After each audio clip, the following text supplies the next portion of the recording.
and it's a job that motorsport can't exist without, so we have to show our gratitude to all of the marshals from Kart World Cork and also the Carrick-on-Shore Motor Club. Only a few moments remain until we kick off for heat number 1 in the T4 Bambinos. Now, the T4 Bambinos had a very interesting time in round 1 in Kiltorcan only a few weeks ago. Now, interestingly, the gap in timed qualifying at round 1 for the 7 T4 Bambino drivers was 21.9 seconds from first to last. Now this is going to be a little bit of a struggle for me because I'm trying to use paper notes and it is quite windy on the balcony at the moment. So I'm going to... Now, the other issue is I'm using my laptop and my fingers are getting so cold that it's becoming increasingly challenging to pull up the live timing. But bear in mind that number of 21.9 seconds, the gap from first to last in the T4 Bambinos in round 1, and I will bring you information. I can tell you the gap from first to last at this round, 11.7 seconds. Now, part of that is due to the fact that this course is only 800 metres.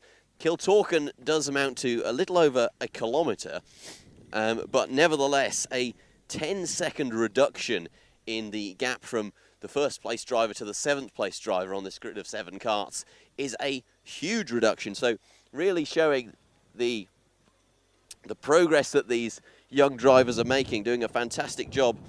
The Tillotson T4 Bambinos, in some of them, in fact most of them, one of their first races that they've competed in. I can see at least 3 of the drivers on black plates, indicating that they're novices in the first 5 races of their motorsport career. So doing a fantastic job, it had to be said. Some of the drivers to watch, we've got Danny Clancy, who ultimately took the victory in the final back in Kiltorcan a few weeks ago. PJ Bowes also up there, collecting wins in Heat 1 and Heat 2, and also the fastest laps, and indeed pole position in round 1 by a gap of 2.3 seconds to Robbie Lyons. Robbie Lyons, also a driver to watch out for. Had a little bit of a tough time in Kiltorcan, getting unlucky with some incidents and ultimately falling down the order, but did manage to collect 2nd place in the final. So a number of drivers to watch out for. As I say, Danny Clancy, PJ Bowes, Robbie Lyons, they're all very, very fast drivers, and they're going to be eager to get out onto the track once it's permitted. All the marshals making their way back to their post, wrapped up warm. Unlike myself, probably should have brought a jacket to this event, but we won't worry about that. We won't get bogged down in it. The heat of the action will be enough to warm me up. It'll warm my heart, it'll warm my soul, and hopefully it'll keep all of you entertained throughout the day here on Facebook and YouTube. Vantage Point Video is where to watch. We do hope you're enjoying. If you are, please do make sure to leave a like and subscribe, and also like our Facebook page.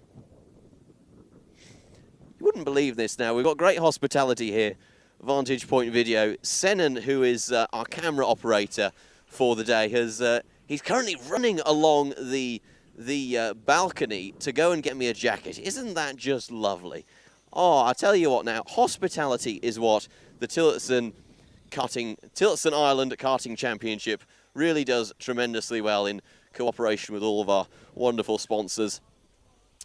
Hello, Mickey. Mickey, in fact, it's Mikey Brennan, I've learned. I've been calling him Mickey for months now, and he hasn't corrected me on it at all, which is quite remarkable in terms of his patience. He just walked by saying hello. Hello, Mikey. He's listening to a voice note. Well, there we go. A man of great organisational capabilities. He can organise things with just one phone call and a thumbs up. It really is quite incredible. Sorry? Is there? Okay. So the T4 Bambinos getting ready to head out onto the circuit in but a few moments' time. The time is currently 10:21 in the morning. Now, let me just check the schedule, and I'll be able to tell you what time they are supposed to be kicking off at. Let me scroll around. Oh my goodness me, it's very difficult to operate a laptop with things that you can hardly feel, I have to say. Now, let's take a look. Live timing, digital, there we go, timetable. Maybe if you click on the one that says timetable, that would be quite good. Now, we are running a little bit behind schedule. The T4 Bambino is supposed to kick off at 4 minutes past 10.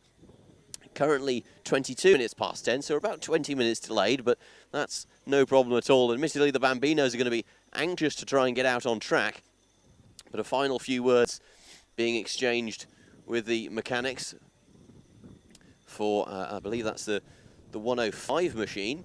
So I'll bring you news on who that is as and when I can. Unfortunately, no live timing data available as of yet, as all of the drivers still sitting in the pre-grid area. Senan has so kindly gone and got me a jacket. Senan, God bless you. I mean, really and truly, this is, oh, it's a bit big for me, but we won't complain about that. Beggars can't be choosers, I suppose. So, oh, goodness me, that is a cracking wind. I've got the jacket on just in time as we prepare for the Bambinos. Now, I'm not entirely sure what the delay is necessarily, if there's just a delay in getting everyone to their positions, or if there's some kind of technical, but nevertheless, some people standing in the circuit between turn 3 and 4, and the Bambinos all waiting quite anxiously to try and get out on track. But we do have one of our starters, tremendous starters we have here this weekend, courtesy of the Karting Motor Club. Our starters are, oh dearie me, one of my sheets has just come out of my notepad and nearly got blown away. Our starters, Vicky O'Dowd, Pat Fitzgerald, no, excuse me, Liam Mackey and Noel Buckley are our starters. Pre-grid is Joe O'Brien, so Joe O'Brien allowing the competitors to take to the track, and all of the Bambinos make their way out, rumbling away, equipped with 105 cc's of Tillotson power. Now, this is the only class that features a standing start, rather interestingly. Every other class does a rolling start, as you will see later on. But the Bambinos, given the opportunity to do standing starts, and hence we have, actually I believe that it might be, I'm not entirely sure who it is who's standing at the start of the grid, waiting for the arrival of our Bambino racers for their first heat of the day. Their first heat. Now, I believe that this will be a 4-minute heat plus 1 lap. I did have it written down, but unfortunately, due to the wind, it's quite difficult for me to access each of my notes. So as I flick through, as the drivers make their way into their grid slots, there's some shouts of excitement coming from the pre-grid area. It will be 6 minutes plus 1 lap as we get ready to go for the T4 Bambinos. And this is set to be a wonderful affair of racing. Unfortunately, I still don't have access to live timing, so I can't actually tell you who's on pole. We do have our pole sitter slightly far forward, however. Pole at this circuit on the inside of the track, second place on the outside, but both the leaders seem to be starting about equally, about neck and neck. And as I wait for the live timing data to come on, they will wait for the green flag. Their final little adjustments to their positioning being made. The Bambinos receiving a little bit of additional help in getting into the correct positions. And once they're in the correct positions, the green flag will be shown and they will be released for their oh, now this is rather eventful. Indeed, it seems that the two leaders have become mixed up, and our pole sitter was on the outside of the track while our second place driver was on the inside. So just being changed over briefly by our starters and our marshals, doing a fantastic job as ever. And yes, it seems like the whole grid has been a bit confused there in which side of the track they're supposed to line up on, but no harm, no foul for these young drivers As I say, at least 3 of them in their first 5 races, distinguished by the white numbers on the black plates. That distinguishes them as being novices in their first 5 races of hopefully very long and very successful karting careers for each of them, as they begin to get up to speed with the motorsport environment, how things work and how things don't work. And unfortunately, this seems to be a bit of a learning experience for them of where to line up on a starting grid. But we appear to be almost ready to go, as there's still maybe some confusion down on the grid, as one of our drivers, that's our second place driver, receiving the last little bit of encouragement, a little chat through the visor, and then getting ready to be sent on his way to battle for the victory. As we get ready to race here with the Bambinos, it's set to be a fantastic competition. The balcony below us really is packed out. Indeed, the whole front of the clubhouse, when I last looked, was packed out with people looking at the live timings. They were standing out on the balcony watching for their drivers, seeing the progress being made, and we go green for the T4 Bambinos. 6 minutes plus 1 lap is underway, and it's the 112 machine with a good start. That's Ryan Spratt having a fantastic start from the outside, manages to take the lead into turn number 1. Our pole sitter of Robbie Lyons, that is, falling down the order, just not having the reactions away from the start, but straight away into the action. Robbie Lyons trying to come back, not able to make good of it. Actually, I think Robbie Lyons has fallen down to 4th, as we have a number of incidents there. 3 drivers either spinning or colliding there at turn number 2, so not a great start for 3 of our competitors at least, and they're going to have an awful lot of work to do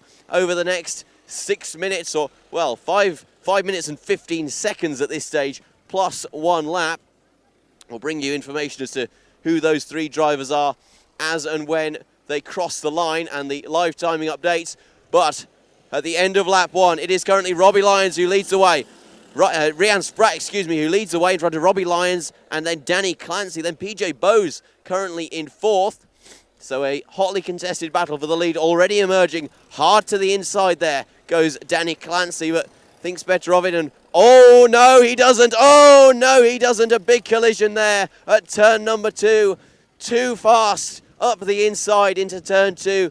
A big collision, and luckily everyone has managed to keep going. However, that's going to be, I would say, quite likely an investigation by our stewarding team, as that was a very, very clumsy manoeuvre. A bit too bold up the inside, and ultimately everyone getting going again, but having lost quite significant amounts of time. So the running order as they make their way across the line, it is still Ryan Spratt who leads. It's PJ Bowes who leads in the green helmet, then Ryan Spratt, and then Danny Clancy, who unfortunately got involved into that incident, and then Robbie Lyons currently sitting in 4th. All of our drivers still going. There could be a bumper penalty to be applied, however, as Danny Clancy gaining a huge amount of time on Ryan Spratt through turn number 2. Clancy seems so confident through that second corner of the circuit, carrying so much extra speed on the exit. However, it seems to be the entry speed that caused him the issue last time round, perhaps even just misjudging the closing distance, misjudging the speed that Spratt was going through the corner at, trying to take avoiding action perhaps even, and ultimately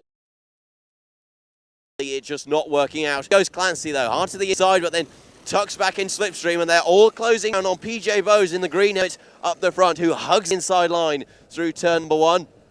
And ultimately, Ryan Spratt running out wide and ultimately being taken by Dad Clancy, who is now going in hot pursuit after Bowes, who is leading and indeed has led for a number of laps at this stage. Now, Robbie Lyons setting the fastest lap, currently running around in 4th. He has clean air, and he's going to be catching this group as Danny Clancy has now taken Ryan Spratt through turn number 3. A fantastic manoeuvre by Clancy, and look at the gap that he has already stretched out over Bowes and indeed Spratt, who is now bumped down to 3rd position. Very unfortunate for Spratt, who was at one point leading, and he's now got Robbie Lyons, who's chasing him down from behind, and Lyons is going to have a score to settle and a point to prove. Starting in fourth, he's not going to be wanting to finish in fourth. He is a very talented driver. Had a good running in Tillotson a few weeks ago, and he's going to be looking to continue on that strong form, and indeed he might have a chance to now as he makes his way through turn number 3, gaining and gaining and gaining on Rian Spratt in front of him. That gap really coming down through the corners, but Spratt seemed to have a decent exit through turn 3 as there's a spinner on the outside of the second to last corner. I will bring you news on who that is. I'm not entirely sure. It looks to be the 108 machine, perhaps. The 108 being run by Christian Adam. So Adam perhaps stalling, but I can't bring you official information on that, but certainly stopped on the outside of the second to last corner. A very unfortunate event for Christian Adam then. However, he will be looking to regain his form in the second heat that they have. 2 heats and a final for these T4 Bambinos. And it's still Danny Clancy who's leading the way in this heat number 1. He's sitting in second, sort of equidistant between second, third and fourth of Bo, Spratt and Lyons. And now I would say that this is a battle for the podium, but in fact in T4 Bambinos, the top 5 drivers get awarded trophies. That is the top 5 finishers in the finals. We take a look as they make their way down the start-finish straight. That is Bose ultimately losing out to Rian Spratt, who makes a successful pass up the inside with a tremendous drive out of the final corner, really capitalising and making a fair, a clean move, and he's going to be trying to chase back down Danny Clancy, who is, as I say, leading, but I don't think PJ Bose is going to be particularly happy about being jumped for second, and so he's going to have a score to settle as well. We did have a spinner through turn 3 on the previous lap. Making the way across the line is the 107 machine who was involved in that. It's Ollie Connolly, who is one of our novice drivers, of tremendous learning experience for him, though, really beginning to understand what these T-Max tyres are capable of and what they're not capable of. And sure enough, those little incidents do ultimately build a bank of knowledge about drive these karts fast, and his lap times are improving, in fairness to him. So even in spite of a small issue there on the previous lap, still nothing to worry about for young Ollie.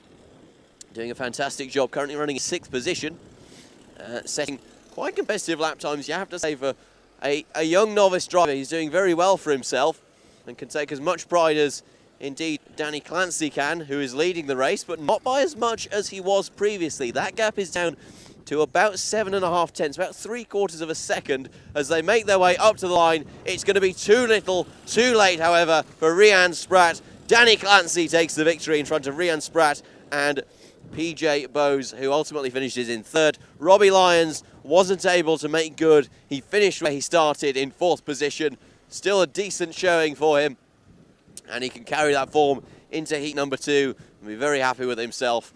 So all of our T4 Bambino drivers making their way back round to the pits after a successful Heat 1, amassing 8 laps in total as the 104 machine of Darragh Fitzgibbon makes his way across the line to conclude as our final finisher, as they all feed each other into themselves into the pits. We will have the T4 Minis up next, ready to take to the track. And, well, I was looking there, it looks, I think it might just be the front nacelle panel that's causing me a bit of confusion. However, it is the T4 Minis. Looking at Claridge Jr. and his older style front nacelle, and I was thinking the cart looks significantly smaller, but with hindsight it does actually look to be the same size as all the other karts. And they will be taking to the track in but a few moments' time to settle their scores in their first heat of the day. Tremendous qualifying session for the T4 Minis. Always proves to be a very, very competitive class. Indeed, at the Nations Cup, it's always a fan favourite. The drivers in this category really do know how to to shake things up with each other, and they do a fantastic job of it as well. So as they sit and get ready for their first heat, we wait for the stricken cart of Christian Adam to be collected and brought back to the pits, having been stranded there on the exit of turn number 5. Christian Adam himself makes his way back to the scrutineering area. The sun that is shining brightly here in Cork on this Sunday morning, glinting off of his visor. And he's going to be quite disappointed with the result of that, but ultimately these mistakes get made. It isn't about how many mistakes you make, it's about how many times you learn from them. And so Christian Adam certainly having an experience to learn from that. Getting stuck in the gravel, unfortunately, but still the chance to redeem himself later on in heat number 2, and indeed the final. 7 drivers in that category, 5 of them will be awarded trophies, so there is still a significant chance of Christian Adam heading home with silverware at the end of this competition. And we wish him the very best of luck with that. Once again, we have to say a big thank you to each of our sponsors: the Kilsheelan Limestone Quarries Limited, Sureway Group, Ashgrove Transport, OS Media, IRL Motorsports, Harney Roll Cages and Monahan's Garage, who are all doing a tremendous job at supporting grassroots motorsport here at the Tillotson Ireland Karting Championship in County Cork, at this wonderful 800-metre circuit at Kart World.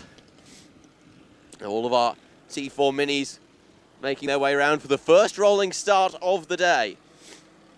T4 Minis being given a rolling start, and it will be, I believe that might be Tyler Brereton, perhaps, although I could have sworn that Brereton was in juniors. It is Jim McClarich who is starting in second. I can identify that much as they make their way up to the line. Now, that's very interesting. The cones between turns 3 and 4 designates the point of the circuit where the drivers should be in 2x2 formation, and the pace should be constant or reducing. But I note that the final 2 drivers were not in position. However, we still go racing, and it is Harley Brereton who started from pole, loses it immediately though, 3 wide through the first corner. That is such an impressive move there. Jim McClarich Jr. taking the lead. Stephen Doyle shaking things up there as well with the green overalls being shuffled down, and there's a spinner there through turn number 2. That's one of our novice competitors. I'm not entirely sure who that is, but I'll bring information as they cross the line. Jim McClarich Jr. though doing a fantastic job, taking the lead from second place on the grid, and this is soon going to turn into, I expect, a battle at least. Oh, and there's another spinner between turns 3 and 4. Again, not entirely sure which driver that is, but I'll bring you information as and when I can. I can tell you that it was the 209 machine of Colin McMahon who had that spin at turn number 3. It was the 210 machine of Usher Sullivan who had that spin between turns 3 and 4 there on lap number 1. And indeed, that looked to be Colin McMahon who has gone slightly further off at turn number 3, or perhaps indeed Jay Murphy. Claridge Jr. crosses the line once again, still leading. And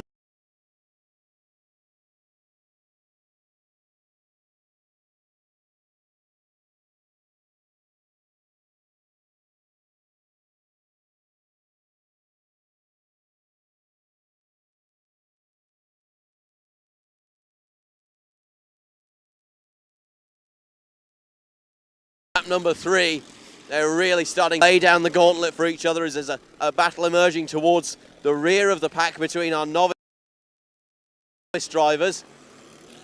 I believe that is Colin McMahon, or perhaps, indeed, actually, I believe that's Ashino Sullivan. No, it couldn't be, because Ashino Sullivan is currently at the back in a world of his own almost. I'll bring you information. That is the 216 of Jay Murphy. So that is Jay Murphy really getting involved with the likes of Kumar and perhaps even Cooling. As we look to, actually no, Cooling is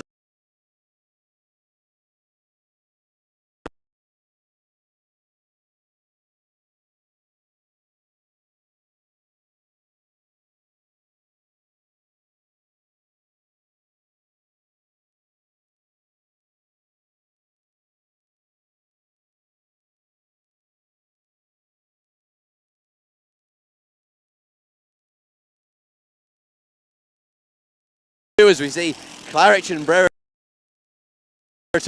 once again battling away, forced to the inside line. Brereton hard on the attack. A little bit of a bump there from Harley Brereton. Up towards turn number 5. Nothing can really be made there though.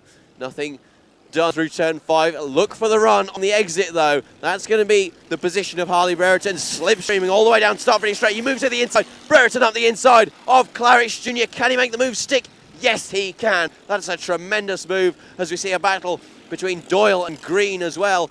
Doyle just about holding on. Billy Green, ironically, not in the green overalls. So that is Stephen Doyle, who is ultimately a novice within the first 5 races of his career and doing a fantastic job as well, holding off Billy Green behind him, who is a fantastically quick driver. We see some lap traffic there towards the rear. That looks to be Oisin O'Sullivan. Unfortunately, Nathan Asturinsky not able to take the start. There goes Claridge Jr. back up the inside, retaking the position that he lost a lap previous. Doing a good job as they begin to stretch away. Oh, that was a look from Harley Brereton up the inside through turn 2. Decides, actually, I don't particularly want to get involved in that fight. So they hold their positions, line astern. Dip of a head there by Jimmy Claridge, trying to get a little bit of slipstream. Now there is a fairly significant crosswind through this circuit, so and tailwind not really as much of a component, at least. Very, very defensive though by Jimmy Claridge Jr. through turn 1 as we see that battle for 3rd position continuing. Now Stephen Doyle losing out to Billy Green, who gets past him, seizes 3rd place. Stephen Doyle though now sitting in 4th, still the lead novice, as we see that looks to be O'Sullivan, who's going very slowly on the apex of turn 3, perhaps just getting out of the way of other drivers. I'm going to confirm as we come across the line if that is O'Sullivan or not, because I don't want to be unfair to anyone. As we see the leaders once again battling, aggressive move there by Jimmy Claridge Jr. Brereton once again up the inside, tries to take that position and indeed succeeds. As I come across the line, I can confirm it is Oisin O'Sullivan who's having a hard time down on pace at the moment. As we see the 2:14 coming across the line, that is, no, it isn't 2:14, that looks to be the 2:16 of perhaps Jay Murphy coming across the line. Very much in a league of his own at the minute. Some clean air, just putting in hot laps. As we see the leaders starting to encounter some lap traffic. The 2:09 machine there of Colin McMahon egging his cart on as we see Claridge up the inside. Claridge Jr., can he do it? Will there be contact? No. Tremendously clean racing from these two mini drivers. Still side by side into turn 2. Brereton forced wide. Claridge tries to make good of it, but he unfortunately, as we see now, this is where it's going to get a bit complicated, folks, because there are 4 drivers, blue flag drivers, lapped traffic up in front of these leaders. That battle for 3rd place has really simmered down now, with Billy Green starting to stretch out at this stage a half a second gap over Stephen Doyle. Now let's look to the leader. This is going to be very, very interesting. Starting to encounter lapped traffic. Let's see how they manage this. It is Brereton who currently leads in front of Jim Claridge Jr., one of our lapped drivers. Now I can't tell you who that is, unfortunately, despite the distinctive overalls. 2 of our lap draft drivers. That looks to be O'Sullivan getting out of the way successfully as well. So the blue flag traffic behaving very, very well indeed, it has to be said. Now Brereton looked to try and take a bit of a slipstream there off one of our drivers. Oi, that was a bit close for comfort there with Claridge Jr. And unfortunately not able to identify that driver. Could be Jack Miller perhaps. Nevertheless, lap traffic not causing much of an issue, and the timer has struck 0. So these drivers are going to be getting ready to see the checkered flag as they come up through the final couple of corners. The blue flag drivers having a battle of their own, but with respect, also being very adherent to blue flags and getting out of the way of leaders, which is wonderful to see. It is still Brereton who leads the way, though. Unfortunately, Jimmy Claridge Jr. not able to capitalise on issues with blue flag traffic. It is still Billy Green who holds third position in front of Stephen Doyle in fourth. And as they make their way round, I suspect at least that they are going to be seeing the checkered flag this time around. Now, I could stand corrected on that issue, but as the leaders make their way through the final corner, there is the checkered flag, and Harley Brereton takes victory by the slimmest of margins, less than a tenth of a second, 94 100ths indeed. What a race by Harley Brereton. Fantastic effort by him, converting his pole position into first place. Jim McClarish Jr., much the same, started second, finished second, and doing a fantastic job. The rest of your drivers, as classified, coming across the line. In third place was Billy Green, who once again started where he finished and finished where he started. Stephen Doyle, the lead novice, finished in fourth in front of Max Cooling. Cullen McMahon in sixth in front of Varanth Krishna Kumar in seventh. Jay Murphy in eighth, Jack Miller in ninth, and Oisin O'Sullivan was our final classified finisher in P10. Unfortunately, Natanas Sudinsky not able to take the start in Heat 1 of the Tillotson T4 Minis. Well, what a competition that was, folks. I do hope you enjoyed watching that just as much as I did. Now, that was really tremendous, wasn't it? And that's a taste of what's to come later on in this contest. We can see the track really is playing some fantastic cards in terms of the racing that it's throwing up today. And those two key opportunities of turns 1 and turns 2 really throwing up some action very early on. So we're currently looking forward now to the first heat of the IAMI Cadets, and that should throw up a tremendous amount of action. It's a very, very big grid, the IAMI Cadets. Now, once again, I would tell you how big it is. Unfortunately, I don't really have the capacity to shuffle through my notes and tell you. Now, the X30 Cadets, I can tell you that there were 23 drivers in round 1. I believe that figure is somewhere around the 20 mark for this contest. Now, I'm really going to have to try and multitask here to navigate my way through my notes. I can tell you that IAMI Cadets has 24 drivers, so indeed the grid getting slightly bigger from round 1 until now, which is remarkable, you have to say, given that there were 149 entries in round 1 of this championship, 137 this weekend, so a slightly reduced number, but nevertheless doing a wonderful job of throwing up action for us all around, and we're tremendously looking forward to the contest of the IAMI Cadets, having witnessed that wonderful spectacle of the T4 Minis. We'll be back in just a few moments, folks, while I try and warm up my hands again so I can navigate my live timing. Stay tuned.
Of such a strong wind, I really can't get through my notes to tell you exactly but there are plenty enough to throw up a good competition. Everyone getting into formation at exactly the right point. Although some of the drivers towards the rear approaching at a very high speed, so I'm impressed that they were able to get it slowed down in an orderly fashion as they make their way through the final couple of corners. all in the appropriate order, all in the appropriate positions. The Miami Cadets, 8 to 12-year-olds, 105 kilos, and a 60cc engine in each of them, go green and go racing, and it is Senan McLaughlin who leads the way down into turn number 1. It looks like Sophie Campbell trying to make moves up the inside of Danny Dempsey, not able to do much. Up the inside, a bit of contact, and there's some carnage. Oh, dearie me, a big hit. I believe that is Sophie Campbell who's been involved there. An ambitious move up the inside, looks to have not paid off. There's at least 4 or 5 drivers involved, 2 retiring from the race almost before it's begun, only making it a third of the way through the lap, and that's terribly unfortunate. Throwing gloves to the floor in frustration. It is still Senan McLaughlin who leads the way though. Danny Dempsey in second, and I can tell you that it looks to be Ethan Robson who has been involved, although as the drivers filter their way through, I'll be able to bring you exact information on who is where. It is still Senan McLaughlin who has had a good start to this race, still leading the way. As you see, Ben McLaughlin getting involved in some fighting there. I believe it is Ben McLaughlin at least. Excuse me, Evan McLaughlin getting involved in battling there on towards the fringes of the top 10. A fantastic battle emerging there in the T-Sport kart, the 630 machine. And that train of karts is stretching all the way from, well, 4th down to, I would say, almost 10th at this stage, as there's moves being made still through turn number 2. Again, unfortunately, not able to identify the drivers involved exactly, although it does look to be at least one novice driver doing a fantastic job battling it out. The leaders, though, stretching away. Now, let's look at that gap between Danny Murphy Ian Carey in 3rd and Sophie Campbell in 4th. That is a difference of 2.4 seconds, so a huge gap emerging. It did look to be Sophie Campbell who got involved in that turn 2 incident on lap 1, fell down a few positions, but is ultimately where she started. So doing a good job. I can tell you that it is Oscar Miller, Lewis Hazlitt and Ben LaHoo who have been involved in collisions and have ultimately been forced to retire from this race. So terribly unfortunate start to the racing weekend for them. Now up to the line comes Senan McLaughlin, who is ultimately going to be encountering the back of Liam Buckley very shortly. Or perhaps even, Lewis Hazlitt hasn't retired from the race, but he is running around 3 laps down currently. So I believe that is Lewis Hazlitt who the leaders will be encountering shortly. He is holding pace reasonably well. Indeed, it is Lewis Hazlitt. I can confirm that now. Doing times of, well, his last lap was a 2 minute 24, which explains his current track position, as there looks to be an issue for one of our drivers. There's a collision there at the 5th turn of the track. Unfortunately, some of our drivers getting involved look like a slow runner with a technical issue, just getting caught into other drivers, and that's ultimately more casualties of this Miami Cadets race, this heat number 1, as we have 3.5 minutes left to go. 3.5 minutes left to decide who will prosper between Senan McLaughlin and Danny Dempsey. Ian Carey not really in a position to do a tremendous amount where he is, but he's going to be in a position to capitalise whenever he can. Line astern through turn 1. Still Dempsey remaining behind McLaughlin, but not for much longer. Look at that, up the inside. He thinks better of it though. McLaughlin goes defensive. Indeed, that was a posture that he seemed to take purely by coincidence of trying to pass Lewis Hazlitt. They're making their way into the final section of corners. This really is going to be a tremendous opportunity for Danny Dempsey to get past the leader to take first position. Let's look into turn 1. Big slipstream for Dempsey, not able to make good of it though, and he still holds his position now with 2.5 minutes left on the clock. Time is ticking, but he is a sensible driver. He knows when to make his move. He knows to leave it late. You leave it late, you leave your competitor a lot less time to respond to your attacks. Getting a little bit out of shape through turn 3 though. It looks like a little bit of a tail end on that Miami Cadet kart. The 60 from that Miami Gazelle engine being put down in a very strong fashion by Dempsey, really making his intent known of passing McLaughlin. Not able to do it though. McLaughlin still holding on to first place, even be it by the skin of his teeth. McLaughlin still in the lead, and this is starting to play into the hands of Ian Carey, or indeed it could do. He does have Lewis Hazlitt to lap, however. As we see this trainer forecast, the third place driver, as you see it, is Lewis Hazlitt. He is not battling for position. He's currently in last position, unfortunately, having been involved in an incident at the start. I can tell you that it was Jack Harney and Janis Dobrin who were involved in that later collision, only managing to complete 4 laps of the race. As we look back to the leaders, still no action. That's what some might say. However, a big push there by Danny Dempsey, really hurrying Sen and McLaughlin on as a crow just flew in front of me then. And it really is testament to how strong the wind is this evening that the crow was almost hovering in the air. So even though it is a crosswind and there isn't much of a factor of headwind versus tailwind through this circuit, slipstream is still an important factor. Now, there is seemingly a battle between Ian Carey and that is Lewis Hazlitt, who are battling for position. The leaders have now, oh indeed, the leaders have switched position. Senan has pointed that out to me. Senan, who is our camera operator, switching position with 30 seconds left on the clock. That is a statement of intent for Danny Dempsey, making his way up into first. Will there be a response from Senan?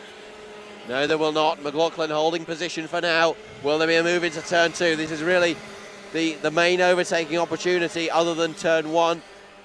Still nothing can be done. And that looks like Mikolas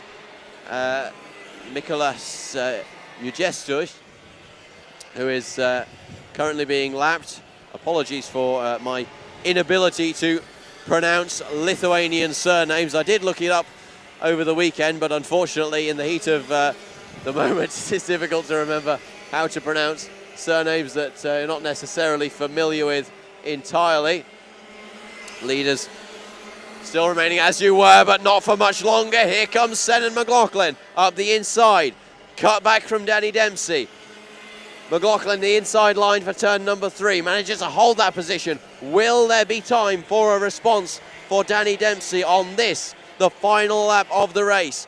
The checkered flag is ready. The checkered flag is waiting, surely. And up to the line, it will be Senan McLaughlin who wins in front of Danny Dempsey. The first, second and third place drivers, and indeed the fourth place driver of Sophie Campbell, finishing where they started after a fantastic battle. The field really spreading themselves out and throwing tremendous action for us all across the track, all across the field. Unfortunately, some incidents as well, but that can't be avoided. At some point when you have this many drivers on the track, there's guaranteed to be a small amount of contact with one of the biggest fields of 24 drivers. It was tremendous action. It was Senan McLaughlin who ultimately took the victory, having started on pole. He finished first after a fantastic battle with Danny Dempsey, who finished in second. Ian Carey made his way home in third place in front of Sophie Campbell and Bobby Connolly, who finished in fifth. Then came Evan McLaughlin in sixth in front of Charlie Blair, Ethan Robinson and Danny Murphy. Then rounding out the top 10 was Corey Lyons in front of Matea Dabaya and Oliver Medrith in position number 12. Then came Jaden McElhey in front of Ada O'Brien, Sylvie, Danny Carroll, Harry Ty Lee, and then Liam Buckley and Mikolas Ujeskus in position number 19. And Lewis Hazlitt, our final classified runner, in position 20. Our non-finishers were unfortunately Jack Harney, Janis Dobrin, Oscar Miller and Ben Lahou, who were involved in collisions at turn number 2 and turn number 5.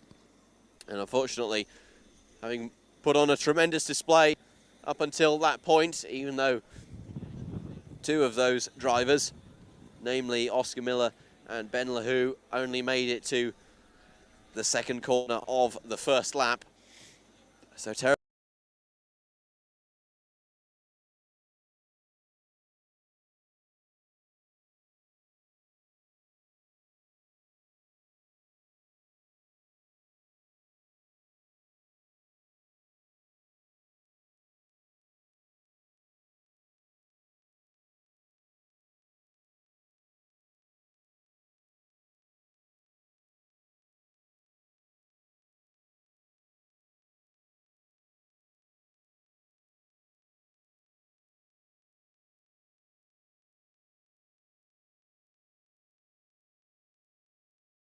T4 Seniors always throw up tremendous action, so we're looking forward to, T4 Seniors, this Juniors. I'm so used to seeing the 300 designation being used for T4 Seniors that I totally forgot about the addition of the Bambinos for this year. So the 3 designation now belonging to the T4 Junior category. And the T4 Juniors indeed tend to throw up even more action than the T4 Seniors, because these younger drivers, aged up to 15 years old, they do have a point to prove. You can't deny that. They do certainly have a point to prove, and they generally prove it quite well. Little talking, lots of racing is usually the policy for these 11 to 16-year-olds with a 225cc engine. Now, it is the same engine as the T4 Senior drivers. However, as is common with such categories where juniors and seniors share the same engine, it is limited on power,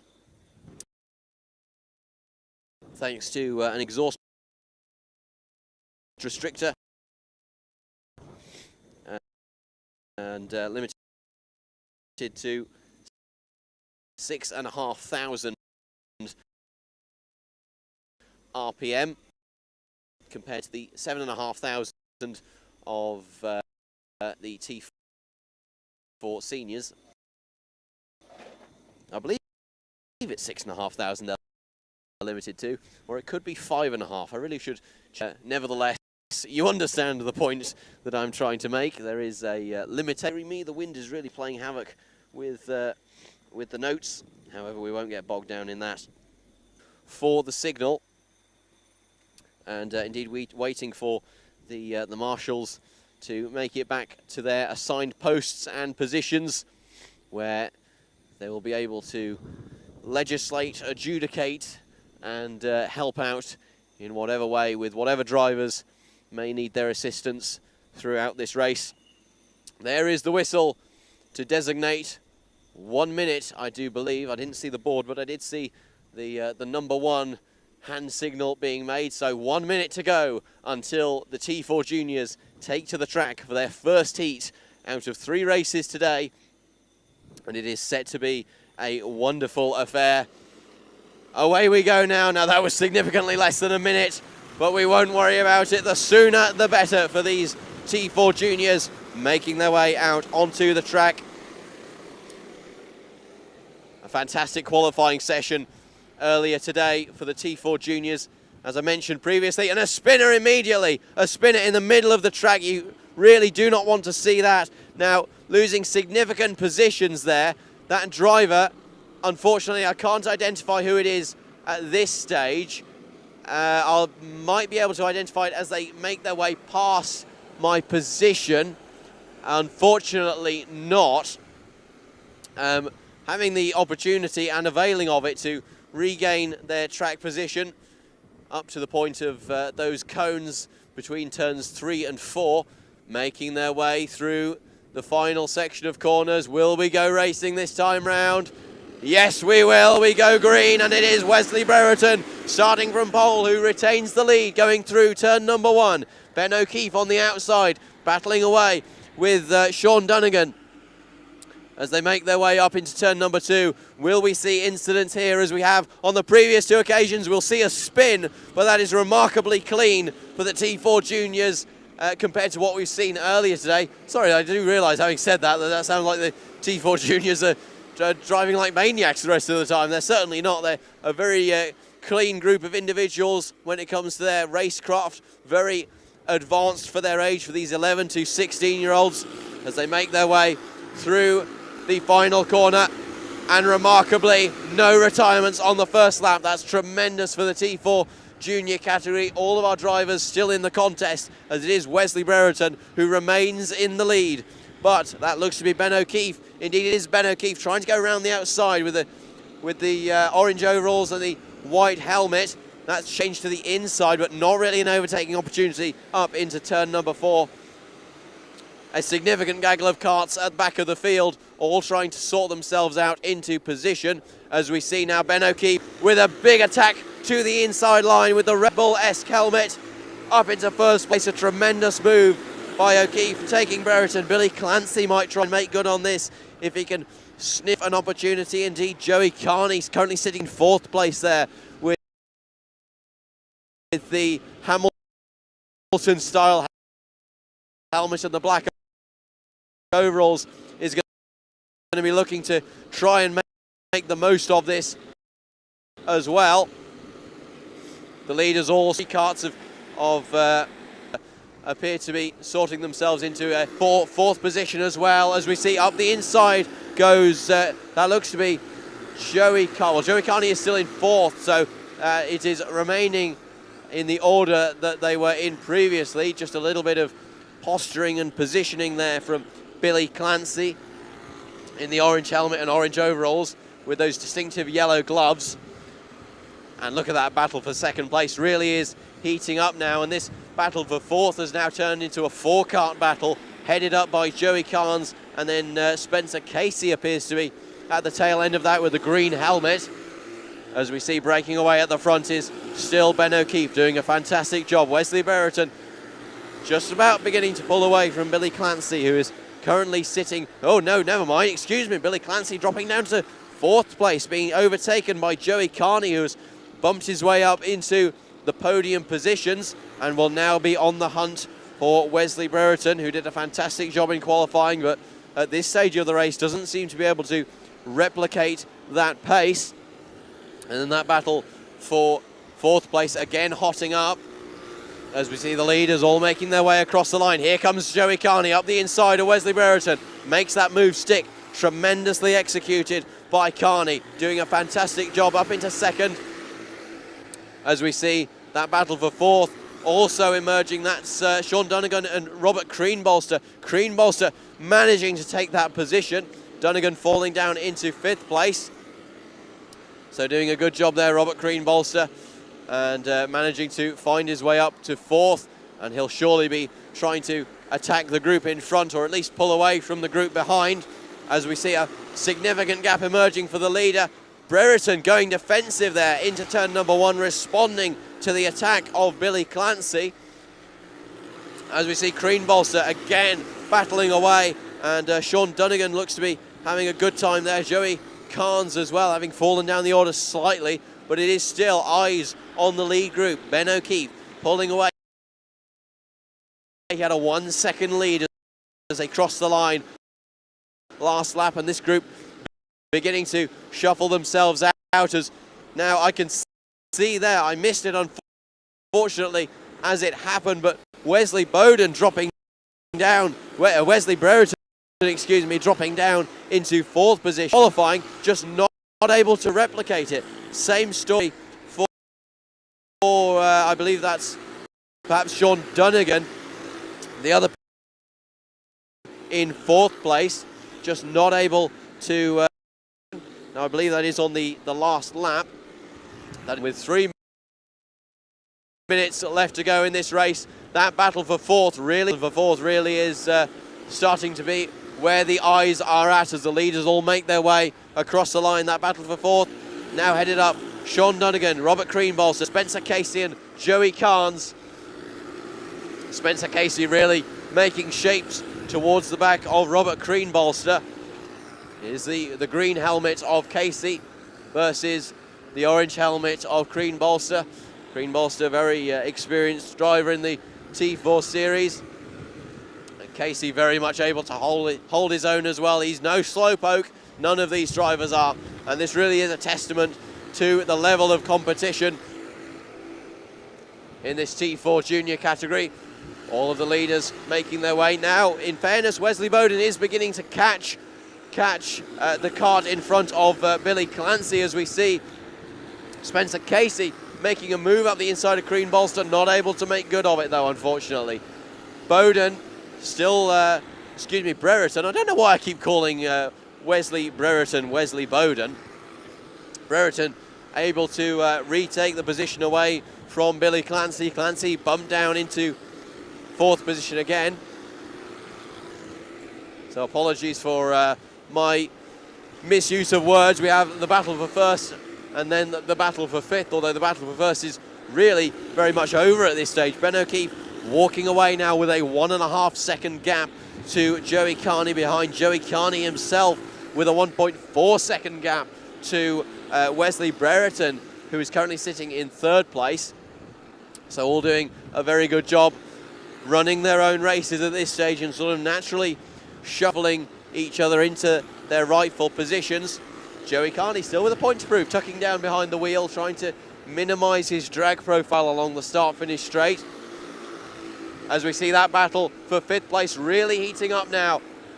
That looks like Spencer Casey being taken by Joey Carnes, really developing into quite the battle now with the green helmet and the white helmet. Spencer Casey retaking that position. Will there be the opportunity for a cutback by Joey Carnes? I don't think there will be. Perhaps on the exit of turn number 4, although I don't think that there's a great deal of chance there. Indeed, he holds position, and it'll be eyes to turn number 1 to see if anything can be made. The leaders making their way along the start-finish straight. Still no changes there.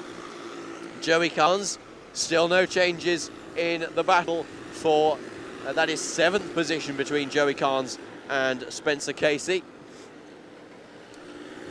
Now, it could be argued that there isn't a whole lot of on-track action at this stage of the race, and with only 17 seconds left to go, I can almost guarantee you that that is going to change with the drivers who are engaged in combat making last-ditch moves.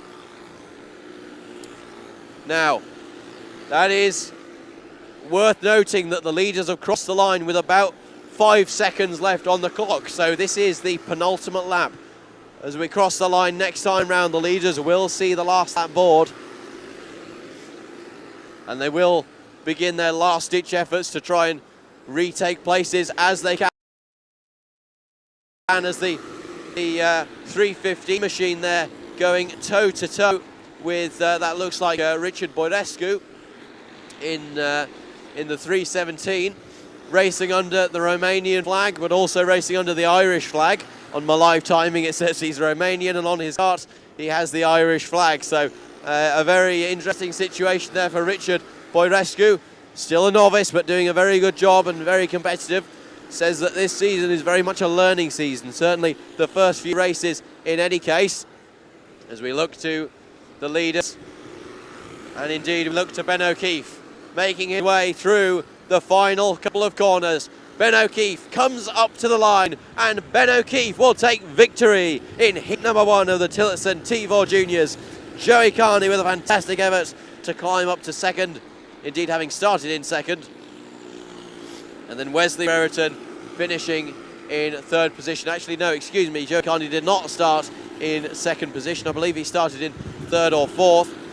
So Wesley Brereton finishing in 3rd, in front of Billy Clancy in 4th position. Unfortunately, not able to make good in that final few laps. Ultimately losing out in that battle for 1st, but still a fantastic effort by Clancy. Donegan came out as victor in the battle for P5 in front of Robert Greenbolster, who just about edged out Spencer Casey, pulling out a gap of just over half a second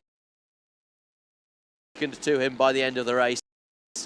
Spencer Casey came under pressure from Joey Carnes, finishing 1/10 of a second in front of him. And then Eddie Summers Jr. and Saoirse McMahon rounded out our top 10. Then came Adrian Guile and Samuel Harris in front of Timur Kajorek and Morgan Moore. Then came Ava McMahon in 15th in front of Owen McNamara in 16th. Ian Kajorek and Richard Boirescu in 18th in front of Pierre Cornett and Tiernan O'Connor, with Fionn English finishing in 21st position. Well, a tremendous competition there for the T4 Juniors. at the Tillotson Island Karting Championship, the first category where all drivers have made it home. Consequently, no clean-up for the marshals, and so our X30 Seniors, as you can probably hear quite loudly, take to the track. And what a contest it is set to be for these X30 Seniors. Tremendously experienced drivers, tremendous abilities, and serious power in these two-stroke machines. A fantastic grid of drivers, all lining themselves up into the positions.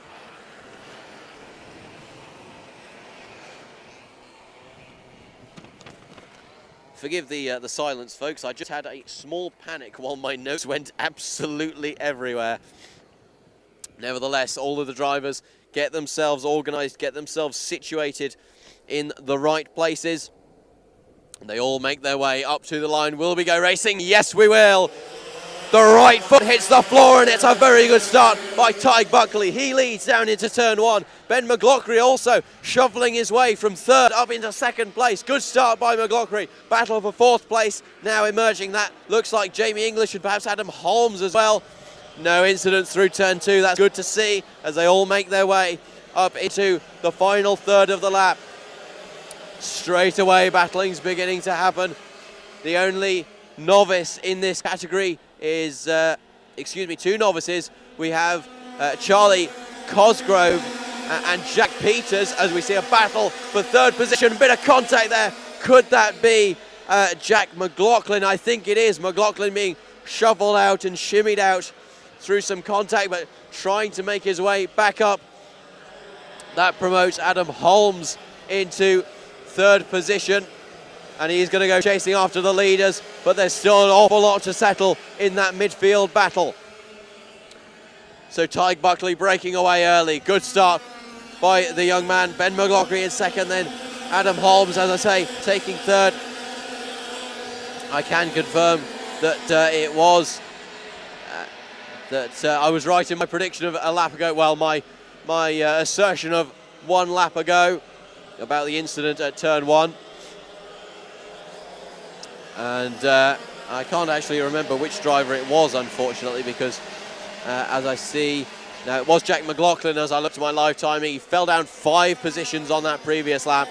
Not a very good lap for McLaughlin, as we see a huge battle. That is ginormous into turn one. Will there be contact? No, there won't. Everyone getting through cleanly. That is the battle for 7th position. That, as they crossed the line at least, was headed up by Charlie Gardner, although I'm not sure I can confidently assert that that is still the case, because look at the battling that is taking place here in the mid-pack of the IAME X30 Junior category.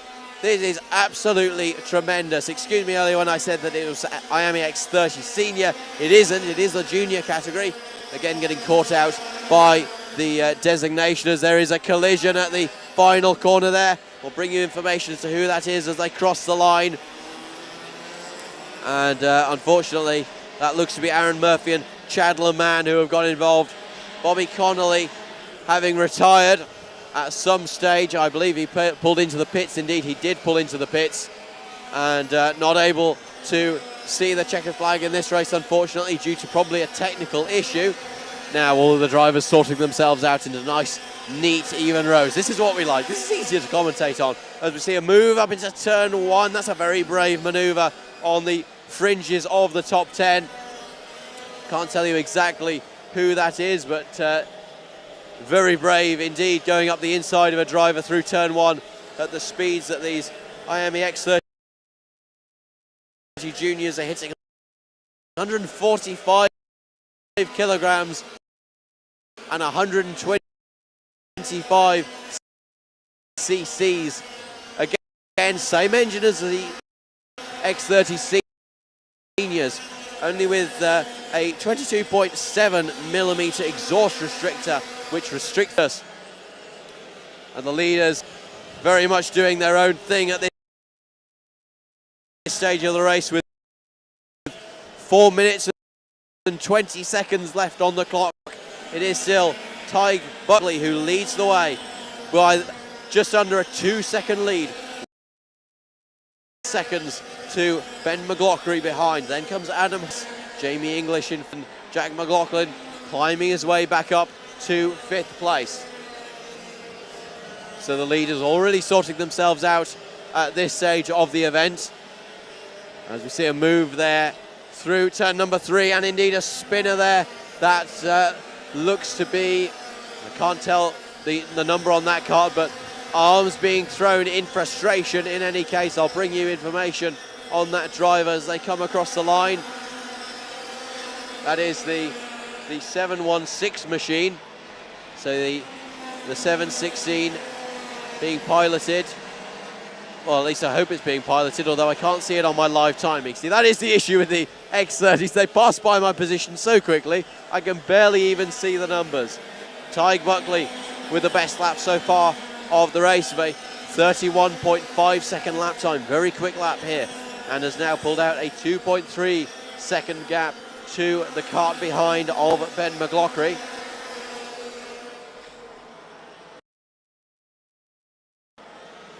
So really controlling the play. A quick check over the shoulder to see where Holmes is behind. Sees that Holmes is not really in a position to attack, and so the eyes return to the forward orientation, although Holmes does look to be gaining over that last lap. He did take a 1/10 of a second now to McLaughlin, as now the fastest lap goes back to John Foley Jr., with a 1:31.561 lap time. And all of these drivers really starting to engage in combat where possible, but otherwise really keeping things sensible.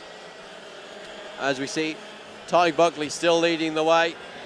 As he comes across the line, he will once again extend his gap.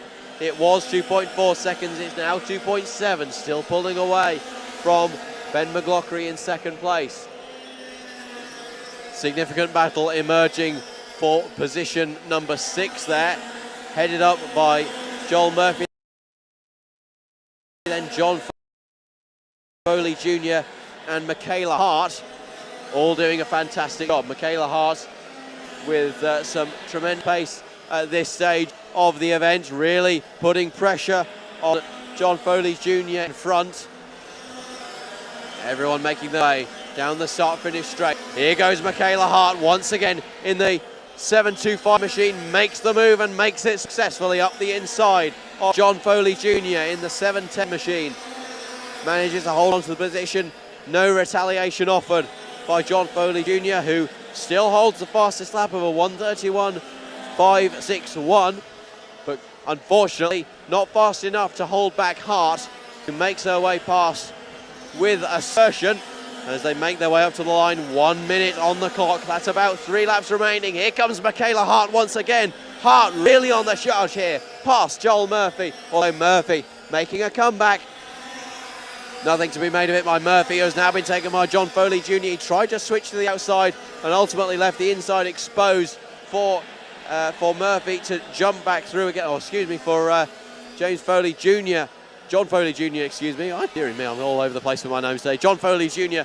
making his way up the inside and taking that position, saying thank you on his way by. Michaela Hart crosses the line, really is storming at this stage. Michaela Hart, 31.511. Now the fastest lap is reducing minutely with each time it is taken and retaken. But a fantastic, fantastic insight into the competition of these categories, that the fastest lap is only being bested by hundredths of a second each time. Michaela Hart really coming into form here in position, going to be hunting down Jack McLaughlin as they come across the line. Now there is still work to do, and with no time left on the clock, I don't think she's going to be able to make good on this.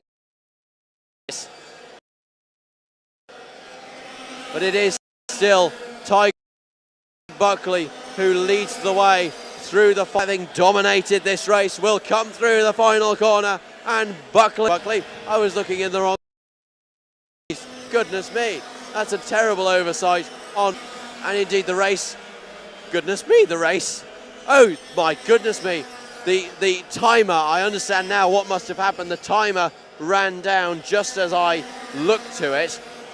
And so I assumed we were on the final lap when in fact we weren't. However, that won't change the final result, and it will be Tig Buckley who makes his way through the final couple of corners and takes victory in Heat 1 of X30 Junior. Ben McLaughlin, despite his efforts to chase down Buckley in front, cannot best him, finishes 2 seconds behind and takes second place in front of Adam Holmes and Jamie English, who finished in 4th. Jack McLaughlin recovered well to get back up to 5th. Michaela Hart was storming towards the end, taking the fastest lap and also 6th position in front of John Foley Jr. and Eric Gilsenan. Then came Joel Murphy and Charlie Gardner, who rounded out the top 10. Charlie Cosgrove finished in 11 in front of James Nolan and Zach Burke. Then came Mark Fleming and Jack Murphy in front of Jamie Mulvey, Martin Shannon, Ray Healy, no relation to the Healy Rays. Then came Aaron Murphy, Jack Crockwell, Adam Blaney and Chad Leman, with our final finisher being Jack Peters, who finished in 23rd position, with Keenan Murphy and Ben Connolly unfortunately not able to make it to the flag. Well, that was really a fantastic piece of motorsport action, all 17 laps of it. See, you wouldn't think that a race as short in terms of timing would yield so many laps, but when a lap is only circa 30 seconds, you really can squeeze in almost a Grand Prix distance in terms of lap count. And now, thankfully, the two retirees in that race did manage to make it back to the pits, and so there is no clean-up operation. T4 Seniors, a wonderful category catering to those aged 14 and upwards, with a minimum weight limit of 158 kilos. That is 10 kilos lighter than the Senior 168s, which, would you believe it, have a weight limit of 168 kgs in a very intuitive way. Now, it is going to be a struggle to get everyone into position at this stage. Everyone quite sparsely spread out, but a good job being made of it by our leading group. And so they make their way through turns number 5 and indeed up to turn 6. The marshal there to encourage them to slow down. They make their way up to the line in the tram lines and will go racing. Jack Mackenzie Smith with a good start from pole. Having spoken to him before the race, it is a tremendous effort for him to get pole in such a competitive category as this. However, losing out to, that looks like Tyler Brereton. Indeed, it is Tyler Brereton who has now snatched first place. Everyone cleanly through the first sector of the lap, through turns 1 and 2. Brereton still leading. And then that looks like Warren Russell, who's come a cropper on the exit of turn 3 with absolutely no drive whatsoever, getting significantly bogged down and ultimately losing out. That looks like to Aaron Coogan. Indeed, it is Coogan. Coogan, who took a clean sweep at the first round in Kiltorcan with pole in timed qualifying, and then victories in heats 1, 2 and the final as well, the fastest lap in every race. But he is struggling now with Warren Russell making his way back past him. Coogan doesn't look to have the same form as he did in Kiltorcan, certainly at this stage of the weekend at least. Speaking to him before the event, he did say that slipstream was going to be a crucial factor and that this circuit does play into the hands of the drivers who aren't as experienced. Experience isn't as much of a factor around Kart World here at Adventure Park Cork, just outside of Watergrasshill. The nature of the track, 6 corners, mainly hairpins. It does lend itself to being a novice-friendly circuit, gives novices a brilliant chance to get up into a higher position than perhaps they're used to, and to really shake things up within a few tenths of a second of the leaders. However, making his way across the line is Tyler Brereton, who is a lot more than a few tenths clear. Indeed, he is 1.2 seconds clear of Jack Mackenzie Smith, who is currently sitting in second place with Warren Russell behind him. A Pratt Racing sandwich with a Mackenzie Smith filling. But that doesn't look to be the case for much longer. Side by side through the exit of turn number 3 for Jack Mackenzie Smith and Warren Russell. Mackenzie Smith defending hard. Warren Russell with the cutback, making the move before we even got to turn 6. Coogan had a look as well, not able to make it of it though, and he's going to have to go chasing back down. Mackenzie Smith not done, however, still looking squarely at back of Russell, thinking about where can I make this move, where can I get past us. We have some drivers battling towards the tail end of the field. It looks like Mooney, Clark and Butler all getting involved in a bit of a battle, as we see Mackenzie Smith once again getting past, taking a lot of apex curb, however, running out wide. Russell back with the cutback. And Russell retakes the position with fantastic authority. Still more contact between Coogan and Mackenzie Smith. And now that really plays into the hands of Luke Palmer, the Northern Irishman, who has managed to seize the position from Coogan, but not for very long. Coogan up the inside into turn 2. That's going to be a slam dunk manoeuvre. No defence offered by Luke Palmer, who realises actually that's a battle that's been lost for this corner. And all of this really playing into the hands of Tyler Brereton, who still leads by almost 2 seconds, 1.99 seconds across the line last time. I guarantee you it will be plus 2 seconds at this stage, and indeed it is almost 2.25 seconds. 2.185 is the gap, and that can be visually demonstrated quite well as Warren Russell just about beginning to pull away from Jack Mackenzie Smith. And the point of interest at this stage really is that battle with Coogan, Palmer and then Josh Allen also getting involved. Oh, big little kick of the rear. That doesn't really make sense now, Simon, in all due respect. Big kick of the rear there for Josh Allen in the green overalls, making his way to turn number 4 and 5. And that battle really is heating up quite nicely now. It's coming to the boil. Hopefully it won't go over the boiling point. But it is Coogan who leads Palmer, and then Palmer who leads Allen at this stage of the race.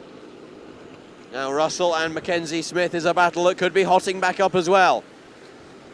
Both of them really, well, they're not both on each other's tail because they'd have to be facing backwards to do that. But nevertheless, the gap decreasing and decreasing, and as they came across the line, it was but 0.2 of a second. So it really is a battle for second and a battle for fourth at this stage of the event. Even some battling going on the fringes of the top 10. A little bit of contact there, some hands thrown in frustration.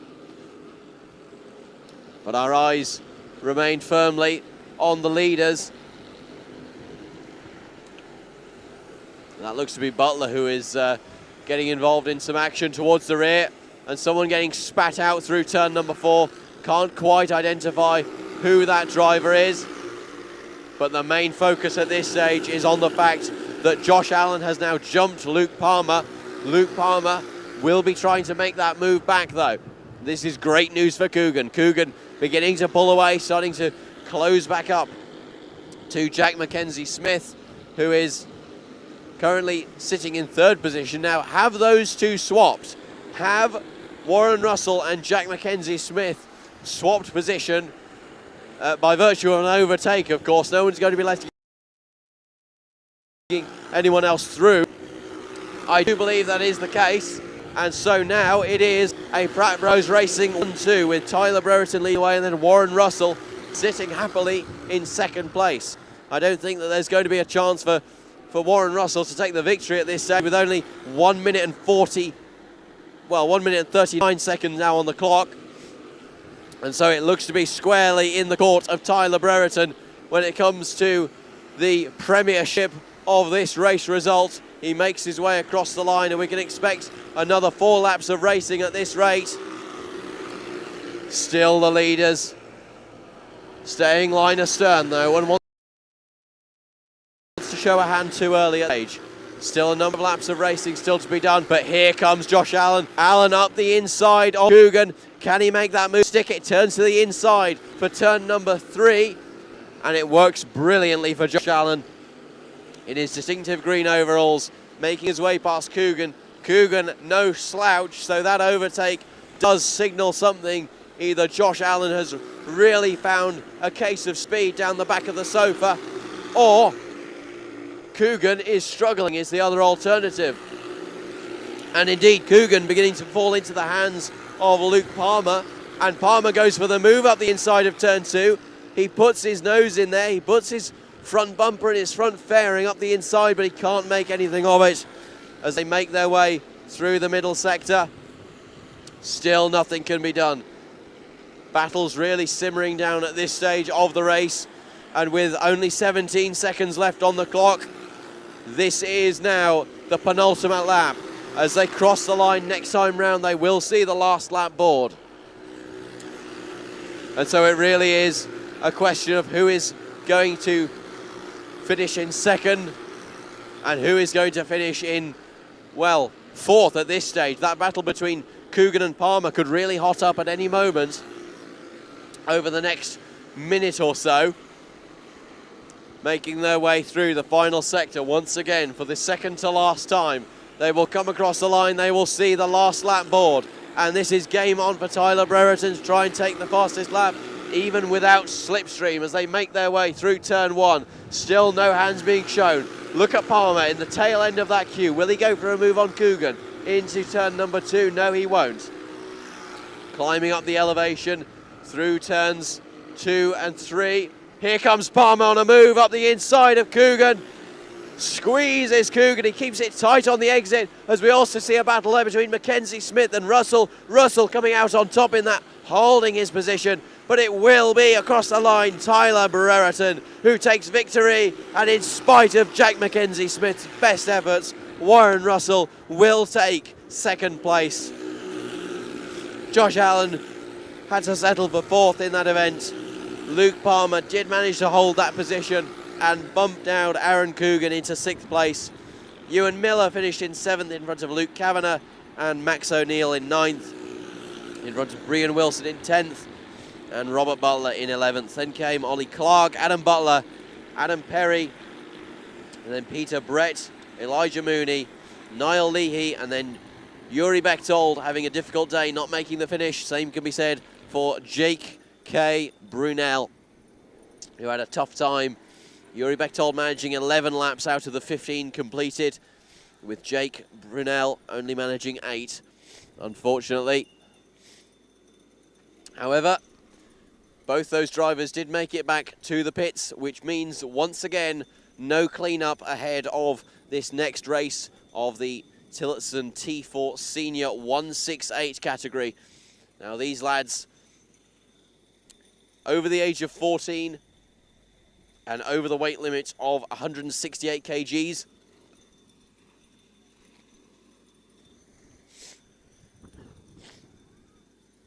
This weight category primarily dominated by the drivers who are slightly more experienced, it's fair to say. The Masters category also being encompassed into the 168. The Senior Plus, it's affectionately referred to by the drivers. So these drivers all over the weight limit of 168 kg, so catering to a slightly heavier driver and also a slightly older driver with the Masters category for the over 30s. And many of these drivers have significant experience in other karting machinery throughout the years. Many of them running their own karts, many of them with the tools and the expertise able to operate their own machinery without the need for support from external teams like we see in many other categories. So very much a friendly category for those who are handy with the spanners, who are handy with, well, I suppose their hands ultimately at the end of the day. And as they make their way through the final section of corners, they all organise themselves into the tram lines, and their handiwork is about to be displayed as we go racing in the Senior 168. It is Niall Herson who leads us down into turn 1. However, he does have Colin Munnelly behind, who is looking, and immediately contact there at the back of the pack. Unfortunate for one driver, spinning out, another losing a huge amount of time. We'll give you information as to their identities as they cross the line. But it is still Niall Herson who leads. Colin Munnelly shoveling his way past Kyle Kavanagh to get up to second position. As we see, that looks to be Peter McBride and Kyle Kavanagh both battling away for 4th position, having a bit of a tussle, making their way through the final corner and across the start-finish line.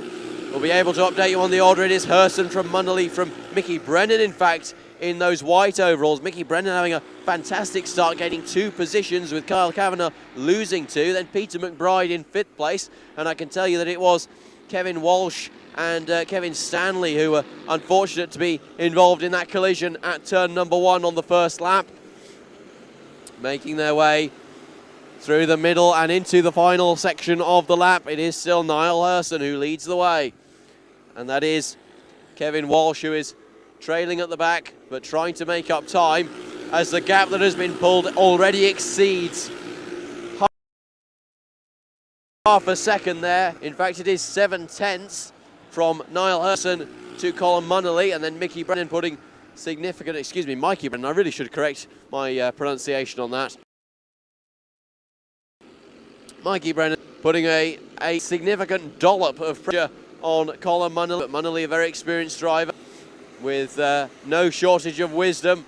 He knows what pressure feels like, but he crucially knows how to deal with it also. And so as they make their way through onto the start-finish line for the 3rd time this race, I can tell you that the gap is reducing between Herson and Munnelly. Reducing by, albeit only a few hundredths of a second. But seemingly, Herson, by virtue of the fact that he doesn't have a slipstream or a bump draft, is seemingly lingering slightly towards the front of the field, although still controlling the gap that he's been given.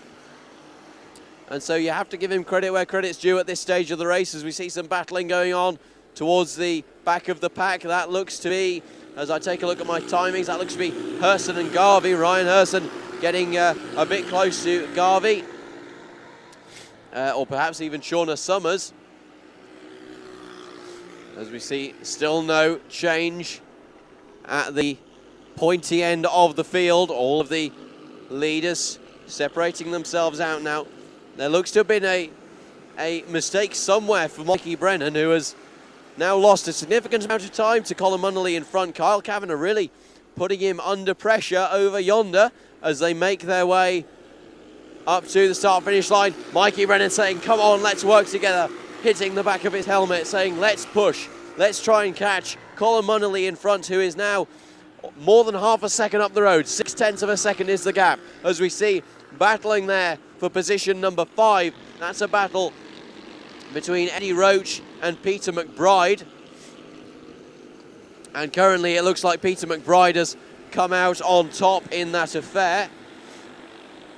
Indeed, that is the case. So Peter McBride edging out Eddie Roach for 5th position at this stage of the race, and with less than 5 minutes remaining, there will be still plenty of time for that position to be made back up by Roach.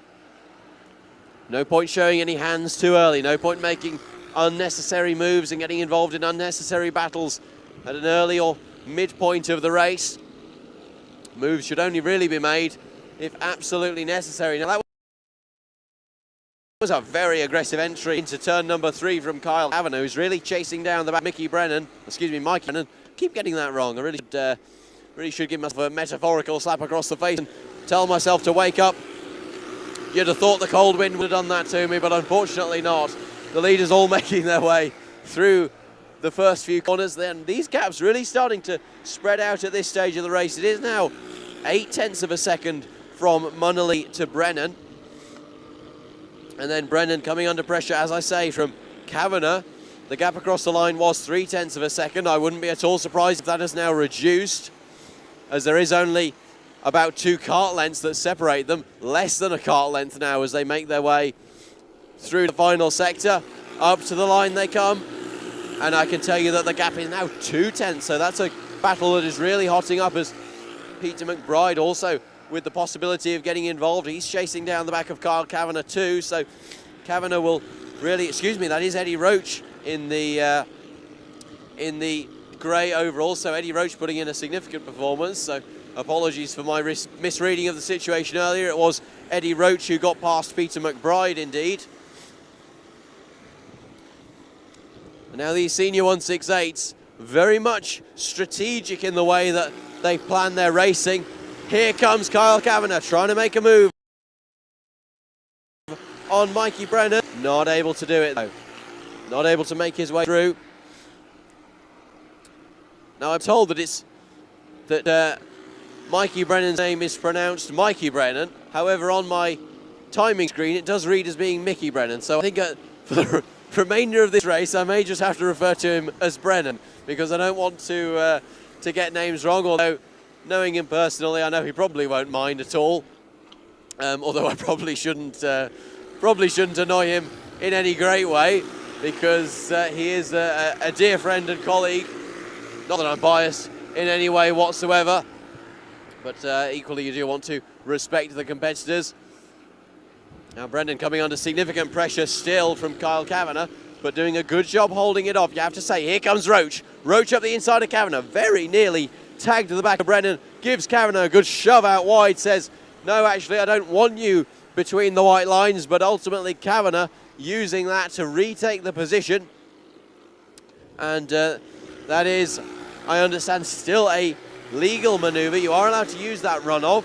And so Eddie Roach back down into what is ultimately 5th position. He can make that into 4th quite easily, as my notes once again go everywhere thanks to a strong gust of wind. Goodness me, I really am going to have to sellotape these to the table at some point, as we see that battle still continuing between Roach and Kavanagh, doing a fantastic job. And this is really bringing Peter McBride into the fray as well, as they make their way up towards the line with less than a minute on the clock, only 40-odd seconds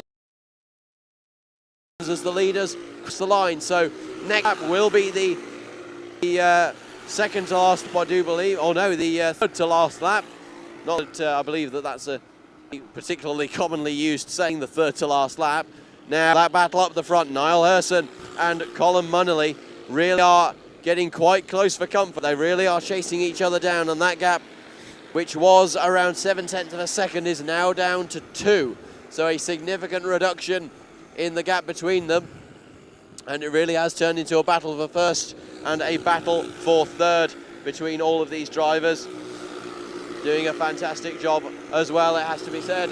And as the timer strikes 0, the next lap will be the last, I do believe. Now don't quote me on that, because it's entirely possible that the clock struck 0 at a time where it is in fact the third to last lap. But nevertheless, we'll look for the last lap board as they make their way up to the line. And this will be the point where the gloves come off. There is the last lap board. I can see it from my position. And so it is game on between Herson and Munnelly. The battle for first is well and truly on. And it looks, unfortunately for us, like the battle for third has really calmed down, with Brennan stretching out a gap.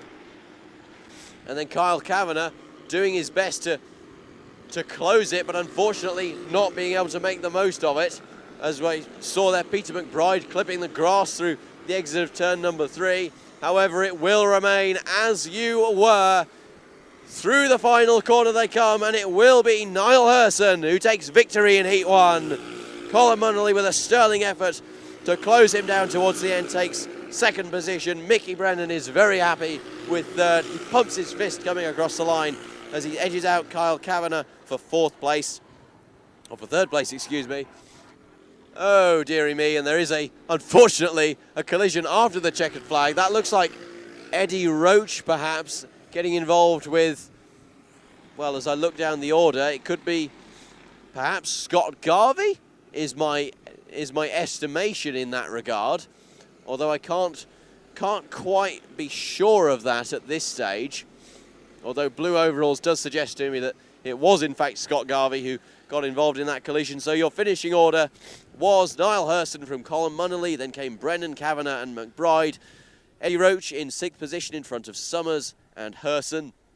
Then came Scott Garvey in 9th in front of Niall O'Flynn, rounding out the top 10. And then Kevin Stanley and Kevin Walsh finishing in 11th and 12th respectively.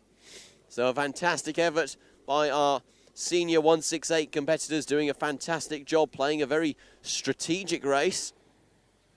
And now thankfully there is still no clean-up necessary, so we can expect our next group of competitors to make their way out onto the track very shortly indeed, imminently now. For this heat number 1 of the Miami X30 Seniors here at Kart World in Adventure Park, Cork, just outside of Watergrasshill, a fantastic venue. Only 6 corners, only 800 meters in length, and so many would say that it is a less challenging venue, but there is still a significant amount of elevation change that, whatever the challenge for the drivers is, it does provide an awful lot of enjoyment. I mean, driving these karts is enjoyable at the best of times, I understand, but when you have that fantastic elevation change through turns 1 and 2, it really does aid in the challenge and gives you the opportunity to really enjoy the grip of, in this case, the Comet K3 tyres that are strapped on to those Miami X30 Senior machines, really crawling to the line, being told to actually, I believe, speed up by the starter. They make their way to the line, and we go racing, and it's a good start from pole by Sean Hogan, but John Norris really trying his luck, trying to get through on the inside, not able to make good of it, being shoveled out to the outside there. That looks like it might be Emma Carey, perhaps. They make their way through turn number 2, however, and all get away well. Still clean racing up the front. It still looks to be Sean Hogan, but a fantastic run there by, that looks like perhaps John Norris even, making his way. I'm not sure did he make his way through, but certainly making his way to. But as they make their way up to the line, let's take a look at the running order. It is Sean Hogan, John Norris. Oh, a huge amount of action at the first corner. Could that be Luke Agnew, who's now taken first position round the outside, clean as you like? This is a tremendous battle. It's a question of, do I look at my live timing or do I look at the action in front of me? Do I look at the action or do I figure out who it is? It really is a question for the ages. Whoever our leader is, I'm putting my money on Luke Agnew. He makes his way up to the line. And it is Sean Hogan, excuse me. So Sean Hogan, fantastic start to the race, taking the lead now, stretching it away by almost a second already. 9/10 of a second is the gap for Sean Hogan up the front as battles continue up and down the pack. There's battling there for position 6 or 7. That looks like it could be Ruben Byrne who's involved in that battle there. Looks like Emma Carey making some positions as well up the inside. Currently 2 by 2 through turn number 5. Everyone making their way through. That is the 813 machine of Dylan McDermott who's making moves, it appears. So McDermott making shapes up the inside, certainly through the last lap, and looking to continue that through this present lap. Plenty of action in the X30 Seniors. It is clear to see, really laying down the gauntlet with 6 minutes still on the clock. We have a driver with an issue there. That looks like Clara O'Regan, who has had to stop on the exit of turn number 5 up towards turn number 1. No moves being made, although that did look to be, if I look at my live timing, Ruben Byrne perhaps, or perhaps Dylan McDermott, who is getting, and a big off, jumping up into the air. The white machine, I can't identify the number or the driver from my position, but a significant coming together, and that is almost certainly going to be a dropped bumper, I would suspect, for that driver. John Norris having a difficult race so far, dropping down to 4th position. It was the 866 of Emma Carey in that all-white X30 who had that incident, jumping up into the air. And so she now down right at the back of the pack with a 4.6 second gap to the kart in front, which is not where you want to be, with only, well, about 5 minutes left on the clock. About 4 minutes and 30 seconds now left on the clock. As we see up into turn 1, a big locking of the rear axle there, but just about held together by our driver in position number 8, I believe that is. Let me count briefly. 1, 2, 3, 4, 5, 6, 7. Yes, position number 8. So that is Dylan McDermott in a battle with Jack Dillon, Jack Dillon, Dylan McDermott, Ruben Byrne and Daniel Kavanagh all sort of getting a bit too close to each other, although they would think that I'm false in that statement, because, I mean, in fairness, you could fit a number of other karts into that battle as well. So currently, that 4-kart battle for what is ultimately 7th position, but a tremendous battle nonetheless. The leaders are also going hammer and tong, with Luke Agnew battling away there with Andre De Bayer, who has made his way up into 2nd position and has now been bumped down to 3rd by Agnew, who in that orange machine with the black overalls is making steady progress forward. Andre De Bayer being bumped down, but having a good start nonetheless. Having a decent race so far, De Bayer, who is a man who's very experienced in both IAME machinery and also in T4s, having featured at the T4 World Cup as it was then in 2021. And the sound of these X30s as they rocket past my commentary position really is, it really has to be heard to be believed. It's impossible to hear what I'm saying, even as I'm saying it, with these karts rocketing by me. I fear that I won't be able to speak to any of the drivers later because I won't be able to hear them.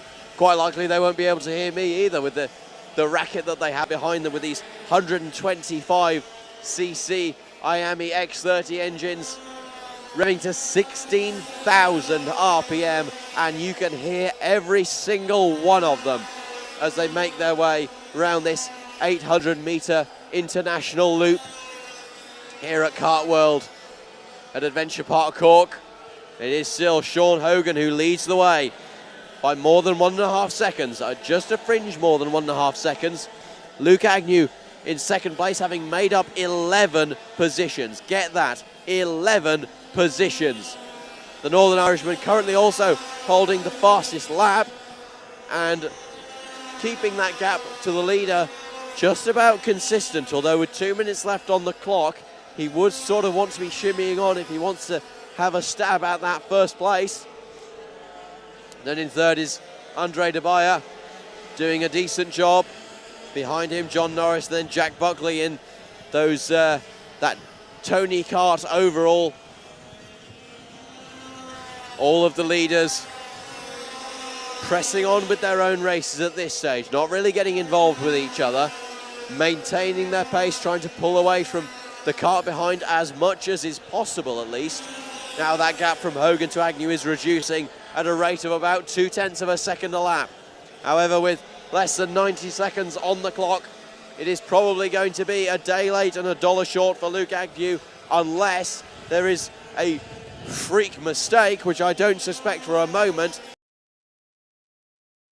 by Sean Hogan, who has absolutely dominated this race so far, really controlled the pace and a fantastic job of warding off those behind him, as we see Jack Buckley going for a move up the inside of John Norris and making that stick in a fantastic way. No response from Norris at this stage of the race. So very interesting to see that even in spite of the fact that it's not the last lap and not particularly close to the last lap, with still probably 2 or 3 laps to go, moves still being made. And so Jack Buckley getting past John Norris on that previous lap. He now goes hunting for Andre De Bayer in front and looks to be making progress. You have to give it to Buckley. He does look to be closing on De Bayer, and De Bayer, who did have his sights set in front, will now have his sights continue to be set in front, but this time at the back of Jack Buckley's X30 machinery. Buckley, hard defence to the inside, does not want to see the position of De Bayer. De Bayer straight in back of him. John Norris also into the back of De Bayer. Norris tries getting past, or I believe that may be De Bayer who's attempted a pass. All of these drivers really making their feelings known with some very hard racing. There is the last lap board, so we are on to the final lap of what has been a tremendous IAME X30 race thus far, with 16 laps completed. Every single one of those 16 laps has been action-packed from the get-go. It is still Sean Hogan who has dominated this first heat, leading from Luke Agnew, who has sat comfortably in second, having gained many a position. And as they come across the line, it will be Sean Hogan who wins in front of Luke Agnew, and then Jack Buckley in third position. John Norris finishes in an excellent fourth in front of Andre De Beyer, who was unlucky to fall to fifth. In front of Ronan Hennessy, Jack Dillon, Dylan McDermott and Ruben Byrne comes across the line in ninth. Daniel Kavanagh rounds out the top 10 in front of Martin Foley and Emma Carey, who did a good job to get back past Shane O'Neill after that unfortunate incident at the beginning of the race for her. And then our only non-finisher was Clara O'Regan, who unfortunately only managed about 1,600 metres in and around a 1 mile distance into this race, and ultimately retired, having only completed 2 laps. Well, folks, that concludes the first set of heats for round 2 of the Tillotson Ireland Karting Championship. We do hope you have enjoyed the racing as much as I have. Once again, we have to say a very big thank you to each of our sponsors who helped us to go racing today down here in beautiful County Cork. Big thank you to Kilsheelan, Limestone Quarries Limited, Shoreway Group, Ashgrove Transport, OS Media, IRL Motorsports, Harney Roll Cages and Monaghan's Garage. And also a big thank you to Vantage Point Video for providing live stream and also enabling my commentary. You can find us on YouTube and Facebook, and please do make sure to leave a like, subscribe and follow each of our pages. That is Vantage Point Video on YouTube and Facebook. Ladies and gentlemen, it is time for us to go to lunch. Our lunch break will be an hour, so do stay tuned, leave the live stream on in the background and come back to us at about 1 o'clock. That is 1 o'clock local time for the second set of heats, and then what will be a tremendous set of finals. My name has been Simon. Please do stay tuned and stay with us for the next set of racing after this 1 hour lunch break, commencing now and finishing at 1 o'clock local time.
Well, folks, welcome back to the Tillotson Ireland Karting Championship here at Watergrasshill at Kart World. Now, you'll forgive me for being slightly out of breath. I have just been running around the paddock slightly, and you'll forgive me for being a bit hoarse. It is a natural fact when there is such good racing that the commentator becomes a bit hoarse. Without further ado, we are underway for the T4 Bambinos for their second of two heats, their final race before their final. And it is Robbie Lyons who started on pole, and I think he seems to have got a good start in the triple one machine. Oh goodness me, I'm so out of breath, it's quite frightening actually. So Robbie Lyons looks to have gotten away well. There looks to be Danny Clancy there trying to make a move up the inside of PJ Bowes for third position. He's managed to do that, and that looks to be Rian Spratt, perhaps, who has fallen down the order, or perhaps that is Robbie Lyons. We'll wait to see the order as they come across the line. Their first lap completed in their 6 minutes plus one lap, and it is Robbie Lyons indeed who leads the way. Then comes Danny Clancy up the inside of PJ Bowes to go Rian Spratt, but that doesn't work. It is Ollie Connolly who was up the order but has now fallen back into fifth position. Then comes Darragh Fitzgibbon, and then Christian Adam, who had that very unfortunate incident in his first heat. Very unfortunate incident which led to him retiring, as we see Clancy and PJ Bowes working together. That's what PJ Bowes wants, at least, although Danny Clancy, I'm not entirely sure that he's so keen on such a deal. He seems to be fairly intent on marching his way up the road back towards Robbie Lyons, who is now leading by more than 3 seconds. That is quite the gap for young Robbie Lyons, doing a brilliant job. He was a favourite coming into this race, having finished consistently in the top 3 in the last round. Indeed, he finished second in time qualifying in Kiltorgan, and did a wonderful job in his earlier heat. Started on pole and has so far walked away with the race. I'm just about starting to get my breath back at this stage, although my voice is becoming increasingly hoarse. It is quite a worry, I do have to say. Nevertheless, Robbie Lyons making good progress, doing a brilliant job to march away from the pack, as Danny Clancy now coming under pressure from PJ Bowes. Bowes up the inside, and he takes that position with gusto. Rian Spratt, nothing he can do except size up an opportunity and wait for it to present itself. And here it presents itself. Spratt has a look up the inside, not able to do anything from it, however. And PJ Bowes ultimately is now up into the second position. Danny Clancy will be looking to retake it. He had to think, it looked like, around the outside, but ultimately that's an impossibility due to the curb and indeed the grass. But that's not going to deter him. He's going to keep pushing on. He's going to keep pressing after PJ Bowes up in front of it. That distinctive green helmet. Bowes tucking in behind his steering wheel, trying to reduce that drag coefficient as much as he possibly can, and doing a fairly good job of it, so the results would suggest, as he maintains his position ahead of Clancy. But, oh, perhaps not for much longer now that I mention it. A little mistake there on the exit of turn number 2 for PJ Bowes, and round the outside. Clancy, can he make that move? Not quite, although he is still trying. He darted to the inside. Bowes goes defensive.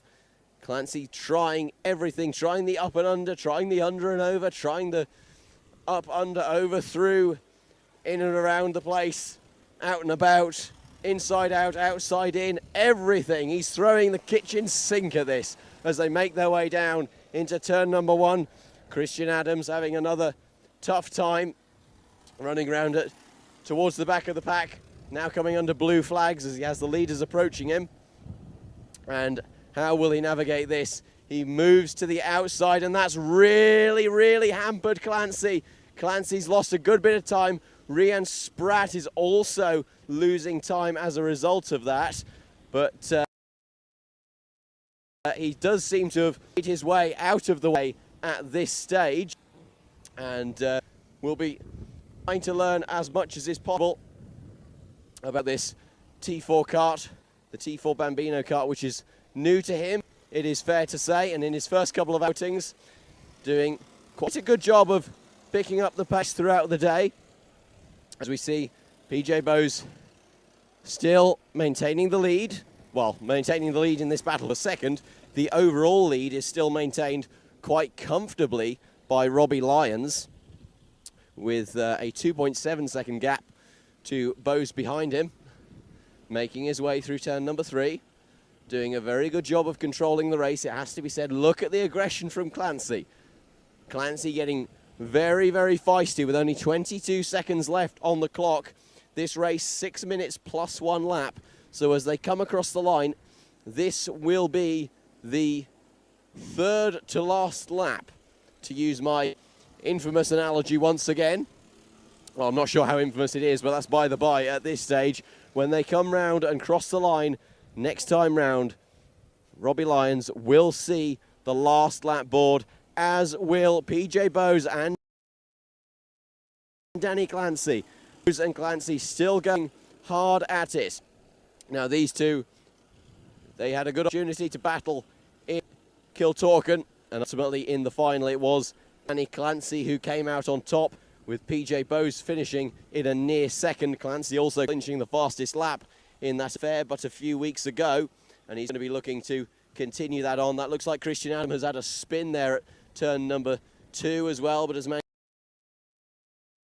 to keep going, so he's progressing nicely from where he was in the last heat, where he was able to continue after his spin. As we see Clancy going up the inside and taking that position from PJ Bowes, doing a good job of making up that position on the final lap of the race. Bowes will have it all to do as he makes his way through turn number 2, wide from Clancy. Bowes gets the cutback. It turns to the outside for turn number 3, however. What will he do here? Will he get the cutback once again? He early apex, tries to cut, but Clancy there, decisive chopping move across, keeping it tight on the exit, and ultimately out-driving PJ Bowes. Bowes has a sniff up the inside through the final corner, but nought can be done, and it will be through the final corner. Robbie Lyons, who takes victory in heat number 2 in front of PJ Bowes, and no, excuse me, Danny Clancy in front of PJ Bowes for positions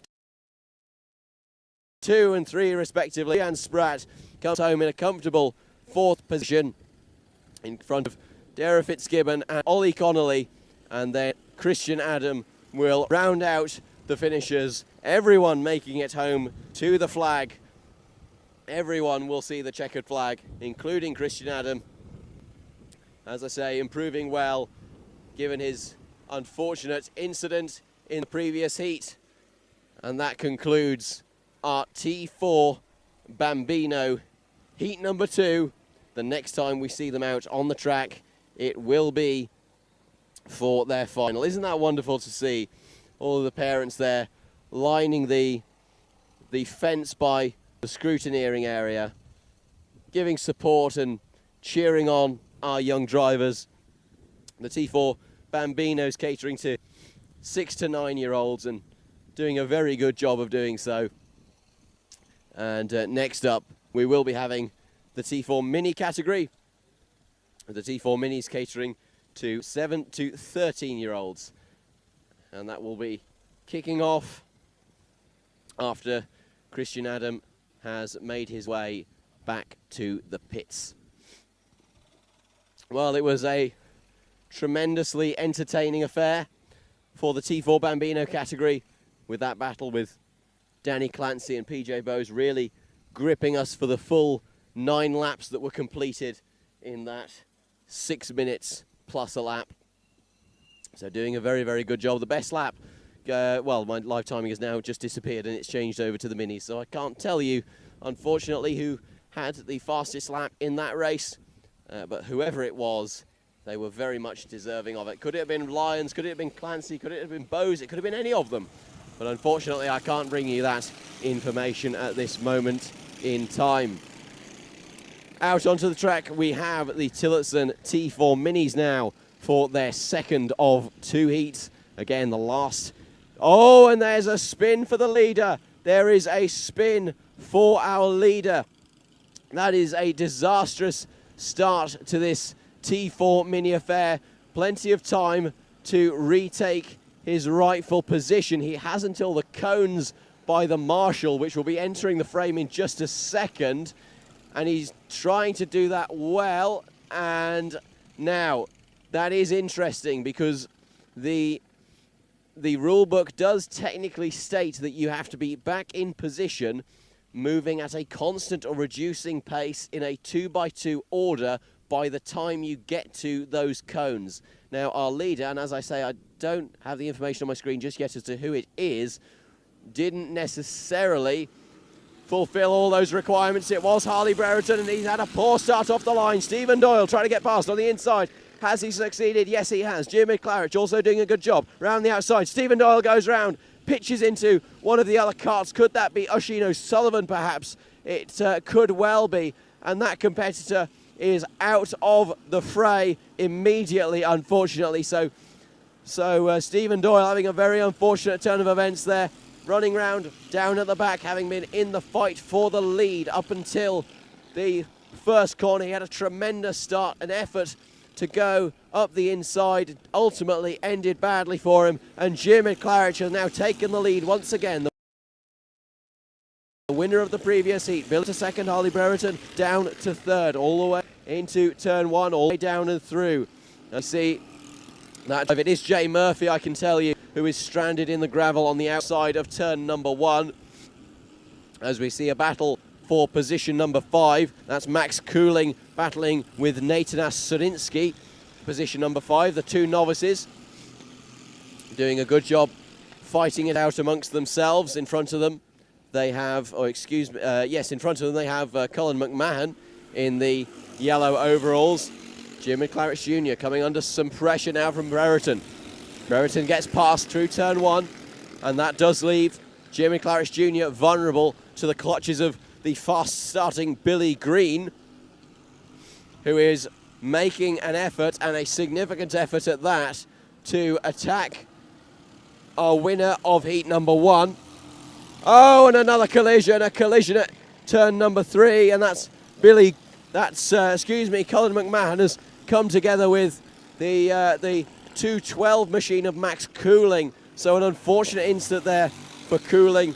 Perhaps a little bit too ambitious, or perhaps McMahon closed the door on him. It remains to be seen. There'll be a decision for our stewards to make. Brian Grogan, Barry Duggan and Kevin O'Riordan will be looking into that as we see the leaders still battling away. There was a battle down into turn 1, and the battle is now continuing, and they are all line astern. 3 carts in, dare I say, about 6 cart lengths currently is the status quo at the front of the pack, as Oshino Sullivan makes his way across the line, as does Jimmy Claridge Jr. and Harley Brereton. Billy Green still sitting in third. Brereton up the inside. Brereton through on Jimmy Claridge Jr. It's going to be a drag race up to the second corner. Bit of contact there between the two of them. It is Claridge who comes out on top. Now they're going to have to navigate Oshino Sullivan, who is being rapidly approached and will be shown the blue flag. Gets out of the way successfully. Well done, Oshin. That's a good decision to make. We really don't want to be trifling with this battle up in front. As I see down towards the back of the pack, that looks to be Stephen Doyle, who is smacking his steering wheel in frustration at something coming a cropper on that lap, as Brereton once again up the inside. Can he make this move stick this time? Billy Green's going to be looking hungry. Green up the inside of Claridge. Can he make it 2 for 1? No, he can't. Remains in third. Claridge holds it around the outside, and he's going to be looking to attack Brereton back now, as Billy Green falls back slightly on the exit, but regains significantly during the mid-course. Nearly touched the back of Jim Claridge Jr. there, but ultimately no harm, no foul, and with 3 minutes left on the clock, I really do not want to see this battle ending. Jim Claridge Jr. sets the fastest lap as he comes across the line, a 37.146. up towards turn 1. It wasn't enough to hold the lead, however. Brereton back through. Billy Green still sitting behind in 3rd position. Doing a good job thus far. Brereton holding on by the skin of his teeth. Jim McClarich Jr. with a score to settle, however. As they make their way through the final set of corners, it's going to be advantage Claridge with the slipstream. Slipstream very important. And the wind did shift over the lunch break from being almost perpendicular to the start-finish straight to being somewhat at a 45-degree angle as a headwind. Now, the wind has shifted back to almost its original orientation. However, it's nowhere near as strong as it was before the lunch break. And so, dare I say it, the slipstream might not be as effective. Although here comes Claridge. Claridge making a move, a statement of intent up the inside. Can he make it stick? Yes, he can. Good move there from Claridge. Once again, setting the fastest lap. This time a 36.753. So very good performance from Claridge so far. Brereton isn't done with him just yet, however. They make their way through turn number 3. As there's a battle at the back between the 213 and the 207 of Variant Krishna Kumar and Jack Miller, both having a bit of a tussle together. The leaders still battling it out, however. 1 minute 23 on the clock. 1 minute 20 now. Brereton to the inside. Brereton up the inside. Brereton going side by side with Claridge. These two old enemies from heat number 1. Billy Green licking his lips behind, thinking, what can I do? Now that looks to be Oisin O'Sullivan again, perhaps, who is unfortunately caught in a very awkward place on the apex of turn 2, as ultimately Brereton, having been disadvantaged by the blue flag traffic, manages to make his way through past Jim at Claridge. Or perhaps he was already in front of Claridge and just held on to his position. I was focusing more so on the blue flag runners. Brereton defends to the inside. Claridge forced to go wide. Can't make anything of that. Billy Green still looking hopeful. Claridge also looking hopeful. Little look up the inside. Not able to make anything of it. Brereton runs slightly wide. No advantage gained. Ultimately, Brereton wide again. Claridge keeps it tight. Can't make anything good of it. That battle between Variant Krishna Kumar and Jack Miller still progressing. The two final runners on the track, and ultimately having a great battle in and amongst themselves, as the leaders seem to have settled down into a rhythm at this stage. And a 2/10 gap is what separates Krishna Kumar and Miller, and them both doing a very good job. Neither of them novices, but having a fantastic time battling each other, as I can see Colin McMahon and possibly Sarinsky battling away also. So sort of groups of 2 this race is emerging into, barring the leaders, who are now side by side down the start-finish straight. Claridge to the inside. Claridge taking the position. Billy Green also looking up the inside, trying to follow through. And he looks to make it 2 for 1 up into turn number 2. He thinks better of it. Little bit of hip and shoulder. Oh no, that's a disaster. Billy Green having had contact there, a little bit of side-on-side contact with Brereton, has now retired from the race. His hand is in his head is in his hands. He smacks his helmet in frustration, and from such a small amount of contact, he is forced to retire instantaneously, and that really has played into the hands of Claridge Jr. as they pass their stricken compatriot, the man who was well within a chance of securing victory in this heat, is now stranded on the infield, climbs out of his cart in deep frustration. And having put in such effort over the previous 13 laps, it wasn't enough, unfortunately. As the checkered flag falls, we will... Oh my goodness me.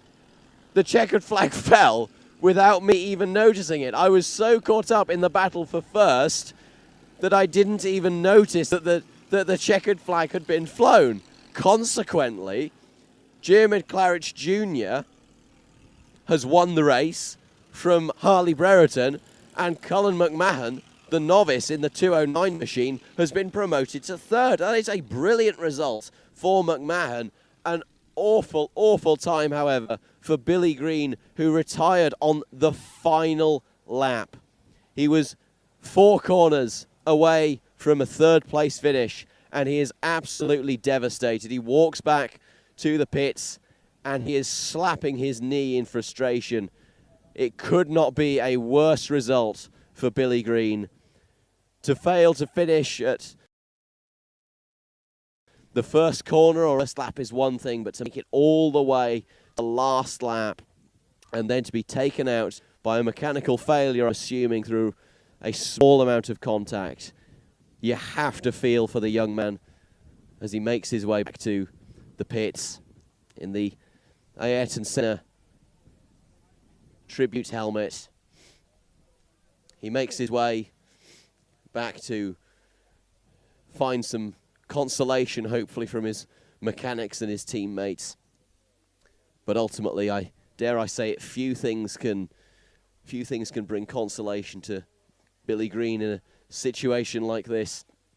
So the finishing order was as follows. Jim McClarich Jr. took victory from Harley Brereton in front of Cullen McMahon, who was promoted to P3 after that incident involving Billy Green. Stephen Doyle finished in 4th in front of Nathan Surinsky, and Varenth Krishna Kumar came out on top in the battle with Jack Miller.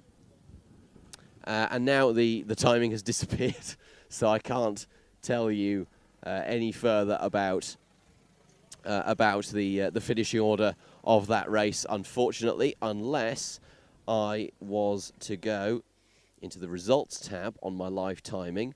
Now, can we get this to work? Now, Tillotson T4 Mini.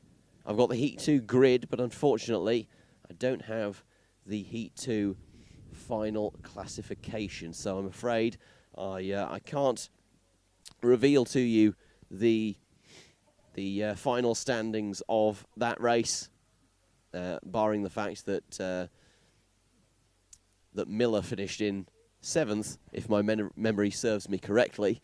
And we did have the non-finishers of Max Cooling, who got stuck in the gravel at turn 1 after that unfortunate incident involving another competitor who I can't remember, unfortunately. And then also Billy Green, who had a very unfortunate incident there on the final lap, and he was holding so well. Now, it would be interesting to know what it was that actually caused that failure. It seemed like he completely lost drive as he went out of turn 2 after that sort of side-on-side contact with Harley Brereton. Now, could that have been an issue with the chain? Maybe the chain was thrown off the sprocket, or perhaps there was some kind of issue with the axle. Who knows? I would favour the explanation of the chain being thrown from the sprocket. Those mini T4 minis with a 70-tooth sprocket. Unfortunately, none of those 70 teeth are any use to you if the sprocket isn't connected to a chain. So, an unfortunate result for Billy Green, but that's motorsport. Unfortunately, these things do happen, and it's a heartbreaking thing when it does happen. And especially for Billy Green, who was in with such a chance of a good result in the final. While it isn't out of the question that he could make it onto the podium, indeed trophies for the top 5 drivers in the mini final, there is a significant chance that he could still come away with silverware.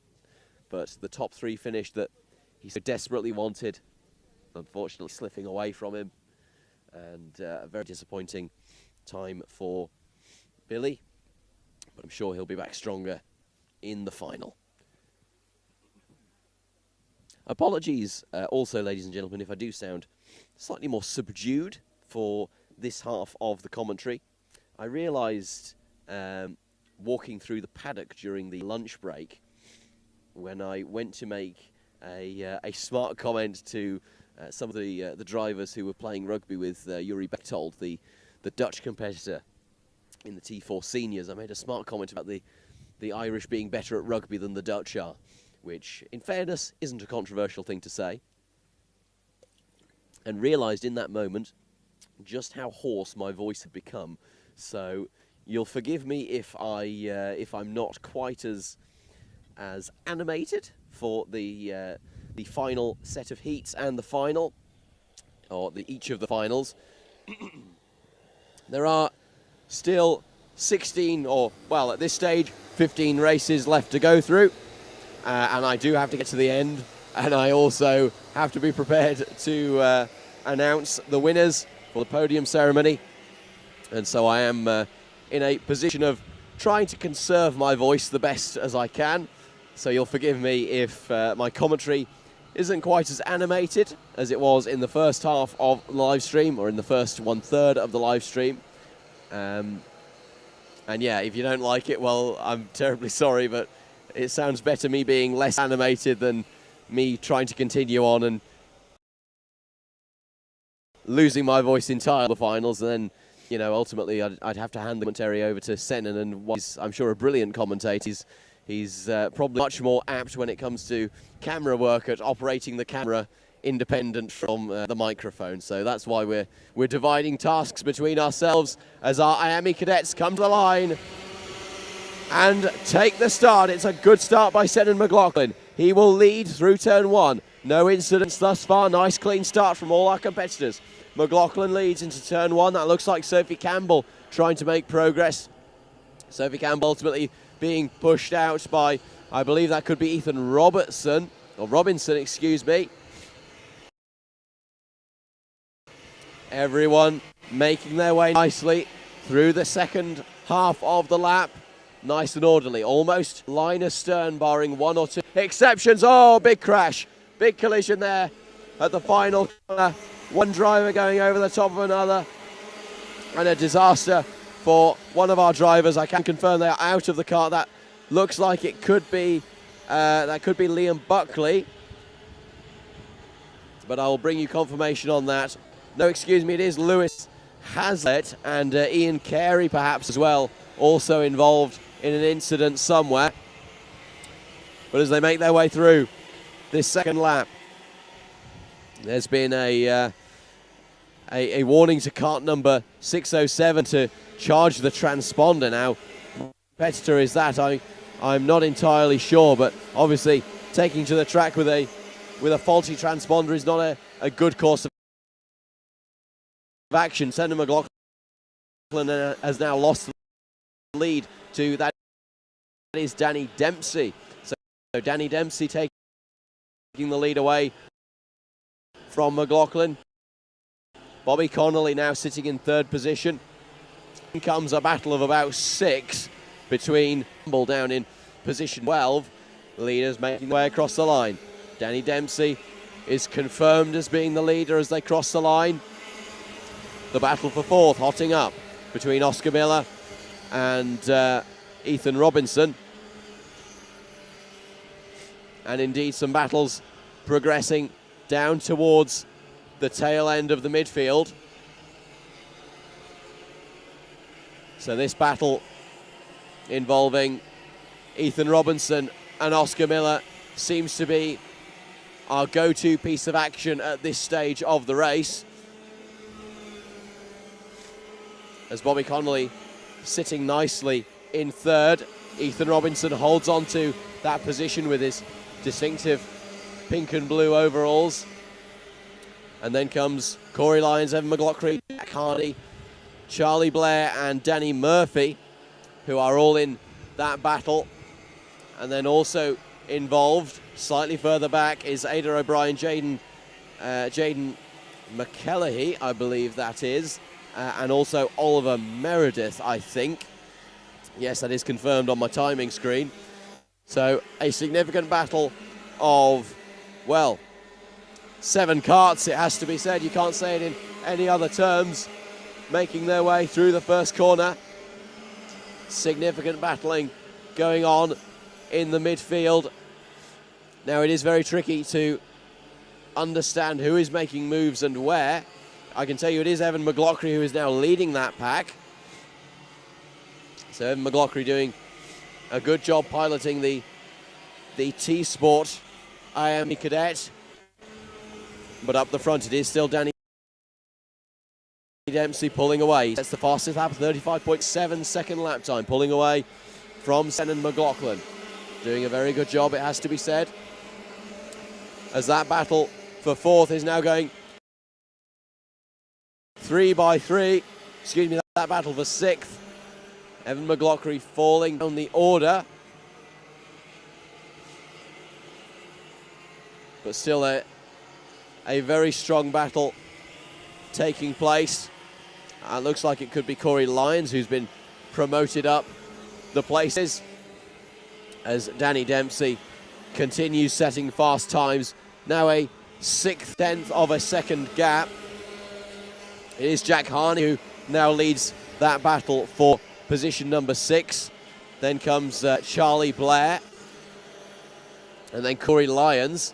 Corey Lyons making a move up the inside of Blair, and that's going to play into the hands of McLaughlin as well.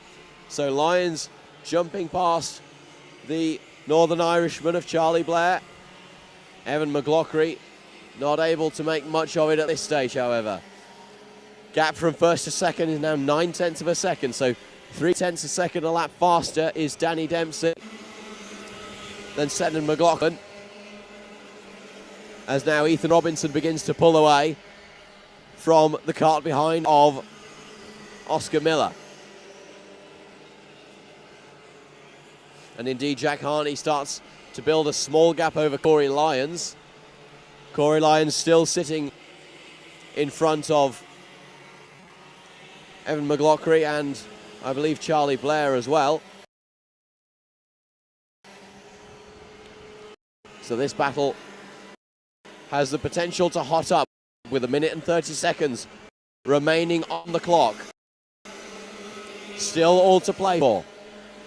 Oscar Miller, Jack Harney, then Corey Lyons. So a good job being done so far by each of our competitors in this battle for 6th. Jack Harney still hanging on.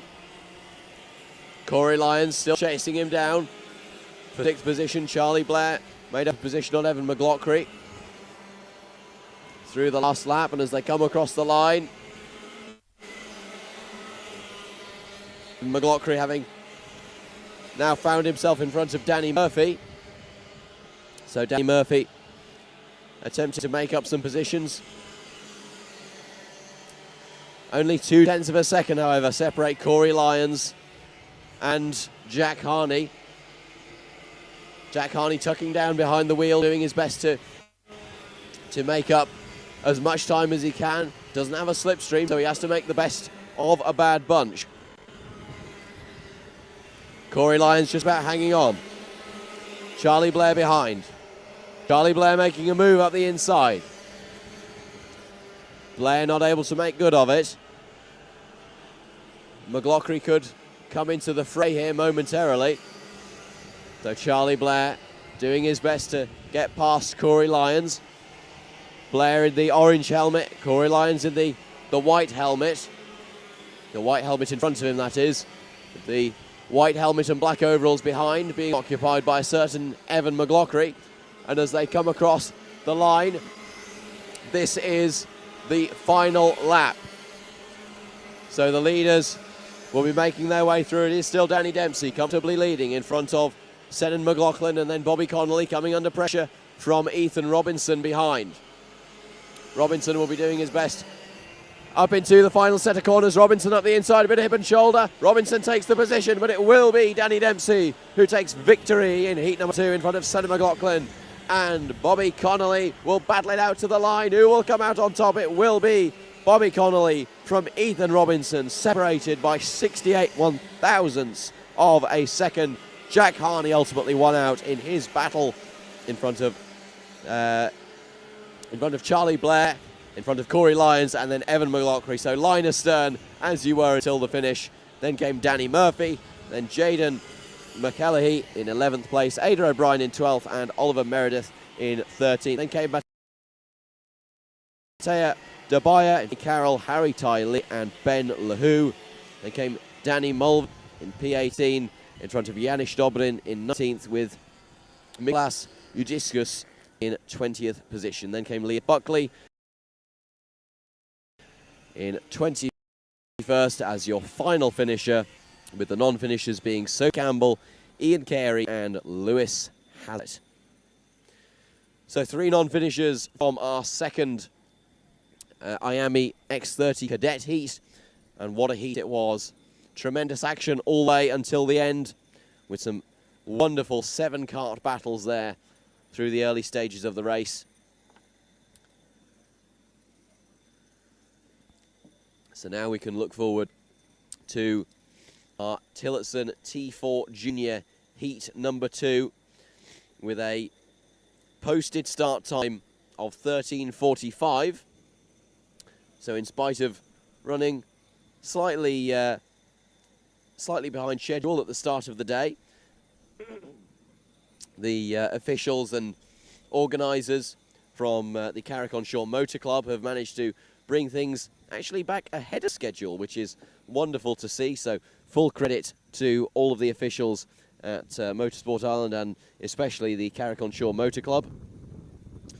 They're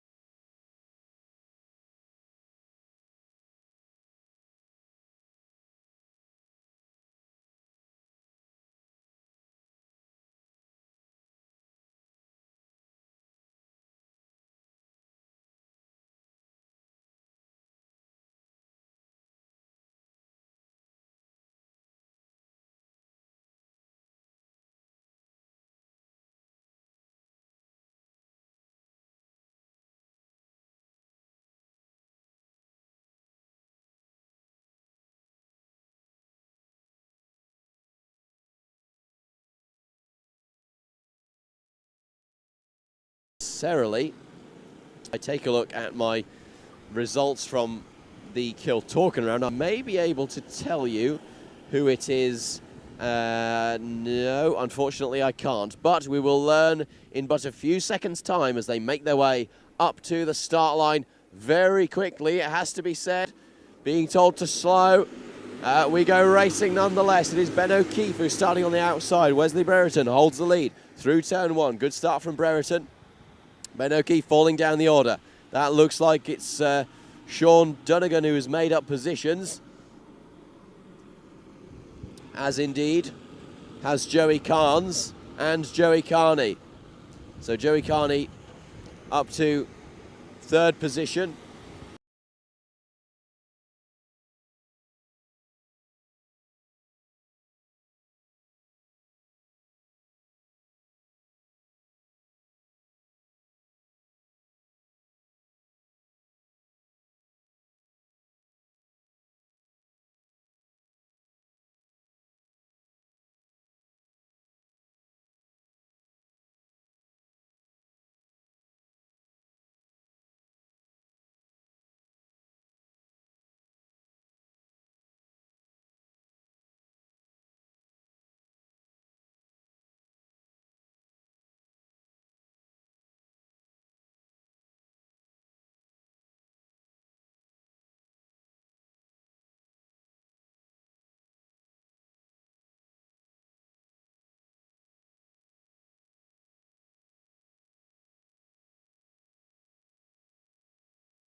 Then comes Wesley Brereton, sitting in 4th place, having fallen down the order from pole.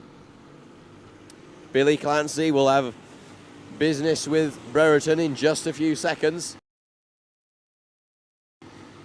All back of him, and then Eddie Summers Jr. will be looking to take advantage of this whenever is possible. I can tell you that Spencer Casey and Morgan Moore have retired alongside Adrian Guile, so it is Spencer Casey who is beside himself with frustration and upset on the infield between turns 2 and 4.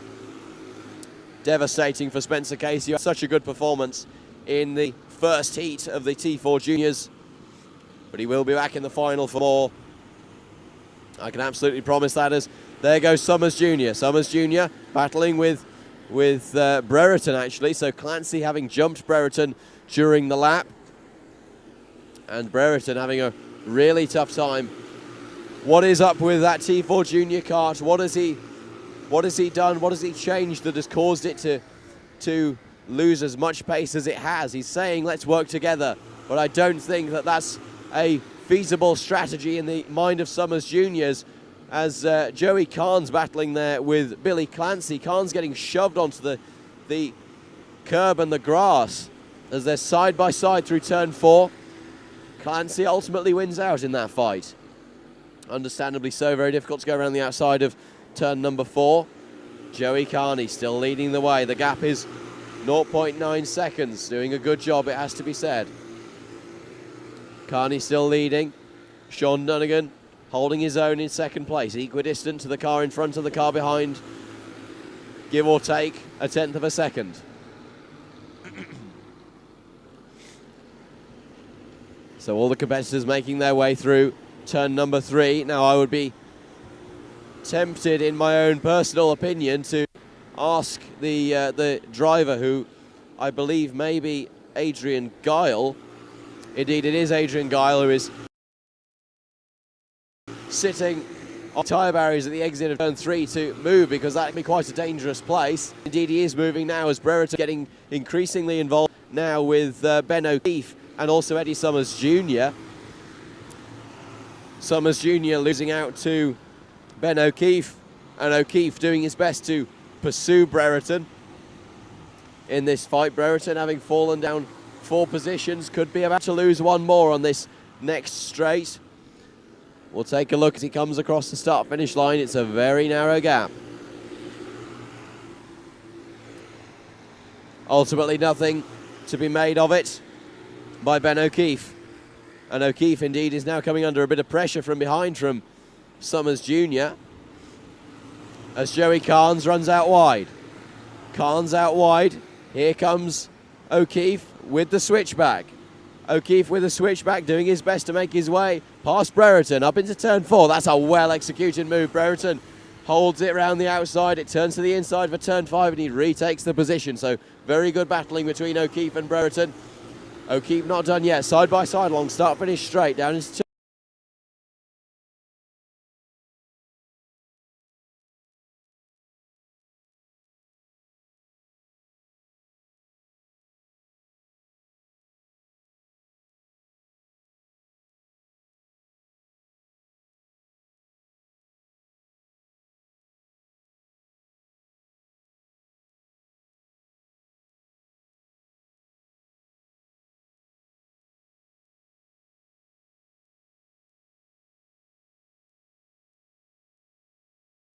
Circumstances of there only being one, from my knowledge, is remarkably good going for a field as competitive as the T4 Juniors. It is still Joey Carney who leads the way now by 1.4 seconds. Sean Dunnigan coming under pressure from Billy Clancy. Clancy with the move up the inside. Sean Dunnigan trying to get the cut back.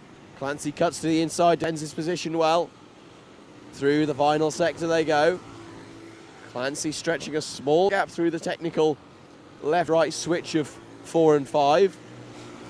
Both drivers tucking behind the wheel, trying to reduce that drag profile. As there's a spinner there, and that looks to be, that's one of our novice drivers. It looks like it is the 304 machine. So that is Tiernan O'Connor with a half spin at turn number 3. Unfortunately for him, but learning the limits of the tyre, learning the limits of adhesion as one has to. And that'll be no harm, no foul. It has knocked him out of contention in the battle that he was engaged in with, I believe that was Fionn English. That'll be good news for English. And there's good news for Summers Jr., it looks like, as well, who appears to be battling with Joey Carnes and has indeed got past Joey Carnes. Here comes Brereton. Little bit of grass, nibble of grass on the inside for Brereton. He puts his hand up, not very happy with that. Joey Carnes, though, still pressing on the back of Eddie Summers Jr., who's well able to hold his own in the T4s, as there's a spinner at the final corner. Now, I don't recognise that as being one of the leaders. I'll bring you information as to who that is as and when I receive it. Robert Greenbolster running in a league of his own with quite a lot of clear air in front of him.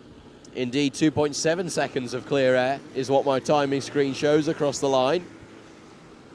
But still, up the front, Idikani, leading by a comfortable margin of 1.9, almost 2 seconds now.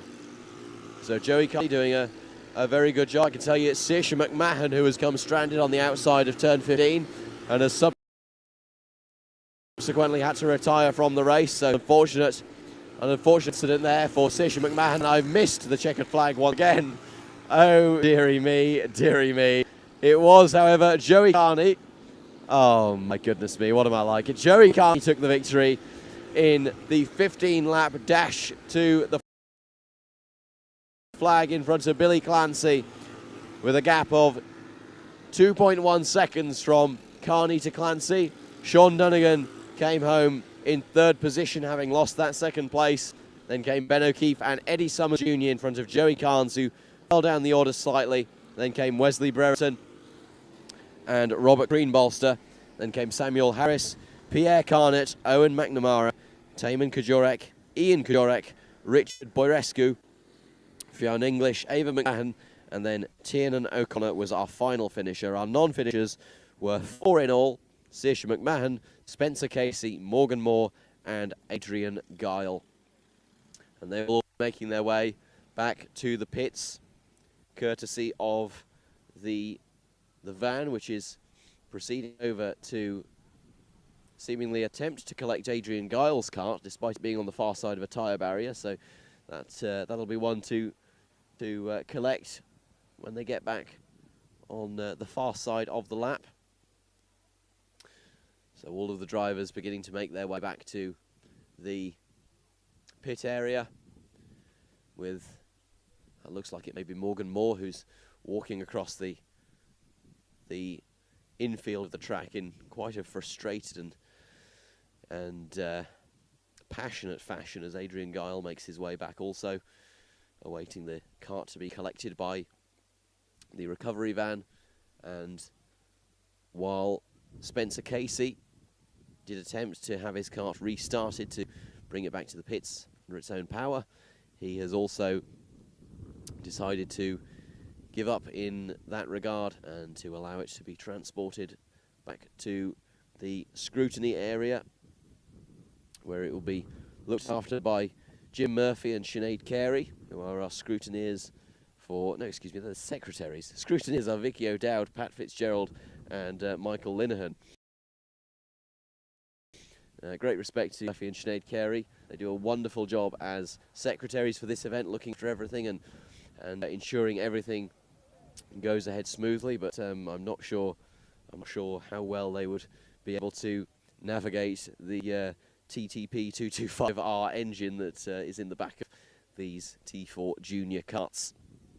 Although I'm sure with a bit of training they'd be able to put their hand to it in a reasonably effective way, because these engines, known for being very reliable, very easy to run.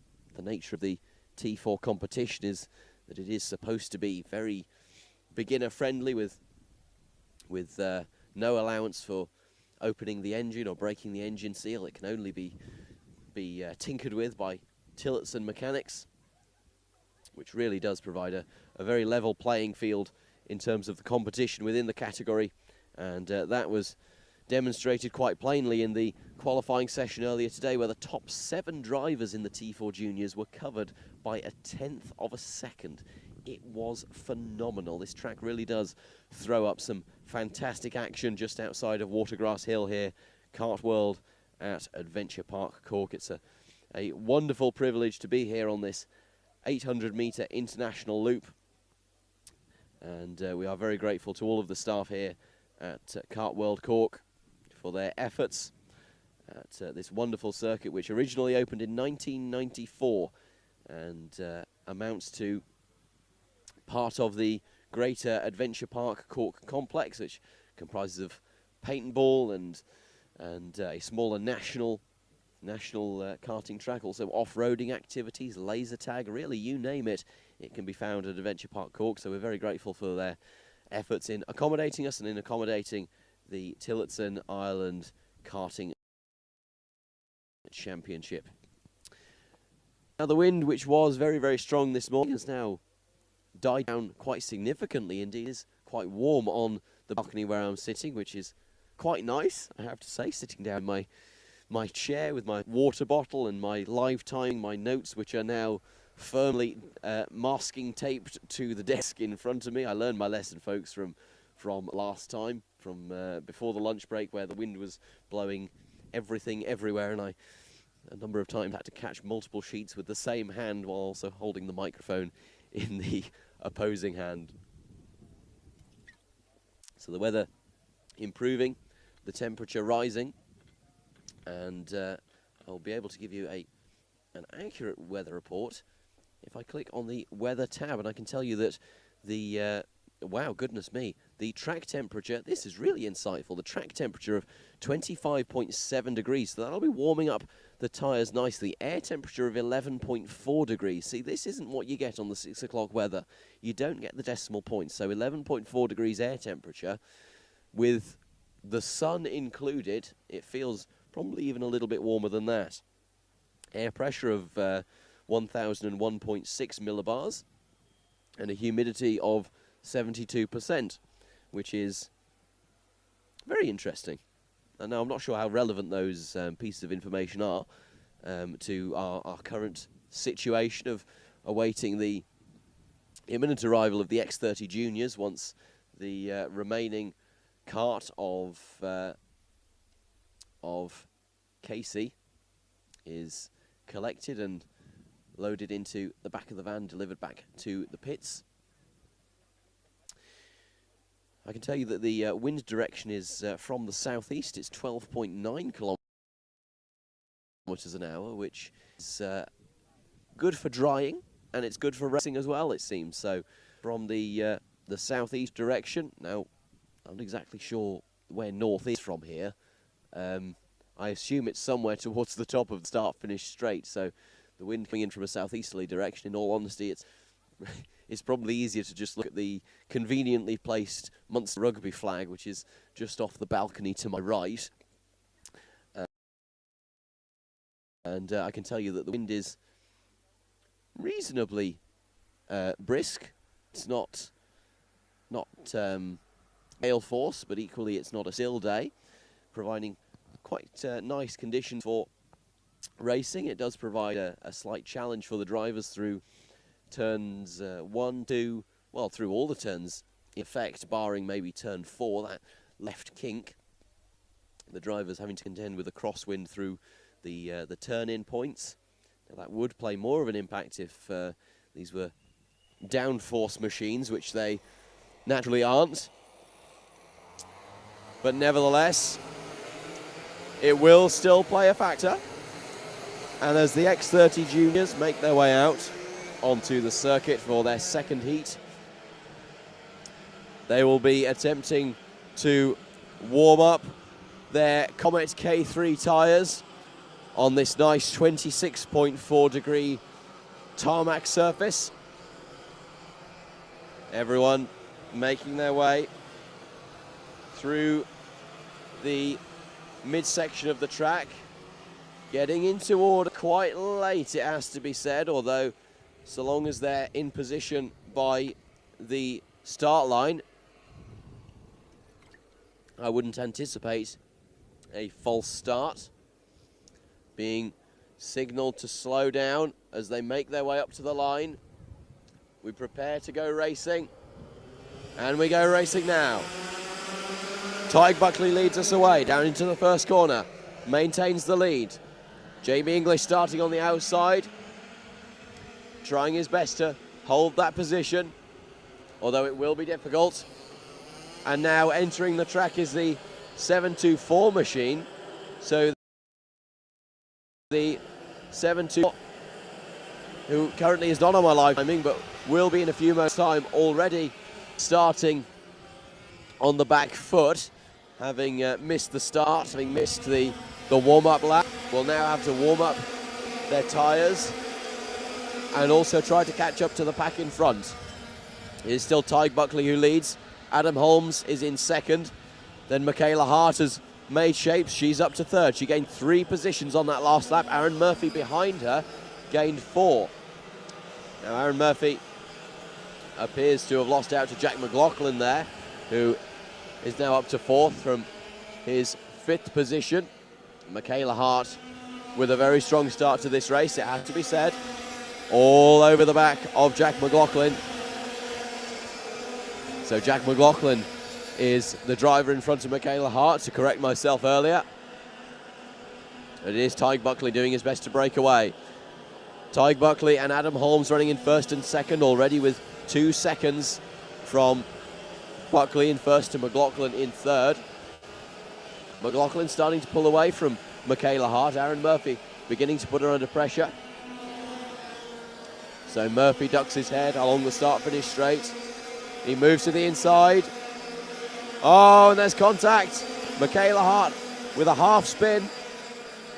So Aaron Murphy and Michaela Hart getting involved with each other. And that could have been very, very bad for Michaela Hart. She's lost some positions, but she's very fortunate to still be in the race. That could have ended up in the gravel trap for Hart. So lucky to still be continuing, as up the inside of Aaron Murphy goes, that could be Charlie Gardner. In the 713 machine, it is Jamie English, excuse me. So Charlie Gardner in front of Jamie English. Tyg Buckley laying down the gauntlet early. Fastest lap, 31.9 second lap time. You'll forgive me for the slight voice cracks here and there, ladies and gentlemen. As I say, I'm trying to care and look after my voice for the duration of the event. So far, I'd like to think that I'm doing fairly well at it. Not as well as our competitors are doing at throwing up action for us, though. It is still Tyg Buckley with now a 6th gap to Adam Holmes. Adam Holmes himself with a 1.7 second gap to the cart behind of Jack McLaughlin. McLaughlin in a league of his own almost, very, very much in the clean air, as we see Aaron Murphy and Michaela Hart. Michaela Hart now back behind Aaron Murphy, who himself is behind Jamie English and Charlie Gardner. Now that's a battle that's going to hot up fairly quickly as they come through the frame now. You can see Michaela Hart there in the pink, white and purple cart overalls and helmet. In front of her in the orange cart is Aaron Murphy. In front of Aaron Murphy is Jamie English. And then in front of Jamie English was up until this point, Gardner now falling down the order, losing out in that position. Now coming under pressure from Aaron Murphy. Michaela Hart trying to get past Murphy once again.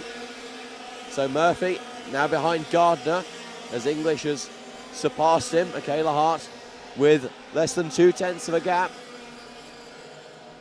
Still all over the back, but Michaela Hart now coming under pressure from John Foley Jr. with the orange helmet in the blue machine.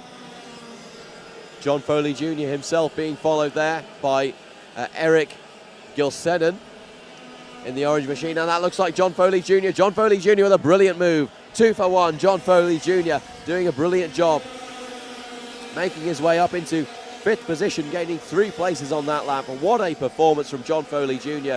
He's now being urged to work with Michaela Hart. Hart urging him on. Let's go and get the carts in front. I'm not sure John Foley Jr. is going to be particularly interested in that, as a little bit of a touch there on the back of that looks like Jamie English perhaps. as Michaela Hart gets past Foley and does a good job of it as well. And now she goes making her way up in front, almost headbutting her steering wheel there, Michaela Hart. So very, very passionate, very intense behind the wheel, trying to get as much of that slipstream as possible, reducing the drag of the kart by ducking the head behind the wheel. And now she goes chasing after Jamie English, who sits in front of her, and Ben McLaughlin, who sits in front of him. So an 8-kart battle for the lead from what I can count. If I count, it could be considered 8, it could be considered 10. I'm not sure did I say it was for the lead. It certainly isn't. It is currently for 5th place, with Michaela Hart heading that train up. John Foley Jr. sitting behind, Charlie Gardner behind him, and then Aaron Murphy. No, excuse me, then Eric Gilsenan, Aaron Murphy behind Gilsenan, as we see a move up the inside there by the 714 Charlie Cosgrove. So a good attempt by Charlie Cosgrove to claim some ground for himself. And this race really settling down.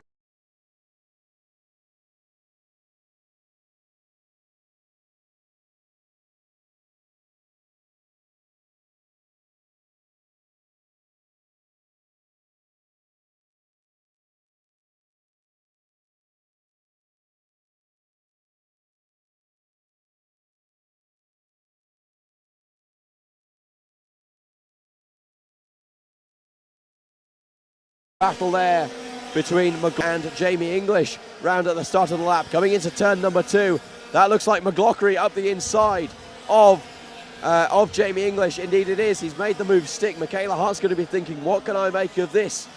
And with only a minute remaining, it's going to be a big ask for Hart. But it is equally going to be a big ask for Ben McLaughlin to hold on to this position from Jamie English. Tig still sprinting away at the front, 1.2 second gap to Adam Holmes, who remains in second. McLaughlin still in third. This battle for the final podium place in this heat, not that there are podiums in the heats, but it still counts. Pride is still at play here, and look at the distance that Michaela Hart has closed in, with 40 seconds now left on the clock. Time is ticking for Jamie English to make this position back. When will he make his move? Will he be able to make his move? Will he have the chance to? Is going to be the question on his lips, certainly. Although there's belief, there's ambition to the outside. Can he make it stick? No, he can't. Can he get the switch back? Jamie English looking hungry. He goes to the inside of Ben McLaughlin. Michaela Hart tries to go around the outside. Can't make much of it. McLaughlin holds the position. English back up the inside. Turn 3. McLaughlin with the switchback, turns to the inside. Going to be difficult for English to do much. Can he hold it? Yes, he can. Up the inside, turn 5, runs wide. McLaughlin back through. Michaela Hart can take advantage of this. There goes John Foley Jr. Jamie English losing big time. The 7-11 machine of Charlie Gardner's also in there. Michaela Hart past McLaughlin into third place. Brilliant move by Michaela Hart, recovering after that half spin. John Foley Jr. side by side with that looks to be Charlie Gardner perhaps. As now Jamie English seems to have regained his composure. Oh no, excuse me, that is Charlie Gardner, who appears to have made his way through. And it will be, and indeed it is, Tig Buckley who takes the flag in front of Adam Holmes and Ben McLaughlin, in front of Michaela Hart, who just loses that third position at the death, in front of Charlie Gardner, Eric Gilsenan, Jamie English, John Foley Jr., Aaron Murphy, Ben Connolly, Keenan Murphy, Jack Murphy, Charlie Cosgrove, Chad Leman, Joel Murphy, Zach Burke, James Nolan, Martin Shannon, Adam Blaney in 19th, and then Jamie Mulvey in 20th. Then comes Ray Healy in 22nd, in front of Jay Peoples in 23rd, with Jack Crockwell rounding out our finishing order in 24th place, with Mark Fleming and Jack McLaughlin, unfortunately not able to take the flag. So a tremendous race there in our X30 junior category. I once again missed the checkered flag, but that battle between as I scroll up to the top of my timing screen, that was a bit confusing for me. That battle between McLaughlin, Hart, Gardner, Gilsenan, even English, John Foley Jr., Aaron Murphy as well in there. That was absolutely enthralling. So very much a battle of 7 karts for P3, and anyone could have been in the running up until the final corner, but it was ultimately Ben McLaughlin who triumphed ahead of Michaela Hart, who did a fantastic job to cover back from her position after that half spin at first corner. So doing a tremendous job so far. And we are only 0.7 of a kilometre away, so less than a lap from covering the 300-kilometre distance of racing. We've had 299 kilometres of action so far today across 403 laps. So a tremendous amount of action to be seen throughout our racing as we get ready for the T4 Seniors. And Jack Mackenzie-Smith will have work to do to keep behind him the Pratt Bros racing machines with Brereton, and that also looks to Warren Russell. Warren Russell starting directly behind him in this heat, so he will have a significant amount of work to do. And once again, we will be running early for this 8-minute plus 1 lap heat. A build start time of 14:17 local time. It's currently 14:09. So running ahead of schedule once again, which is a great credit to the Carrick-on-Shore Motor Club in what has to be said is only their first karting event that they've run, to my knowledge, and doing a tremendous job of running it so far today. It really is a fantastic effort from all of them as our T4 Seniors take to the track. It has also been a fantastic effort by all of our sponsors: Kilsheelan Limestone Quarries Limited, Shoreway Group, Ashgrove Transport, OS Media, IRL Motorsports, Harney Roll Cages and Monahan's Garage. And also Vantage Point Media, who, while we're not sponsoring the event, are bringing you this wonderful live stream coverage from the top balcony outside of the clubhouse. And a tremendous live stream it has been as well. We do hope you're enjoying it. If you are, then please do make sure to subscribe to the Vantage Point Video YouTube channel and follow us on Facebook. Leave a like on the live stream if you are enjoying it, and make sure to come back to it later to analyse your own performances. If you're racing or if you're cheering on one of your friends or family members, let us know who as we go racing in the T4 Seniors. Jack Mackenzie-Smith, good start off the line. He'll have the inside line as there's a spinner immediately. The 428 machine and the 427 machines. That is the 428 and 427. That's Ollie Clark getting involved with Niall Leahy off the start before they even made it to turn 1. It is, however, that looks like Tyler Brereton. Indeed, it is Tyler Brereton who has the lead currently, with Jack Mackenzie-Smith going toe-to-toe with Josh Allen for second place. Josh Allen having to cede that second place in exchange for a third. Warren Russell falling down the order as well. Not a start for Warren Russell. He currently finds himself down the order. Currently running around in about 6th position. He's battling with Yuri Bechtold, the Dutch driver, in his first season of Irish karting. An experienced Dutch kart driver, but racing in Ireland this year, being powered on by the Stapleton Motorsport crew, and doing a very good job of things as well, you have to say, in a very competitive 6th place currently.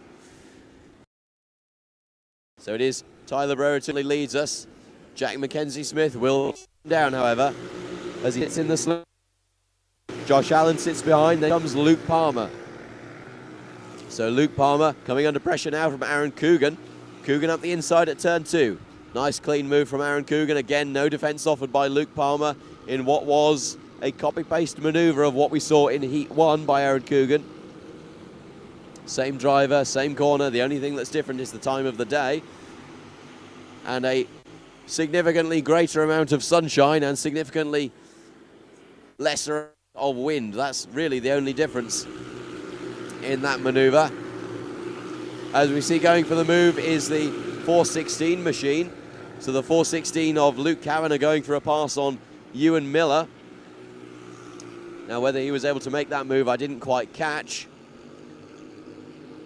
But this race really settling down now into a rhythm, which is great to see. Everyone being strategic. Yuri Bechtold getting involved with the 445 machine, it looks like. Well, that could be the 405 of Conor O'Neill, as I correct myself. So Conor O'Neill and Yuri Bechtold having a decent showing, running around in position 7 and 8 respectively. O'Neill in front of Bechtold, and then behind them is Peter Brett, the novice racer, but certainly showing a strong hand at this stage of the race. Tyler Brereton still leads, however. Jack Mackenzie Smith running around in second, doing a good job. Having fallen down from pole, though, he will be looking to regain that first position with a 35.5 second lap time. He's doing a good job. That is the fastest lap of the race. 2.7 tenths. 2.7 tenths.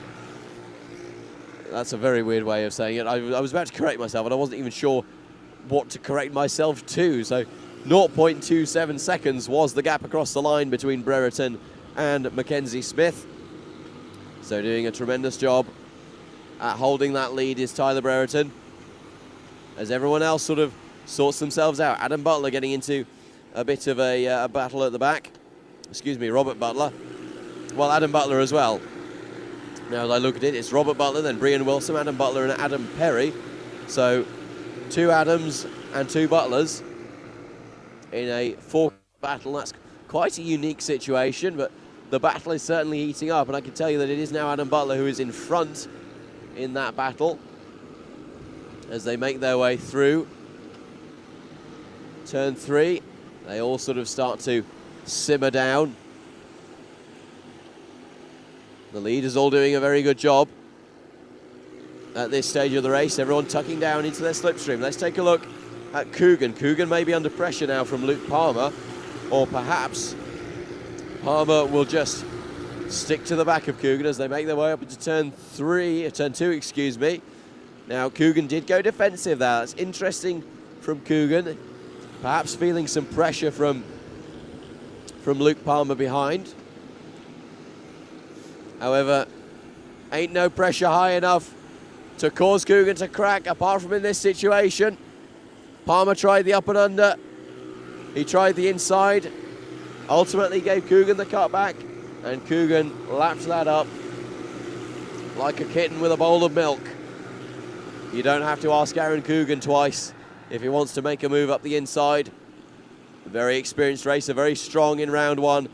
Took ultimately what was a clean sweep in the T4 senior category, with pole, a win in Heat 1, a win in Heat 2, and a win in the final, and fastest laps in every single race. So Coogan with good form coming into this round, but seemingly struggling slightly with pace. Perhaps a challenge with the setup that has been best cracked by the likes of Jack Mackenzie Smith and Tyler Brereton. Indeed, Josh Allen has quite likely got a very comfortable setup as well, based on his posturing, almost glued to the back of Jack Mackenzie Smith through the turn 2 hairpin as they climbed up the hill. So as they make their way across the line, it is a new fastest lap. Tyler Brereton, 1:35.3, so 2 tenths better than the previous fastest lap. Very small increments being made, but as we see up the inside, there goes Luke Palmer on the inside of Coogan. That changes to the inside once again for Palmer, but Coogan now on the inside in the run-up to turn 4, and this is going to open the door for Warren Russell. Russell is trying to get involved here. Currently sitting in the back with that fluorescent helmet. Another Pratt Bros Racing contender. Warren Russell strong this morning. And now this 3-kart battle for what is ultimately 4th place. Not a podium position, but as I mentioned previously, no trophies given out for the heats. However, this does decide the points for the finals. It is worth discussing also the way that the point structure works with the heats. The first place driver receives 0 points, the second place driver receives 2, as Coogan is having to defend from Warren Russell. And then to continue on from my point, the lower down that you finish in the order, the more points you accumulate. Then the grid for the final is decided by the driver with the lowest points, as here comes Russell up the inside of Coogan. Nice clean move, nothing Coogan can do in response except move to the inside. Bit of contact there, side pod to side pod. Warren Russell has to concede, tries to get the cut back, doesn't work. Coogan with a hand gesture there. I'm not that a gesture, don't be silly, or let's go together. In any case, still glued together, and it's good news for Luke Palmer, who's now sitting with a 9/10 of a second gap. Here comes Russell again. Russell again up the inside at turn 2. He's onto the grass. It's reminiscent of Vettel versus Bottas at Catalunya 2017. Utter commitment from Warren Russell, doing a brilliant job. Here comes the outsider of Conor O'Neill, doing a brilliant job being involved in the fray, the 405 machine. So good race there from Conor O'Neill, getting himself up into the fray, wagging his finger at Coogan, saying, no, no, no, you're not allowed to do that. Coogan also wagging his finger in response. Same back at you. That's the word from Coogan. So tension's high, but fair, it seems, in this battle. As we come around to the final few corners, it will be Tyler Brereton who makes his way through the final corner to win in heat number 2 in T4 Senior. Jack Mackenzie Smith hangs on to second. Josh Allen hangs on to 3rd. It is ultimately Coogan that profits in that battle. And in the middle was Luke Palmer. So your finishing order, ladies and gentlemen, was Tyler Brereton finishing in 1st in front of Jack Mackenzie Smith in 2nd, and Josh Allen rounding out the top 3. Then came Luke Palmer and Aaron Coogan, who won out in that battle, with Warren Russell finishing in 6th and Conor O'Neill in 7th. Peter Brett finished in 8th in front of Max O'Neill in 9th, and Yuri Bechtold rounding out the top 10. Jake Brunel just missed out on the top 10 in front of Ewan Miller and Brian Wilson, in front of Robert Butler and Luke Kavanagh in 15th place. Then came Adam Butler, Ollie Clark, Elijah Mooney and Adam Perry, with Niall Leahy rounding out the full grid of 20 drivers. Notable mention there to Peter Brett, who was the first place novice, with a significant gap to his fellow novice drivers behind. So the very talented Peter Brett doing a good job, finishing within the top 10. As we now prepare for the category that throwed up such a strategic battle earlier on today, the T4 Senior 168s and Masters.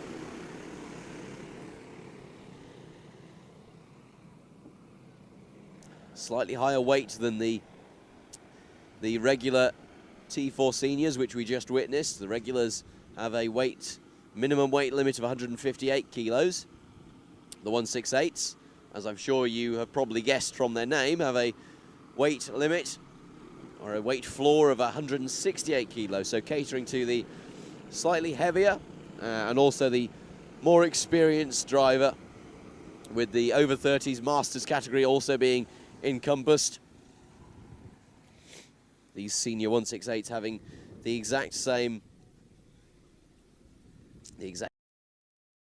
engine as the seniors also. Usually slightly slower lap times for the 168s, as they have a slightly lower power to weight ratio, but it doesn't stop them from throwing up great action as they come to the line. We go racing, and it looks to be Niall Urson straight away maintaining the lead down into turn 1. Urson does maintain the lead. Kyle Kavanagh seems to have lost out there, as that looks like Peter McBride, or perhaps, yes, it does indeed look like Peter McBride, as we have a spinner that looks to be Kyle Kavanagh, who's gone round at turn number 2. So an unfortunate turn of events for Kavanagh, as it is still Niall Hurson who leads the way through the final couple of corners. It is Colin Munnelly who has now shuffled his way up to second from starting in third, and Mickey Brennan now finds himself in third position. Behind him, Peter McBride in that fluorescent helmet, and then comes Eddie Roach with the black helmet now. Eddie Roach making a move. Moved by Roach up the inside of McBride. We've seen these two go toe-to-toe on a number of occasions. I can tell you it was Kevin Stanley who was involved in that spin at turn number 2 on the opening lap. It was not Kyle Kavanagh. Kyle Kavanagh currently sitting in 6th position, although a bad start and losing 4 positions on the opening lap.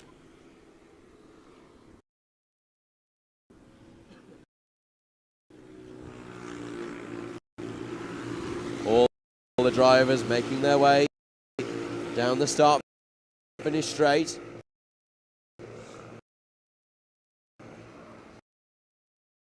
A further battle developing behind Kyle Kavanagh between Shauna Summers and Ryan Hurson. That looks to be Ryan Hurson as they made their way down into turn number 1.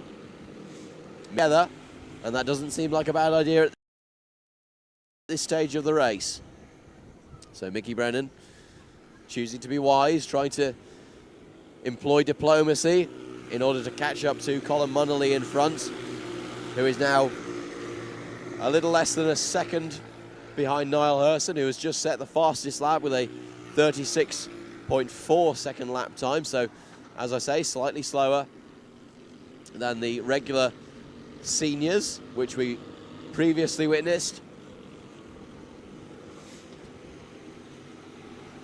3/8 of the way almost through this 8-minute plus 1 lap heat.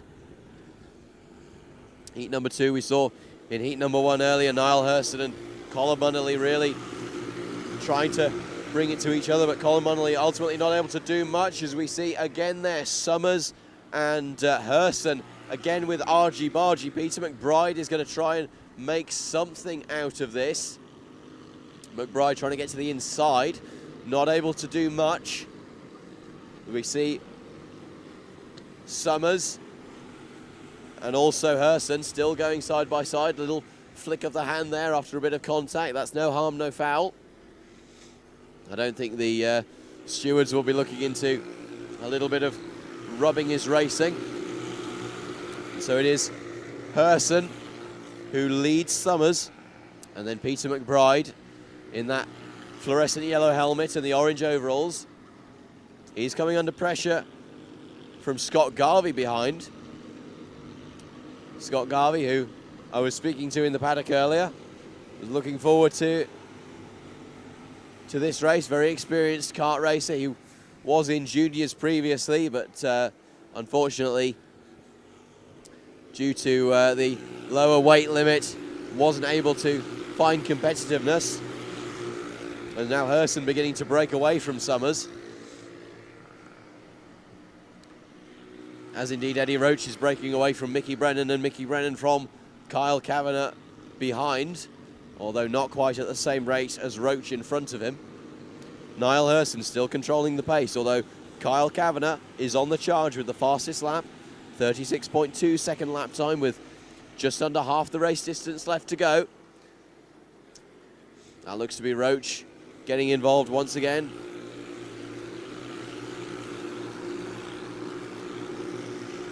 It is the 506 machine, or the 516 machine, so that is Shauna Summers.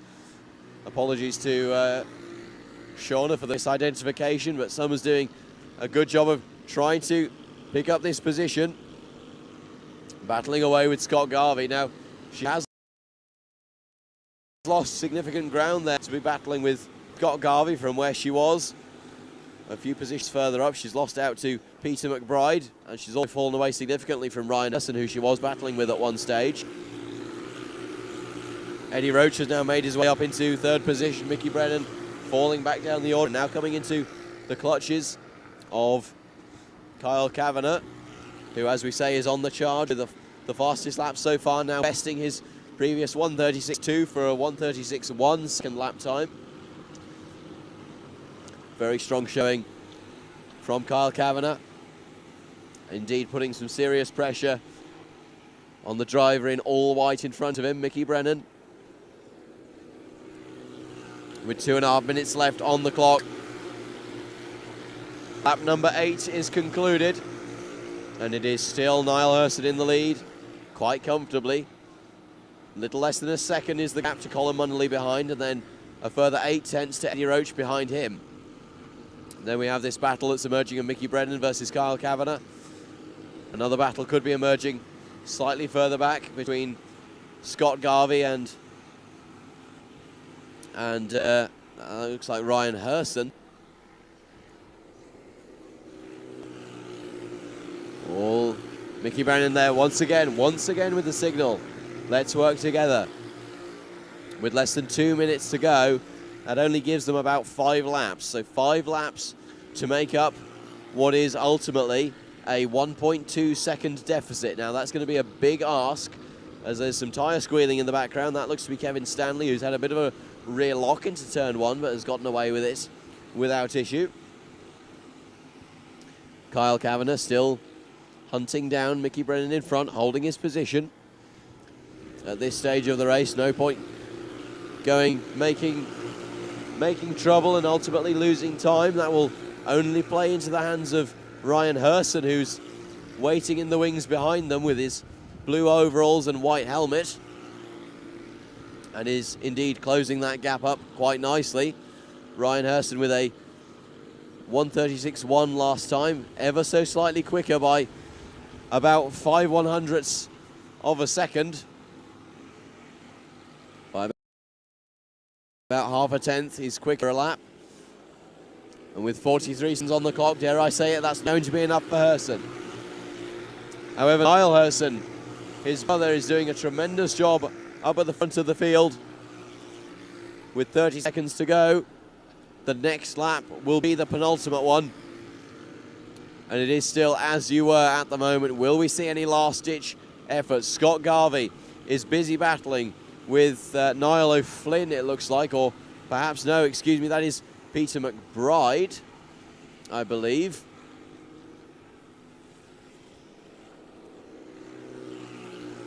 As they make their way across the line, it is not Peter McBride, it is Shauna Summers in the 5:16 machine. So Scott Garvey and Shauna Summers having a nice battle, even though it is towards the back of the pack. It is great to see. Here goes Scott Garvey up the inside of Summers.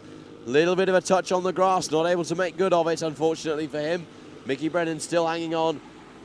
But as we get to the final few corners, it will be Niall Hurson who makes his way to the flag and claims the final lap board.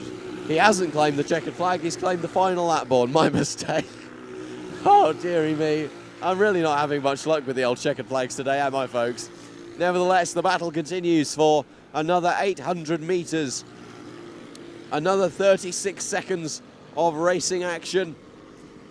And that battle with Summers and Garvey appears to have resulted in Summers coming out on top. But as Niall Hurson rounds the final corners for what will be the final time in the heats, he takes victory once again. Niall Hurson wins in Heat 2. Colin Munnelly takes second place, a comfortable second in front of Eddie Roach in third.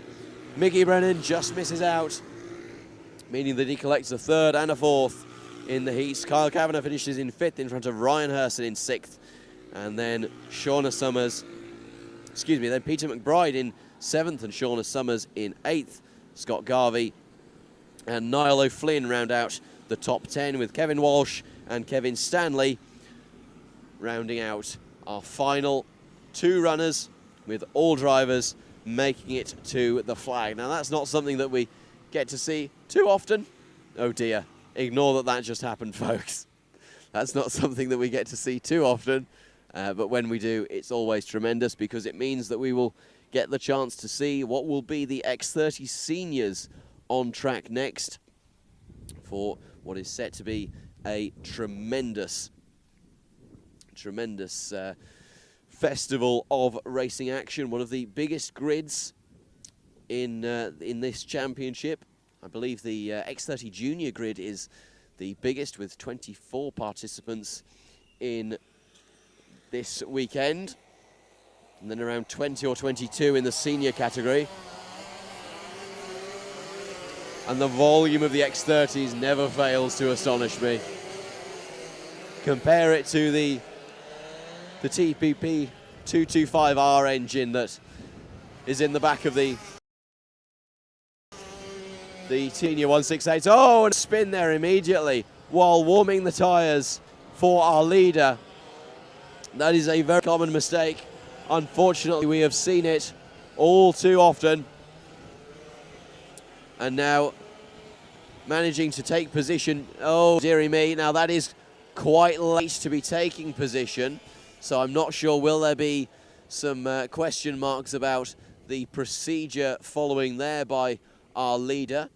However, everyone's slowing down and organising themselves into the tram line, slowing down a vast amount. You'd say that's almost too slow. Although our starter there on the infield seems quite happy with the order at this stage. We head up to the start-finish line and we go racing. Sean Hogan was the driver with the spin. He leads us down into turn number 1. He maintains the lead. A little bit of contact there on the inside towards the back of the pack, but no drama up at the front, and it is still Hogan who holds on from Luke Agnew, who is putting him under pressure now. John Norris is involved in there somewhere, although Emma Carey has now made her way up into third place in the all-white machine. That's a tremendous effort as the two leaders are going hard at it. Luke Agnew and Sean Hogan. Who's going to come out on top? It is going to be Hogan. Hogan for now at least. Agnew glued to his back bumper. Carey doing a good job capitalising. Up into third place, although losing out slightly. Excuse me, it is John Norris who is now up in second place as Emma Carey is shoved wide unceremoniously by Luke Agnew, who is climbing his way back up. Oh, and a big load of contact there between Carey and the 817. I believe that's Andre De Bayer who misjudged the braking. Although I'll be able to confirm that as they cross the line. Everyone rockets across the line. It's the 801 machine of Jack Buckley, excuse me, I believe, who had that incident there at turn 3, who just getting a bit too brave on the brakes. Here he comes again. Oh, even more contact with Carey, and Carey spins. Emma Carey, who was running in third position, now spins out as a result of contact there from Jack Buckley, I believe it was, in the 801 machine. Yes, indeed, Jack Buckley. However, all clean up the front, barring the contact. Further down the field, it is all clean up the front. Emma Carey pressing on once again. Now finds herself in front of Clara O'Regan, chasing down Shane O'Neill. The rest of the action all starting to unfold. Nice little battle for third place emerging between Ruben Byrne, Andre De Bayer and Luke Agnew. De Bayer went for a move there, I do believe. Yes, indeed. De Bayer up into third, Agnew down to second. Or indeed, I believe Agnew is up to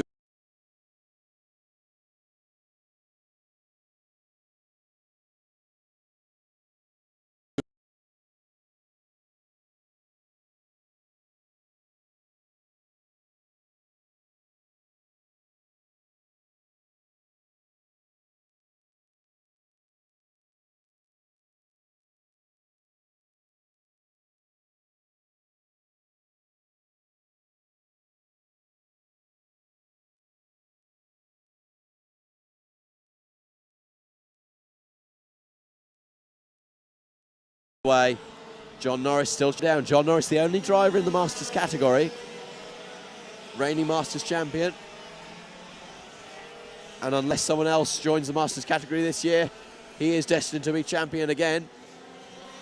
He may be over 30, but he is still pushing hard and he's still able to keep Sean Hogan honest. Doing a tremendous job, you have to say. All of the leaders, especially John Norris, is really in the battle to fixate on. Everyone else almost equidistant, roughly 3, 4, maybe 5 tenths of a second between all the other karts, whereas John Norris is chasing down Sean Hogan, and that's really the only battle that could emerge on track. However, Luke Agnew is on the charge with a 1:31 flat, fastest lap of the race.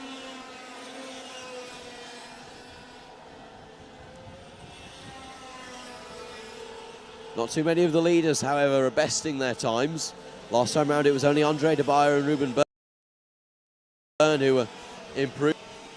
This lap does appear to be closing up now. Agnew does seem to be gaining on Norris, so Norris could soon have to be having. Oh dear.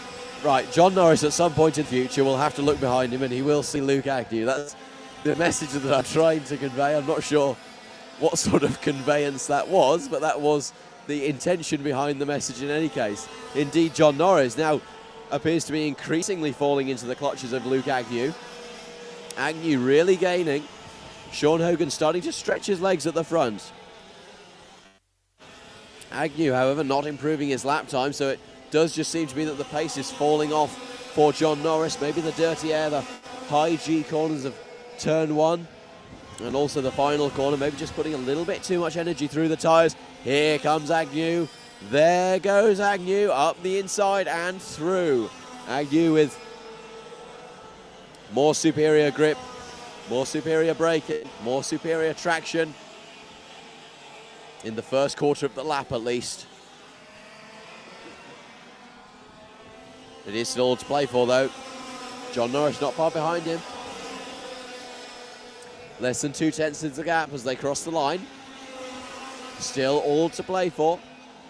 With 2 minutes and 30 seconds left on the clock, there's still plenty of time for this to heat up, as there appears to be a battle emerging for 6th place, as headed by Ruben Byrne. Then we've got Jack Dillon behind the black overalls and the red helmet. And then, oh indeed, Jack Dillon goes for a move. Dillon up the inside of Ruben Byrne. Ruben Byrne manages to take the position back.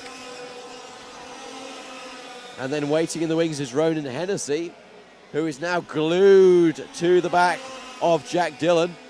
And he's going to be looking to make a move. Dillon up the inside once again at turn 2. Hennessy tries to follow him through. Can't manage it though. Ruben Byrne doing a good job to minimise losses. Jack Dillon, however, is now up and through into 7th position with 1 minute 42 on the clock. That battle is to be decided in the next 120 seconds. 1 minute 30 plus 1 lap to go. The leaders still keeping it relatively calm. That battle on the fringes for position number 6 is ultimately where our eyes are. Jack Dillon currently leading it in front of Ruben Byrne. Ronan Hennessy now falling back ever so slightly. Indeed, Ema carrying up Martin Foley and Daniel Kavanagh. Kavanagh and Foley could be involved in a battle for too long. With a minute on the clock now, that may be a day and $1 short.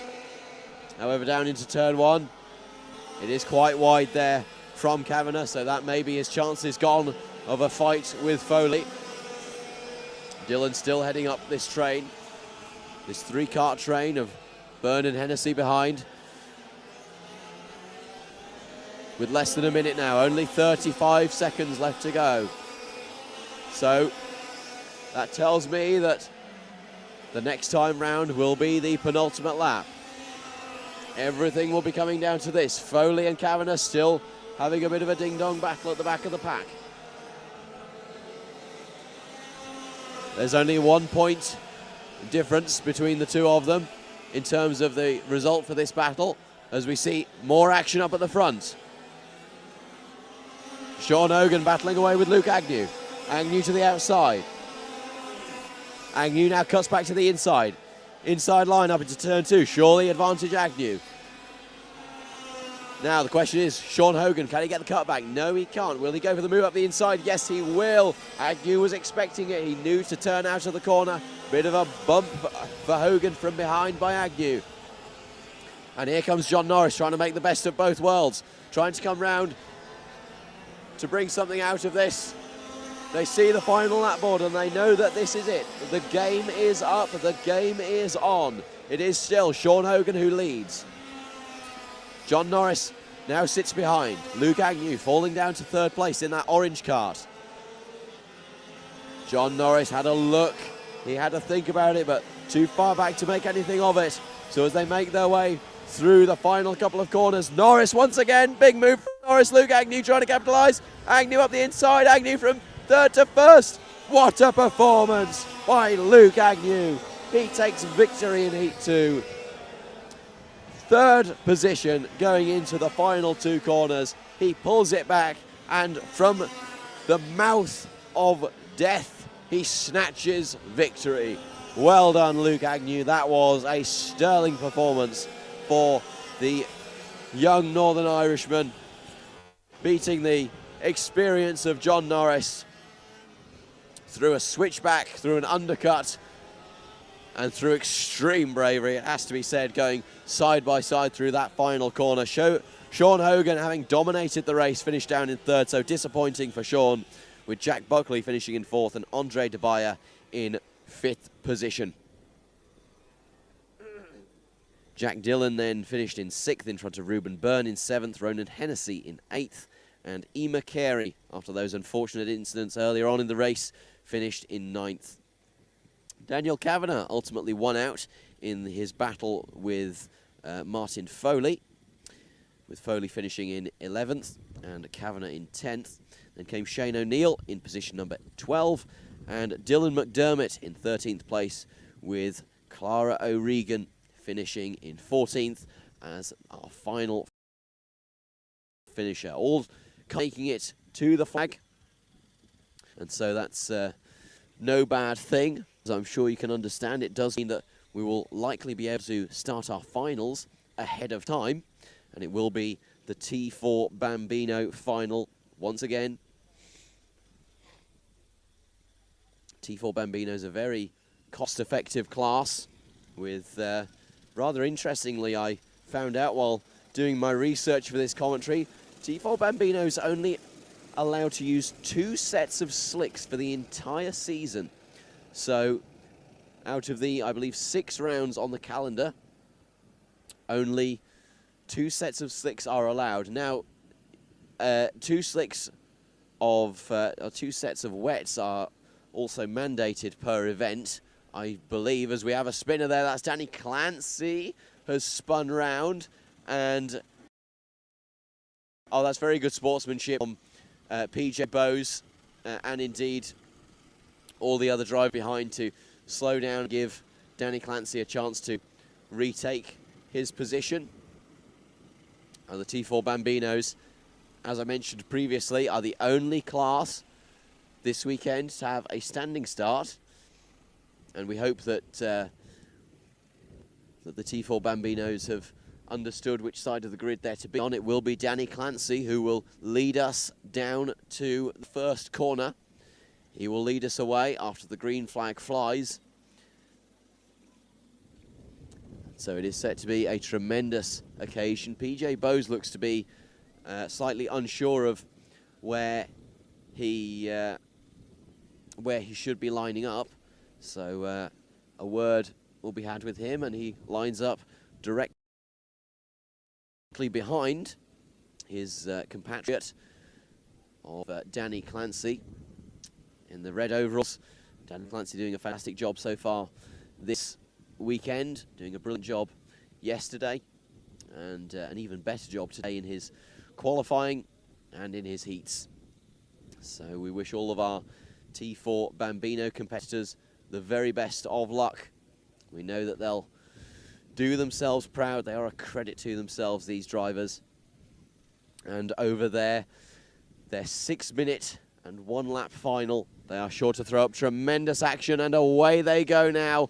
Slow and steady wins the race, must be the policy off the start, as these 105cc engines struggle to get up to RPM, but it is Danny Clancy who leads going down into turn number 1. So a good start for the man in the red overalls. Robbie Lyons, having started in second, remains in second. He's going to be trying to attack Danny Clancy around the outside. Can he make the move? No, he can't. And now he's going to come under pressure from Rian Spratt behind. Indeed, PJ Bowes also getting involved there, getting his nose cut off by Spratt in front.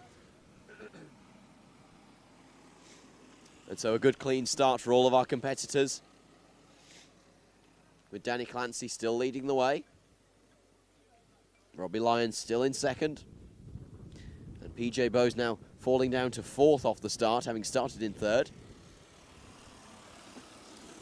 To the benefit of Rian Spratt, who is the lead novice in the 112 machine, currently sitting in third position and doing a mightily good job of it as well, you have to say, for a man who is within the first 5 races of his karting career, doing a tremendous job battling with the big boys as they make their way through turn number 3, doing that's a very aggressive use of the exit curb by Danny Clancy, using all of the runoff available, and so that has ultimately benefited him, it seems, with a slightly smoother run. It is permitted, from what I understand, to use that extra runoff. Oh, and a big collision. A big bit of side-by-side contact there between Lyons and Danny Clancy as they were coming down the start-finish straight. I believe that was probably unintentional, looking at where the other driver was, and ultimately the law of you go where you look is what led to that situation. But it is now Robbie Lyons who leads the way. Danny Clancy falling behind Rian Spratt indeed, and then PJ Bowes urging his kart on, bouncing up and down in the seat, trying to boost the RPMs in whatever way he can. And now Danny Clancy making the move back past Rian Spratt, and he'll be looking to chase down Robbie Lyons as well, as they're nearly 3 wide along the start-finish straight. No can do for Danny Clancy. And you have to say, even though these T4 Bambinos only wield 105 cc's of 4-stroke power, they do throw up a very, very strategic fight. And I'm sure they feel an awful lot faster when you're only a few inches above the ground and battling against some very, very skilled Bambino drivers, the likes of Lyons, Spratt, Clancy, Bowes, all turning this into a really solid competition. You've also got Fitzgibbon and Connolly having their own battle. The two novices really sharpening each other's racecraft in positions 5 and 6. And then Christian, a good job of improving his lap times throughout this weekend, as we see up the inside goes Rian Spratt, or attempts to at least, on PJ Bowes, not able to make that position stick. However, he may try again, or here goes PJ Bowes having a think about a move up the inside of Clancy. Not able to do. Not able to do. I'll try to finish your sentences, Simon. Not able to make that move stick. Clancy going very wide again. Could that present an advantage to Bowes? Unfortunately not for him. However, the battle for P5 is still very much on between Fitzgibbon and Connolly, as our 4 leaders make their way down the start-finish straight. It is now a 9/10 of a second gap from Lyons to Clancy, so doing very, very well indeed is Robbie Lyons, stretching his legs out to the front with a 47.7 second lap time. That last lap, that was 4 tenths faster than Danny Clancy behind. Danny Clancy now losing out to PJ Bowes. PJ Bowes was only about a tenth of a second off the time of Robbie Lyons, so very, very competitive from the man in the blue overalls and the green helmet. Doing a very good job, it has to be said.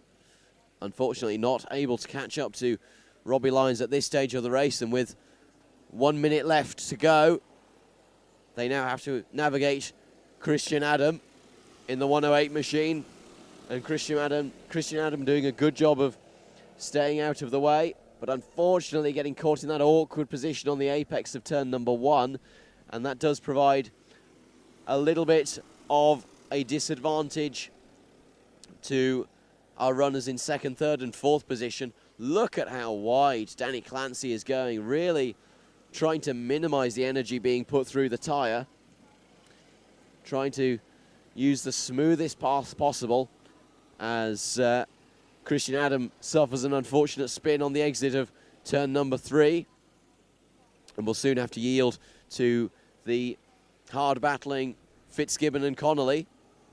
Derek Fitzgibbon and Ollie Connolly having a fantastic time out there, doing a brilliant job. There was only less than half a second covering them as they crossed the line last time round. It's going to be even less this time round as we see Bose and indeed Spratt going hammer and tong. What can Danny Clancy make of this? Not much on this occasion. Indeed, that gap between Derek Fitzgibbon and Ollie Connolly, again about half a second as they came across the line. Now that might sound like a lot, but you consider that these Bambinos doing significantly slower speeds, that half a second is not as representative of what you might think. There is a much smaller gap between the karts than in the faster, more senior categories. And you have to say full credit to Robbie Lyons at the minute with a 2.3 second gap. Robbie Lyons really is stretching his legs and flexing his muscles at the front of the pack as he makes his way into turn number 3 for what will be his final tour of the circuit. He's done a tremendous job today, has Robbie Lyons. He's been in and around first place all day long. Danny Clancy did his best to deny him, but unfortunately for Clancy, it won't be enough. And as they come up to the line, it will be Robbie Lyons who takes victory in that T4 Bambinos. Rian Spratt does a tremendous job to come home in second place in front of PJ Bose, who's delighted with Danny Clancy. Can be satisfied with silverware as he goes home, but he will have been hoping for something slightly better, having been up there all weekend long. And then Derek Fitzgibbon will be our final trophy contender. And in the battle for the final trophy, it was Fitzgibbon who came out on top. Ollie Connolly did a good job, however, taking the fight to Fitzgibbon. He finished in 6th place, with Christian Adam coming home in 7th place and improving his lap times tremendously throughout this weekend, improving his lap times, improving his lines, and that is ultimately what Bambino racing is all about. It is about improvement, and we have seen each and every one of our drivers improving a tremendous amount throughout this weekend. Many of them racing here at Cartwell at Adventure Park Cork for the first time in their hopefully long and illustrious careers in Irish motorsport and global motorsport more generally. And we look forward greatly to the prize giving later on, where we will be awarding our top 5 drivers their trophies for the T4 Bambino final. All of our drivers in the T4 Bambinos made it to the flag, which means we can expect the T4 mini final to get underway very, very shortly indeed. And indeed, the whistle sounds, and out onto the track will lead Jim Clarich Jr., the man who's been on form all weekend, did a tremendous job taking victory in Heat 1,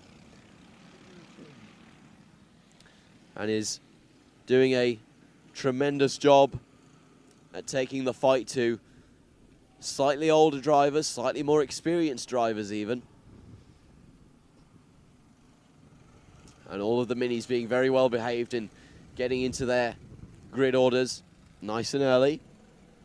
Regulations state that by the time we get to the marshal that you see on your screen now, wearing the yellow high visibility vest, at that set of cones, drivers must be in a 2x2 formation with the speed constant or reducing, and anyone who has come out of position in the 2/3 of the lap leading up to that point are not allowed to retake position afterwards. All of our minis very well behaved though, and as they make their way up to the lights, we go racing. Jim McLarish Jr., good start off the line. Very bad start by Harley Brereton. He's got work to do going through turn 1. He's lost out to Stephen Doyle. Doyle with a good start. Brereton now trying to get back up the inside, straight away into battling. Brereton and Doyle, and then comes Colin McMahon. McMahon going together with Stephen Doyle though. That's a disaster for the two competitors, and they're having a very bad lap one, having been right up there in the fray in 3rd and 4th for Doyle and McMahon respectively. with McMahon throwing his hand into the air in frustration at the incident. It's ultimately not what you want to see at the start of a mini race, but unfortunately these things happen, and both drivers now have a lot of work to do with Doyle outpacing McMahon, but only just, with Billy Green, with Oisin O'Sullivan behind, and then Billy is being shown as being in last place on my timings, although I'm not sure is that accurate. Billy Green was able to take the start, but the 8-minute and 1 lap final for the T4 Minis is well underway, and it is so far advantage to Claridge Jr. with the fastest lap of 37.4 seconds. So Claridge Jr. doing a good job. Brereton currently sitting 1.7 seconds behind. So work to do for Harley Brereton, indeed work to do also for Max Cooling if he wants to catch up to Brereton, but the lead novice putting in very, very respectable lap times. Only, well, I would state the lap time that Cooling posted on the last lap, but I don't believe that it was representative. He's now only around a second a lap away from the pace of Harley Brereton. But as the lead novice, Max Cooling is doing a tremendous job, it has to be said. As we have Oisin O'Sullivan getting out of the way skillfully for the two leaders as they come through. And surely he'll yield to Max Cooling as Cooling comes through also in the white helmet and the grey overalls. Cooling doing a tremendous job, ducking his head down on the straight to try and reduce the drag, and almost for the entire duration of the straight, keeping his head ducked down. So very much performance oriented from Max Cooling, even though he has 4.5 seconds of clean air in front of him. He's still fighting his best lap time and trying to catch up and ultimately improve from where he was last lap with a 38.9 second lap time. And sure enough, he will round the final corner. 38.9 was the time previous. 38.8, so a 1/10 improvement on the previous lap. So perhaps the ducking down on the straight made all the difference for Max Cooling, as we see a big battle emerging now between McMahon and Jay Murphy. Jay Miller also in there. And I believe that Billy Green, unfortunately, not able to take the start. He's showing a lap count of 0 on my timing. So Billy Green, unfortunately, a non-starter, having made it all the way to the final, not able to take to the starting grid, not able to take to the lights, take to the flag. And it's a tremendously disappointing day for him. But ultimately, he will be back and he will be stronger, I'm sure. And he will take consolation from the pace that he had today, even if it is bittersweet to not be able to start the final. Jimmy Claridge Jr. now stretching out 3.4 seconds. Look at that gap. It's almost the entire length of the start-finish straight between him and Harley Brereton. So 4.1 seconds is the gap from Claridge to Brereton, and then a further 8.1 seconds to Max Cooling. So barring catastrophe, the top three and the contest between them is very much an affair that you'd be willing to put money on. Claridge doing a very good job of running his own race, not concerned about what's going on behind him. Same can be said for Harley Brereton. He sees that there's a gap. He understands that the cart behind him of Oisin O'Sullivan isn't a cart that he's racing for position, and so he's going to be quite comfortable in the position that he's in at this stage. 2 minutes 45 seconds remaining, and the track beginning to cool down now as the clock ticks past 3 o'clock in the afternoon. Track starting to cool as the heat of the day begins to fade. Now down to a temperature of 23.6 degrees with an ambient air temperature of 10.9. And now a 16.2 km/h wind, so that wind will start to pose a little bit more of a challenge, especially for the faster drivers, having to contend with a crosswind through especially the high-speed corners. 36.798, that's the best time for Jim McClarich Jr. at the front of the pack, now up to 4.5 seconds the gap. It was at 4.4, it dropped down to 4.1, and now it's increased back again.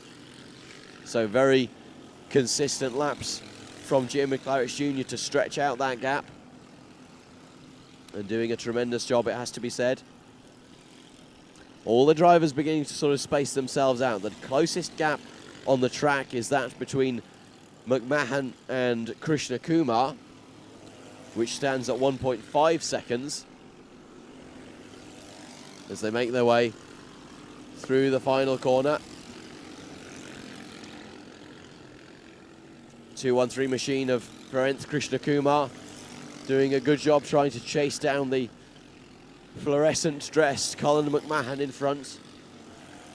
It was unfortunate to be involved in that collision at the start with Stephen Doyle, who has now climbed his way back up into 4th position after that unfortunate incident at the start. With less than 1 minute to go now in this Tillotson T4 mini final for round 2 of the Tillotson Island Karting Championship. It seems to me a very dominant affair by Jim McClarich Jr. with almost a 5-second gap across only, well, at this stage, 12 laps of racing. It really is a show of class from Jim McClarich Jr., one in which he can hold his head high. He can go home with his silverware, proud of what he has done, proud of what he has achieved, and proud of the competition which he has warded off. Harley Brereton has been there or thereabouts all day long. But as Jim McClarich Jr. sees the final lap board, he will know that there is only another, well, at this stage, maybe 600 meters to complete before he sees the checkered flag, before he can visualize himself lifting the trophy here in Watergrasshill. And as he makes his way into the final sector of the lap, Jim McClarich Jr. navigates the final corners for the 13th and final time. Clarich Jr. comes through the final corner and takes victory in the T4 mini final.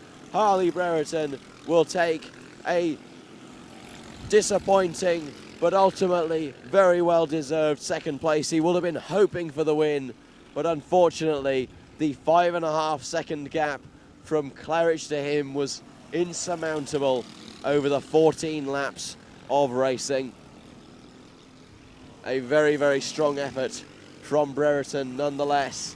Ultimately, Jim McClarich Jr., a man unstoppable as he took victory ahead of Brereton and then Max Cooling, the lead novice, finishing in 3rd place, doing a fantastic job. Stephen Doyle and Natona Sarinsky finished in 4th and 5th in front of Colin McMahon and Virendra Krishna Kumar. Then came Jay Murphy, Jack Miller and Oisin O'Sullivan rounding out our finishers. All 10 starters made it to the finish. Unfortunately, Billy Green, the competitor, not able to take the start. Terribly disappointing for Billy Green, but I'm sure the rest of our competitors can all hold their heads high as the recovery vehicle goes onto the track. Now, that tells me that Billy Green did make the start, but unfortunately wasn't able to progress through anything more than, and indeed I can see Billy Green from my position walking back to the pits. His kart stopped on the entry to the 1st corner, so Billy Green was able to make the start, but wasn't able to make much more than that, only making it the distance of the straight before unfortunately being ruled out on lap 1 and having to sit back and watch the domination of Jim McClarich Jr. for the remaining 14 laps of the race, of which he was not a part. So terribly unfortunate end to the day for Billy Green, but ultimately a day where he can hold his head high at the experience that he's gained and the efforts that he's put in, even though the results weren't what he was hoping for. He did a tremendous job in any case, as have all of our drivers, improving their times, in many cases dramatically throughout the day, particularly in the junior categories of the Bambinos and the Minis. Next up, we will be having the Miami X30 Cadets. So do stay tuned with us here on Facebook and YouTube. The live stream kindly provided by Vantage Point Video and provided in cooperation with our sponsors, Kilsheelan Limestone Quarries Limited, Shoreway Group, Ashgrove Transport, OS Media, IRL Motorsports, Harney Roll Cages, Morahan's Garage, and as I mentioned, Vantage Point Video. If you are enjoying the live stream, please do leave a like and share. Make sure to subscribe to our YouTube channel and indeed to our Facebook page. Well, you don't subscribe to a Facebook page, but do go and like the Facebook page. You stay up to date with motorsport action as covered by Vantage Point Video in the Irish karting, hill climb, rally championships. Tremendous live stream coverage, as always, courtesy of Senan, who is the man operating the camera from which you are watching this live stream and from which we are broadcasting as the cadets make their way to the line. We go racing. Never mind. No, we don't.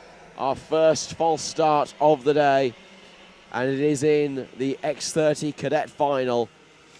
Obviously, the starters deciding it wasn't appropriate. The positioning and the order of the carts was not desirable. And so the cadets... Now, this is very, very interesting indeed.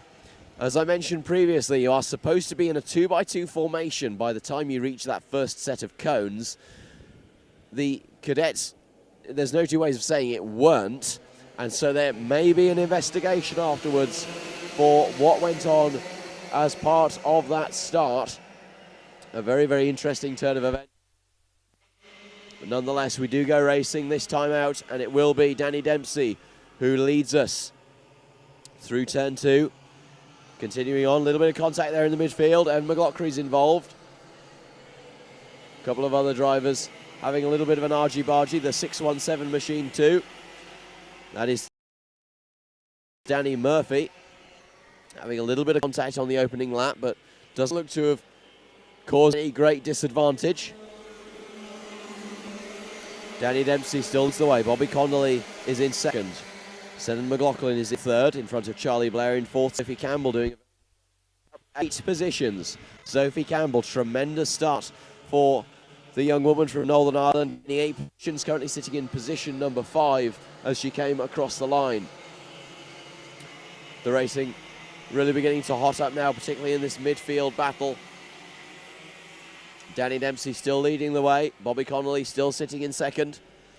Actually, I believe that Bobby Connolly has now been taken by Senan McLaughlin, and indeed he has. Senan McLaughlin up to second, Bobby Connolly down to third, with Sophie Campbell now in fourth position in that blue. Sophie Campbell going for the move for third. Up the inside of Bobby Connolly. Can she make it stick? Not on this occasion. So Sophie Campbell unable to make good of it in this Miami Cadet machinery, catering for 8 to 12-year-olds. 60cc two-stroke engines. There's a Miami Gazelle engine, really pushing these competitors on at a rate of... Now Sophie Campbell has jumped Bobby Connolly, but he is still all over her tail as they make their way through turn number 1 up into turn number 2. As we see behind them, Matea Dabaya is coming under pressure, or is pressurizing Charlie Blair. And so that could be a battle to watch. White helmet, Matea Dabaya in the dark overalls just behind him. And so a number of battles coming into the fray at this stage of the event. Senan McLaughlin could be coming under pressure as well as Sophie Campbell and Bobby Connolly begin to reel him in and stick to the back of him, as we see a move there for position number 8. Looks like Ethan Robinson getting past Mateo Dyer. A tremendous amount of battling going on towards the tail end of the midfield. As I look, I see 4, I see 8, I see 10. That is a battle for position number 11, as led by the 617 machine of. So Murphy doing a good job heading up this train of 6 carts, just about hanging on to his 11th place currently. We've got Jaden McElhey behind him, Oscar Miller, Evan McLaughlin, Ada O'Brien, and in 16th place. So all competing very strongly. And then the gap back to Oliver Meredith behind them is just over a second. Indeed, the gap from Danny Dempsey to Sophie Campbell, who has now made her way up into second place with a very strong race. The gap is 1.6 seconds for Sophie Campbell to reel in order to catch Danny Dempsey. Will she be able to do that? Well, very aggressive with the amount of exit that she's taking through turn 3, really trying to find the path of least resistance and urging Senan McLaughlin to give her a push from behind. A little bit of bump drafting is no harm in this sport. Working together is a very good idea, and with 3.5 minutes left on the clock in this Miami Cadet final, 8 minutes plus 1 lap is the race duration. So we're more than halfway through the stage. Sophie Campbell once again taking that line through turn 3, going out wide, wider than most other drivers, which is a rather interesting strategy, although it doesn't seem to be providing her with great dividends. Indeed, the gap is being stretched from Sophie Campbell, now been stretched to 2.2 seconds with a 35.7 second lap time by Danny Dempsey, so very, very competitive from Dempsey. Remaining in control, managing the pace, managing the tyres, not pushing too hard, not wanting to burn these tyres out. The cadets are permitted 3 sets of slick, so no point pushing the tyres too hard, although if you are going to push them, the final is the time to do it. With 2.5 minutes remaining, it is still Danny Dempsey who holds the fastest lap of the race. Senan McLaughlin remains in second place. Oh, actually, no, excuse me. There's Senan McLaughlin overtaking Sophie Campbell, so Sophie Campbell not able to hold that position, although still very, very close to the back.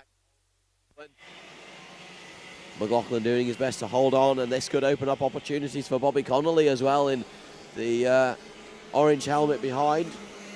Sophie Campbell in her position, just trying to break away from Bobby Connolly behind, and they seem to be doing that quite well. Look at that push from Sophie Campbell on the back straight on the lead up. Very strategic racing from the young Northern Irish woman. Doing a tremendous job so far in the Miami Cadets. These 60cc engines really pushing all of our drivers along very nicely indeed.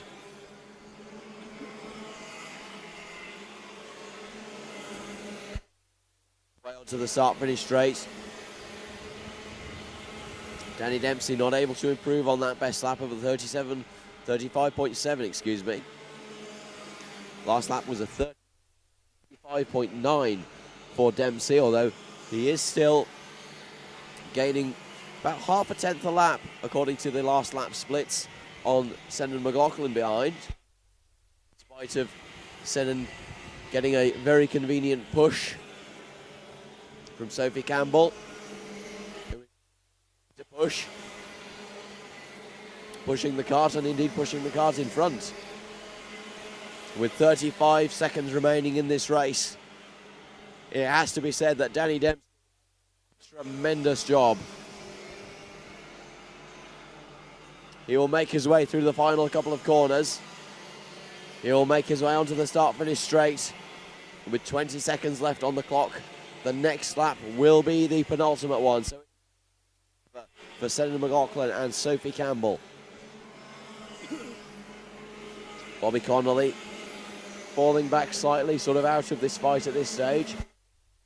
Less equidistant between Sophie Campbell in front and Jack Harney behind. So Bobby running a race of his own at this stage, although that battle with Jack Harney, Ian Carey and Ethan Robinson, that's one that could hot in the moments to come. So we'll keep an eye on that as well.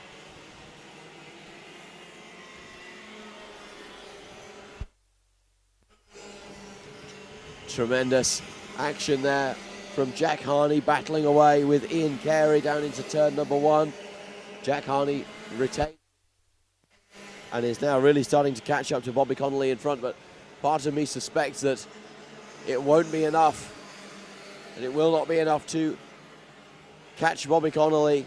Indeed, I doubt Danny Dempsey as he makes his way through the final couple of corners. Danny Dempsey sees and wins in Miami X30 Cadets.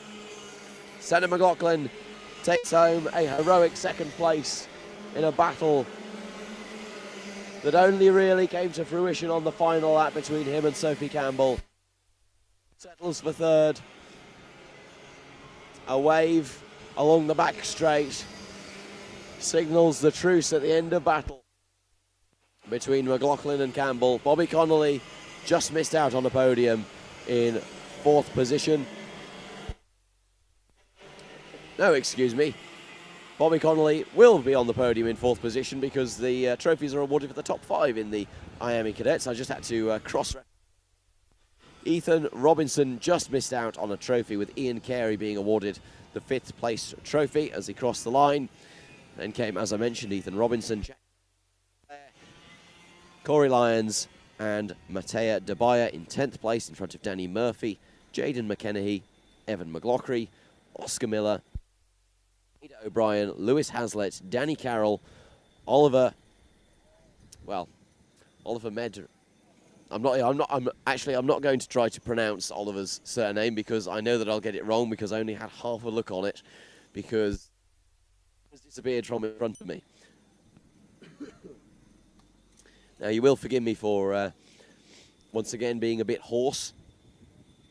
I knew that today would be, from a commentary point of view, with 8 categories, each having 3 races, so that's 8, 16, 24 races to commentate on. Break. And I'm sure probably hear it in my voice at this stage that it is starting to take its toll on me, but I will do my best to take through all of the action in a way that is as exciting as I can possibly make it. But you will have to forgive any hoarseness that I have to take as we wait for the Tillotson T4 Junior Final.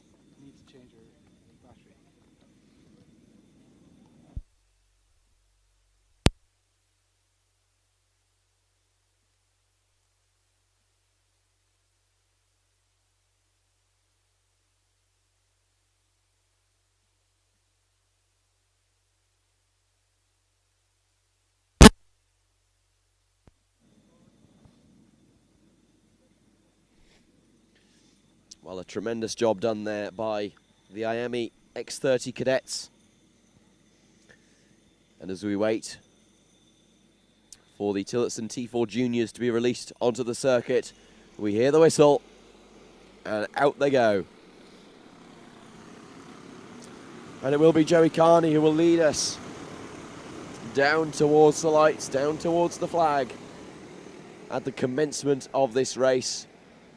Joey Carney with a fantastic performance so far this weekend. Naturally, that's what put him on pole with the fewest points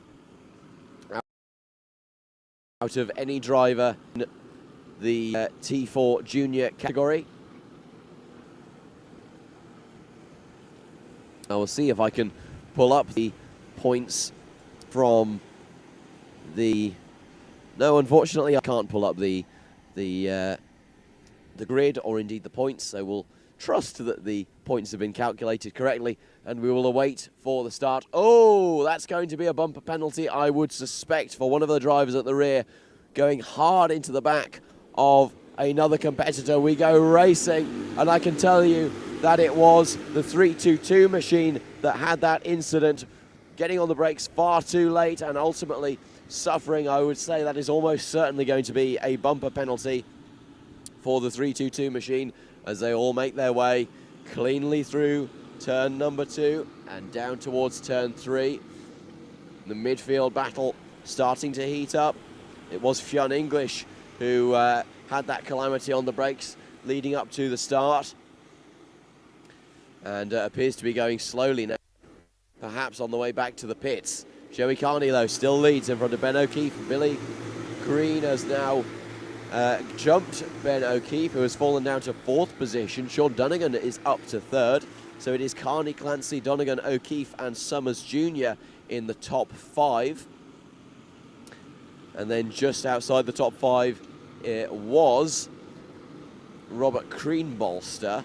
However, that looks like Joey Carnes. Indeed, Joey Carnes, me misreading my timing screen again. It is Joey Carnes in the white helmet with the grey overalls, who is sitting in position number 6, doing his best to catch up to the back of this group. I'm sure that will be an easier task as the race goes on.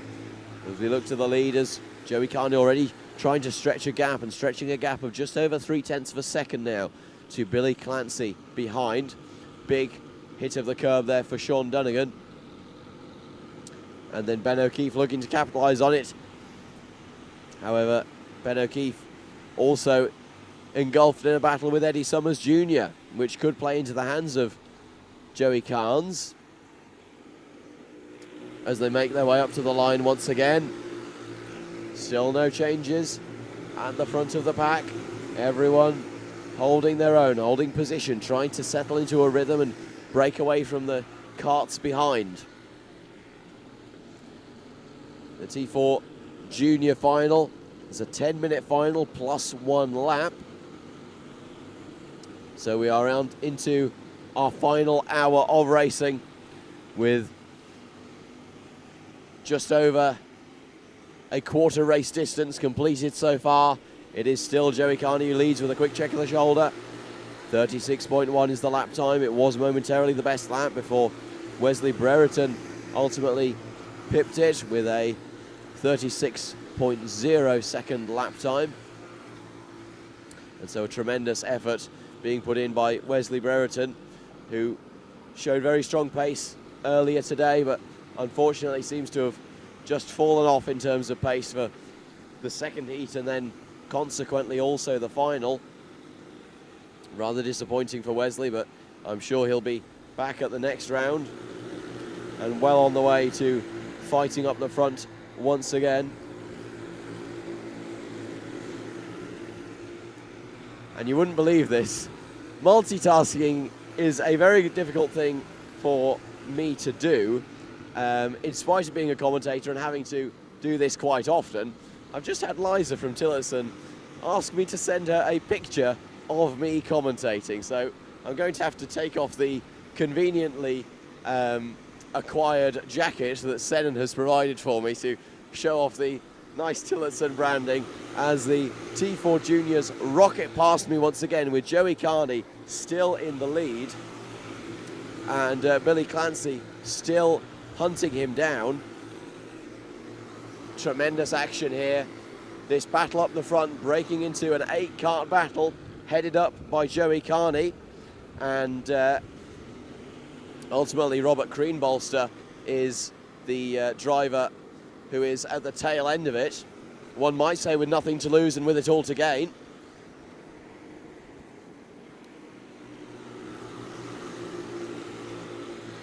Still the fastest lap is in the hands of Wesley Brereton, a 35.946 second lap time. Tremendous performance then for all of our top 8 drivers, doing a brilliant job, each of them separated by about 2/10 to the kart in front. Apart from that gap between that is Ben O'Keefe and Summers Jr. with a 6/10 of a second gap as they cross the line, but that has been closed back up once again as they make their way up to the line for the 8th time this race. There we go. I think the photo and the video should please Liza from Tillotson, the social media coordinator, the digital marketing coordinator of Tillotson, doing a brilliant job running all of their social medias, and a tremendously pleasant woman to work with and to deal with, and an absolute professional at what she does, much like these racers that we have out on the track at the minute, all 21 of them, led ultimately by Giuliani at the front of the pack with a half-second gap to Sean Dunnigan behind. Sean Dunnigan under a little bit of pressure from Billy Clancy. Billy Clancy doing a good job in front of Ben O'Keefe and Summers Jr. Summers Jr. with a bit of a gap back to Wesley Brereton, who's in front of Joey Carnes in the grey overalls and white helmet, and then Robert Greenbolster in the red helmet at the tail end of that pack. Sounded like a little bit of a crunch there at turn 2.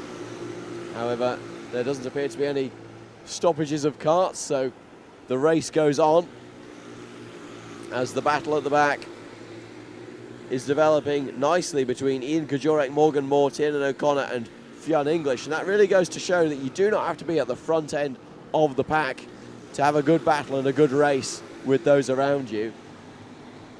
Indeed, a move being made there up the inside by Morgan Moore on Ian Kajorek, doing a fantastic job, all of them refining each other's racecraft.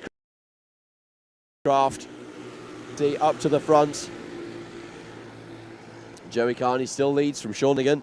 Sean Dunnigan, the lead Pratt Bros Racing driver, in front of Billy Clancy and Ben O'Keefe. It is As You Were, then comes Summers Jr. and Wesley Brereton. Joey Carnes trying to close up, as is Robert Greenbolster, but no one showing their hand at this stage of the race. Out of the 10 minutes plus 1 lap, there is still 2 minutes and 50 seconds plus 1 lap to go.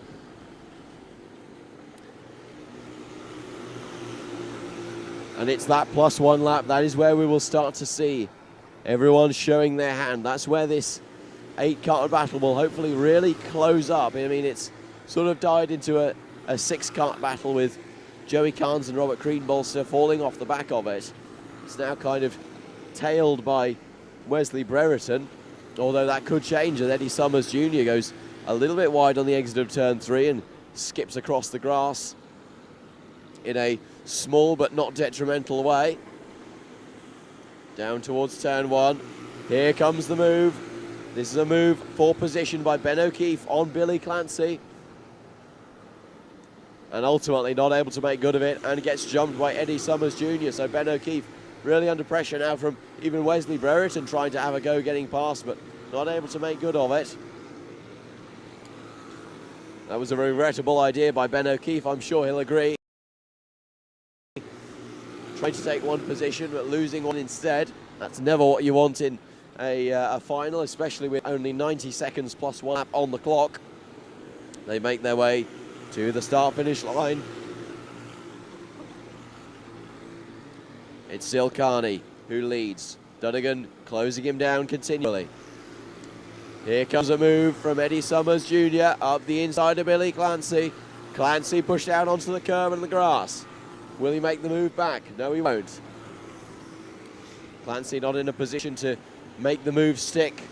Not in a position to retaliate. He has to live to fight another day and then attempt to get Eddie Summers Jr. back at a later stage, as the battle at the back is really heating up. As here comes the move for the lead. Here comes the move by Dunnigan on Carney. Can he make it stick? Yes, he can. Dunnigan up into the lead, past Carney. Carney making hand gestures that I can't quite distinguish the meaning of. They make their way through turn number 2, down towards 3. It is now Sean Dunnigan in the lead from Joey Carney, and then Eddie Summers Jr. with a good performance, bumping his way up into third place. 30 seconds on the clock. They will come round this time, they will cross the line, and then from there, the next time they cross the line will be the penultimate lap. Carney gets the position back. Dunnigan tries to fight again. Round the outside, nothing he can do. Carney retakes the lead.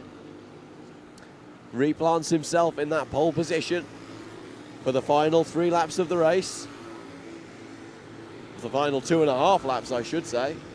Or 1.5 laps even at this stage. So time pressure is really going to start affecting Sean Dunnigan and indeed Eddie Summers Jr. and indeed the rest of the pack when it comes to the results. Billy Clancy's not going to be very happy about being bounced down to 4th position with Ben O'Keefe just behind him. And indeed Wesley Brereton and Joey Carnes just behind him. So here we are then, the last lap board is out. The final 600 metres of Tillotson T4 Junior Racing this weekend. And it is currently Carney who leads the way. Carney defensive through turn 3. Can Dunnigan get the cutback? No, Carney remains defensive. Tries to plant it in the middle of the track, skillfully done by Carney. Up the inside by Dunnigan. Will there be contact? No, there won't. Eddie Summers Jr. up the inside, snatches position number 2. It will be Joey Carney who wins the final. Eddie Summers Jr. expertly seizes 2nd position from Sean Dunnigan, who will be very disappointed to only receive 3rd place in that affair. Billy Clancy equally will be disappointed with 4th. However, all drivers can hold their heads high. Wesley Brereton, another driver who will be thinking what could have been. But given his pace in the heats and his pace in the final, I think he can be satisfied with a 5th position finish. Then came Ben O'Keefe. In fact, Wesley Brereton just jumping Ben O'Keefe towards the end. Then came Joey Carnes in 7th place in front of Robert Greenbolster and Pierre Carnett in 9th. Then came Taman Kajorek in 10th in front of Spencer Casey, Samuel Harris and Saoirse McMahon in 13th in front of Owen McNamara, Ava McMahon, Adrian Guile and Richie Borescu. Then came Morgan Moore, Ian Kajorek, Tiernan O'Connor and Fionn English, and all of our drivers made it to the flag, with Pierre Carnett being the lead novice in 9th position. Well, what a tremendous race that was, and we can expect it to be only a few moments before we get underway for the IAMI X30 Junior final, which will be, again, 10 minutes plus 1 lap. I am going to take a few seconds to relax my voice, however, and enjoy a sip of water while the X30 Juniors head out onto the circuit.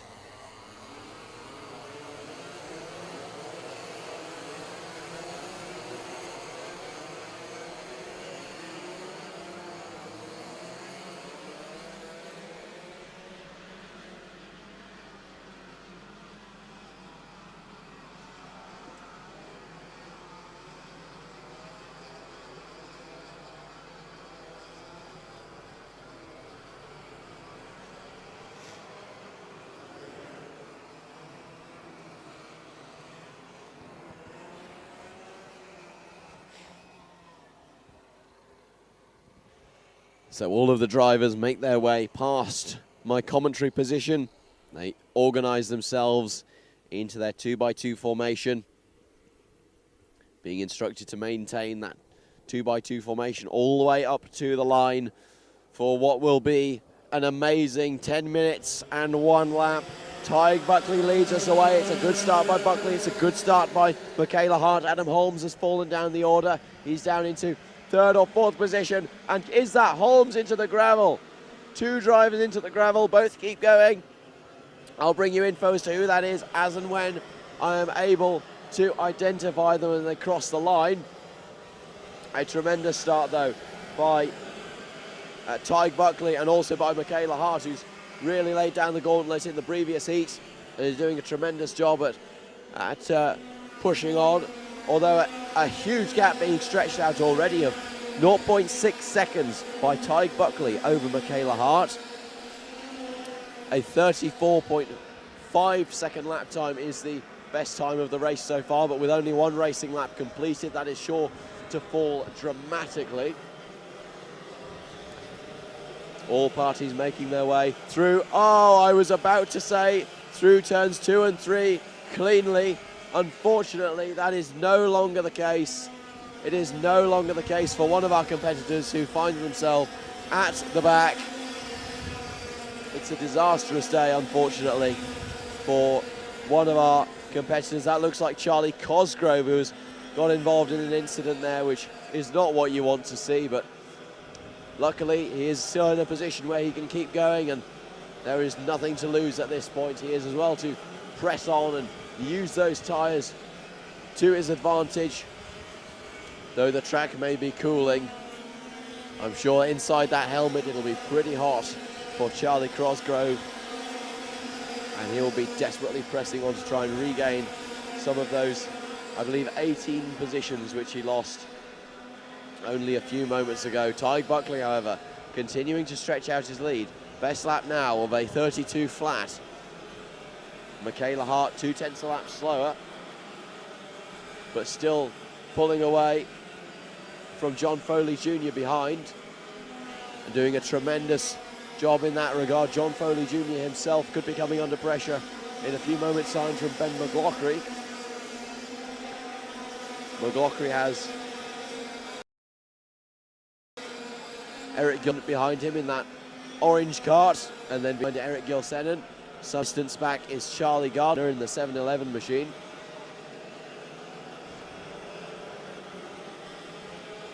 Most of the battles at this stage of the race seem to be happening in the midfield area as the leaders settle themselves into a rhythm, which is understandable given the desperation to try and win. The 726 machine of Keenan Murphy is making a move on Mark Fleming at turn 1 after a pat on the helmet of either frustration or confusion at perhaps the actions of Fleming. And now John Foley Jr. really is starting to fall into the clutches of Ben McLaughlin behind. The battle for third place is well and truly on. And this is going to really heat up in but a few moments' time. McLaughlin is going to be absolutely certain that he is significantly faster than John Foley Jr., who he finds in front of him. John Foley Jr. is going to be mesmerised at the fact that he's falling away from Michaela Hart and potentially within only maybe 2 kart lengths of losing this podium position that he's currently occupying. So John Foley Jr. with his work to do, Ben McLaughlin with work to do, and work is done into turn number 1 for Ben McLaughlin, getting past John Foley Jr. Foley Jr. with no response into turn 2. And with no response into turn 3. And now Ben McLaughlin sets his sights on Michaela Hart in front. Sets his sights on the second place driver and on the 1.1 second gap that exists between them. Now 1.2 seconds as a result of that battling between McLaughlin and Foley Jr. Some more battles emerging in the mid-pack between 2 OHR machines, whose drivers I unfortunately can't identify from my position here. And a big amount of contact there in the battle, which I just mentioned previously. I'll be able to tell you that it was the 715 machine. That is, as I look to my timing, the 715 machine as piloted by Aaron Murphy, getting a big boot of bumper into his rear end through turn 5 and 6, and ultimately being forced out of shape, but managing to gather it back together just in time. And so with more than half race distance gone so far, 4 minutes and 35 seconds left on the clock, it is still all to play for. Perhaps not so much at the front with, as I take a look, Tyg Buckley. I was about to announce that there was a 6-second gap up at the front, but realised that I wasn't looking at the top of my timing screen. But Tyg Buckley still leads with a 2.2 second gap now to Michaela Hart, who is confidently holding second position. Ben McLaughlin is making inroads, but not at any great pace. He's only about a tenth a lap quicker than Michaela Hart, and doesn't seem to be able to make inroads without the slipstream that he was receiving from John Foley Jr., who remains in fourth position, 0.3 of a second behind McLaughlin, and only around a tenth and a half of a second in front of Eric Gilsenan in position number 6.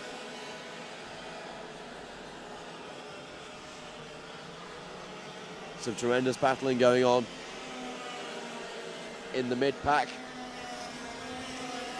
To be seen there, a big gaggle of potentially 6 to 8 carts as headed up by the 715 machine of Aaron Murphy. Then comes Zach Burke, Jack Murphy, Ben Connolly, Keenan Murphy, James Nolan, and also Adam Holmes is in there as well. So quite a long train, and the battle really hotting up between them all, with 3 minutes left plus 1 lap to settle their scores. It is still Murphy who appears to lead the way in that regard.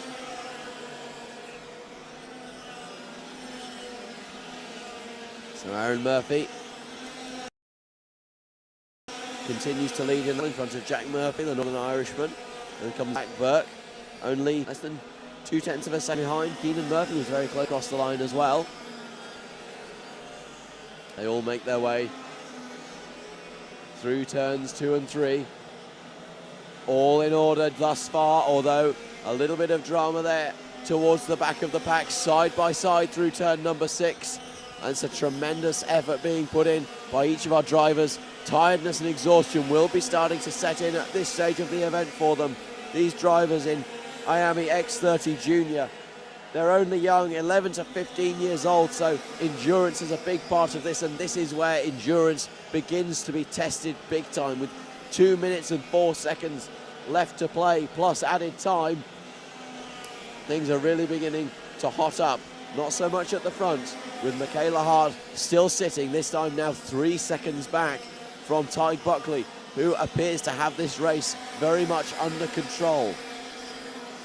Ben McLaughlin now coming under pressure again from John Foley Jr., his old rival from a few laps ago. Eric Gilsenan also getting involved there in this battle for third place. Appears that the battle for first and second have more or less been settled at this stage of the event. The battle for third still very much on the cards, currently headed up by McLaughlin, as I say, in that green helmet. Then behind in the blue cart with the orange helmet is John Foley Jr. Behind him, Eric Gilsenan in the orange cart with the yellowish helmet. Nothing to see so far in that battle. Everyone being sensible, taking their time, trying to break away from each other and not hand themselves over to Jack McLaughlin, who is currently running around in 6th position with the fastest lap, albeit, but ultimately a 2-second gap to the kart in front and a 1.5-second gap to the kart behind. So lots of clean air, but not much possibility to achieve any greater position than what he already has, not by his own means anyways, as we see a move through turn 2 in that previously mentioned battle in the midfield. That could be Jamie English perhaps, or it could even be Zach Burke. Quick check over the shoulder for Michaela Hart. Recognises that there's no one close. 1.2 seconds is the gap to McLaughlin. McLaughlin still under pressure from John Foley Jr. John Foley Jr. himself still under pressure from Gilsenan behind.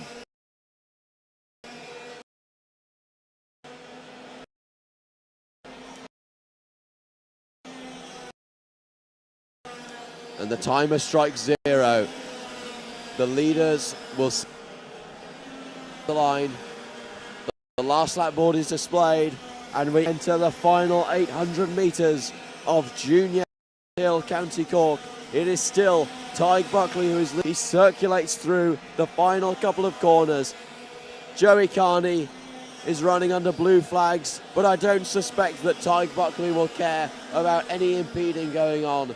Tyg Buckley cruises home to complete his 20th lap and win in Junior X30. Michaela Hart puts in a fantastic effort to take second place as does Ben McLaughlin in third. John Foley Jr. just misses out on a podium, but not after a sterling effort to secure his fourth position. Then comes Eric Gilsenan and Jack McLaughlin in fifth and sixth. Charlie Gardner in position 7.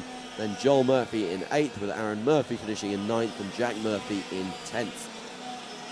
P11 was Adam Holmes in front of Keenan Murphy, Then comes Jamie English in position 13th, and Zach Burke and Ben Connolly, James Nolan and Mark Fleming in front of Chandler Mann and Jamie Mulvey. And then comes Martin Shannon in front of Charlie Cosgrove and Jamie Peoples in 22nd place in front of Ray Healy, Adam Blaney, Jack Crockwell and Jack Peters, rounding out the 26 runners, all of whom made it to the flag in the Miami X30 Junior Series. The biggest grid on the rostrum for this weekend, 26 drivers in all, and what a performance was put on by each of our 26 competitors. Huge amount learned, huge amount of knowledge gained, and that will be taken with them into the following rounds in locations such as Kiltorcan Raceway, White River Park in County Louth, and many other locations across the island of Islanders. We already have a spinner. That's the novice of, I believe it's the 19 machine, although I'm not entirely sure who that is. I am tempted to say that it looks like Robert Greenbolster. However, I don't believe that it is. So I'll bring you an update as to who that is as they make their way through the field. Unfortunately, due to some contact on the side pod there, I can't quite tell what the number even is on the side of that T4 senior kart. But as they make their way up to the line, they will wait for the green flag, the green lights, and the instruction to race. And we go racing now. Tyler Brereton leads us down to the first corner. Leaves the inside line exposed, but it doesn't cost him. Josh Allen not able to make good of it, although up into turn number 2. He is alongside. Hard defence to the inside, though, by Tyler Brereton. Harsh but fair by Brereton, doing a good job. And in this T4 senior final, the class from which we've seen so much action today between Brereton, Mackenzie Smith. Oh, and there's a huge collision at the final corner. That looks to be at least half a dozen karts involved. All drivers managing to get out of their karts. And I believe it may have been, I believe it was likely Jack Mackenzie Smith, actually, who had that spin.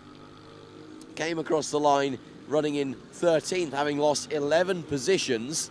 So I believe Jack Mackenzie Smith was the spinner on the opening lap.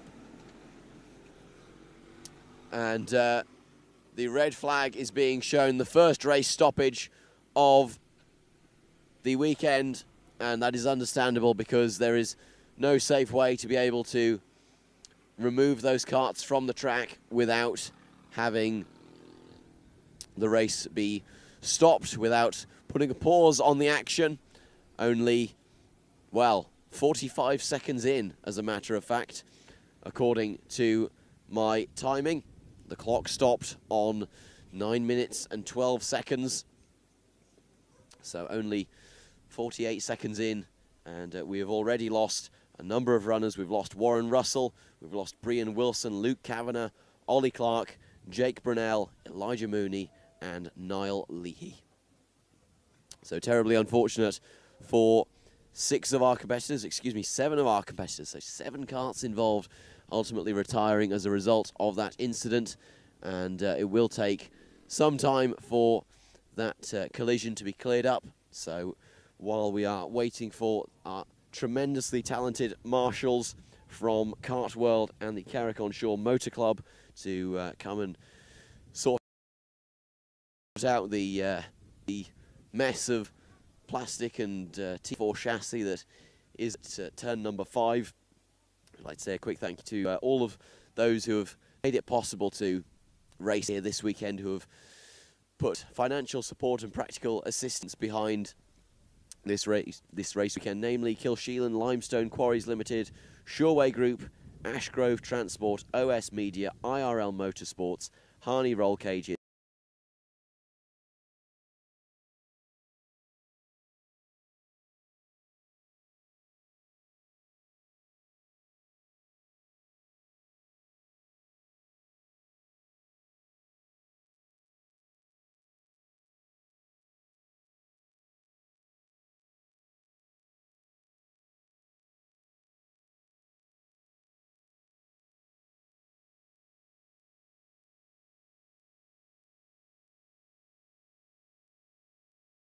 break so I can rest my voice, maybe have a little bit of a bite to eat, because I don't think I actually had lunch. I was so busy doing out notes and sticking them to the table so the wind wouldn't blow them away like in the set of heats. So we're going to take a quick break, and we will be back in a few minutes' time when we are ready to racing underway once again. Stay tuned.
Well, some good news for our 7 drivers who were caught up in that incident. The race officials, the COC, who we have for this weekend, Tom Kerwin, have decided that all of the drivers are to restart the race in their original grid positions. So that is good news for all of the drivers who were caught up in that incident. All of them getting the chance to restart the race, retake position, and go again for what is showing on my timing screen as being an 8-minute final. So 8 minutes plus 1 lap will be the time that is allocated to this race, having been stopped at 9 minutes and 12 seconds previously. It is now being run as an 8-minute final in order to allow timing to be done properly and also to give our senior 168s and our X30 seniors the opportunity to do their finals in good timing. We go racing once more in the Tillotson T4 senior category, and it looks to be a good start by, well, it says Aaron Coogan at the front of the grid. I know what Aaron Coogan looks like, and I can tell you that none of those drivers are Aaron Coogan. So I'll do my best to interpret what's going on for you. That looks like Jack Mackenzie Smith, and then Brereton is currently in third. Warren Russell is getting involved with Jack Mackenzie Smith for first place as they make their way through the final corner up across the line. It is still Jack Mackenzie Smith from Warren Russell in second place. Then comes Tyler Brereton in third. The two Pratt Bros Racing teammates making good progress, putting significant pressure on Jack Mackenzie Smith, but he's a tough egg to crack. And holding on around the outside, Jack Mackenzie Smith doing a good job, you have to say. In fourth and fifth are Luke Kavanagh and Luke Palmer, respectively. Luke Palmer in that white helmet and the light grey overalls. Luke Kavanagh in the dark grey overalls, and putting serious pressure on Warren Russell in front, as Tyler Brereton equally puts pressure on Jack Mackenzie Smith in front of him. Mackenzie Smith running wide, is what the Spaniards would say, as Luke Kavanagh gets too brave on the brakes and ultimately careens into the side of the leading group. No damage appears to be done, however. Perhaps a bumper or two dropped, which would result in a 5-second penalty, which would be tremendously unfortunate if it was to happen to a driver who had no involvement in causing an incident. But I mean, them's the brakes, as they would say, an ironic twist. Them's the brakes. And if your bumper is dropped, a 5-second penalty is incurred, as we see another driver being run out of road there, and now coming under pressure from Warren Russell, who's the unfortunate driver who was tagged and sent off into the ether. The 425 machine of Max O'Neill was the one who got shoved out unambiguously onto the grass on the exit of turn number 3, and will be trying to take revenge on Warren Russell, hopefully not quite in the same fashion as the incident we saw but a few moments ago. I have to say, this has been, and I suspect that there will be a technical flag for one of our novice drivers. That looks like perhaps Peter Brett. The drivers all rocket down the start-finish line. It is the 418 machine, or 419 machine indeed. That is Peter Brett, and Brett missing the side pod of his cart. Now, that is normally a technical flag, so I assume that Peter Brett's day will be called to a close imminently, as he is called back to the pits with a side pod that, well, I'm not sure where it is, but I can tell you certainly where it isn't, and it isn't on the right-hand side of that T4 chassis. All of the drivers making their way through the first corner. Tyler Brereton leads the way. Jack Mackenzie Smith in second place. Luke Palmer has made his way up into third, and Aaron Coogan has found form. He's up in fourth. Then Conor O'Neill has landed himself in fifth position through good fortune and good driving, and then comes Warren Russell in that luminous yellow helmet in fifth position. After that is Max O'Neill in the red overalls, Allen in the green overalls, and then our first true international entrant of Yuri Bechtold, making steady progress towards the remaining pack. Yuri is sitting in position number 9 at the minute. It's sort of in a world of his own, as we can see there. Josh Allen going up the inside of Max O'Neill for position number 8. Nice little battle emerging between them. Two very evenly matched drivers, it seems, with Max O'Neill wearing the red overalls and having a plain black front bumper, and he's probably going to have a black side pod in a minute if there's much more contact between the two of them through the fast technical section of turns 4 and 5. We look up to the front again. Still no change for the lead or for any of the leading positions. It is still Brereton from Mackenzie Smith, Palmer, Coogan, O'Neill, Russell, Max O'Neill, and then Josh Allen. Correction, Allen is now in front of Max O'Neill, as we were discussing but a few moments ago. And I'm very surprised that Peter Brett hasn't been called into the pits with a technical flag at this stage of the race. Perhaps the officials and the stewards and the clerks of the course don't see the missing sideboard as being an especially large issue, but I have seen drivers called into the pits before for missing side pods, front fairings, anything like that. It is seen in some circles as being a very serious issue, but perhaps for Peter Brett it is seen more as a weight reduction opportunity, which would be very advantageous for him, although if you get a knock on the side, then there's not going to be an awful lot of protection there to help you or to prevent you from taking serious damage. Tyler Brereton still leading the way in front of Jack Mackenzie Smith. Luke Palmer still as you were. Coogan coming under a little bit of pressure behind there from Conor O'Neill in black overalls and white helmet.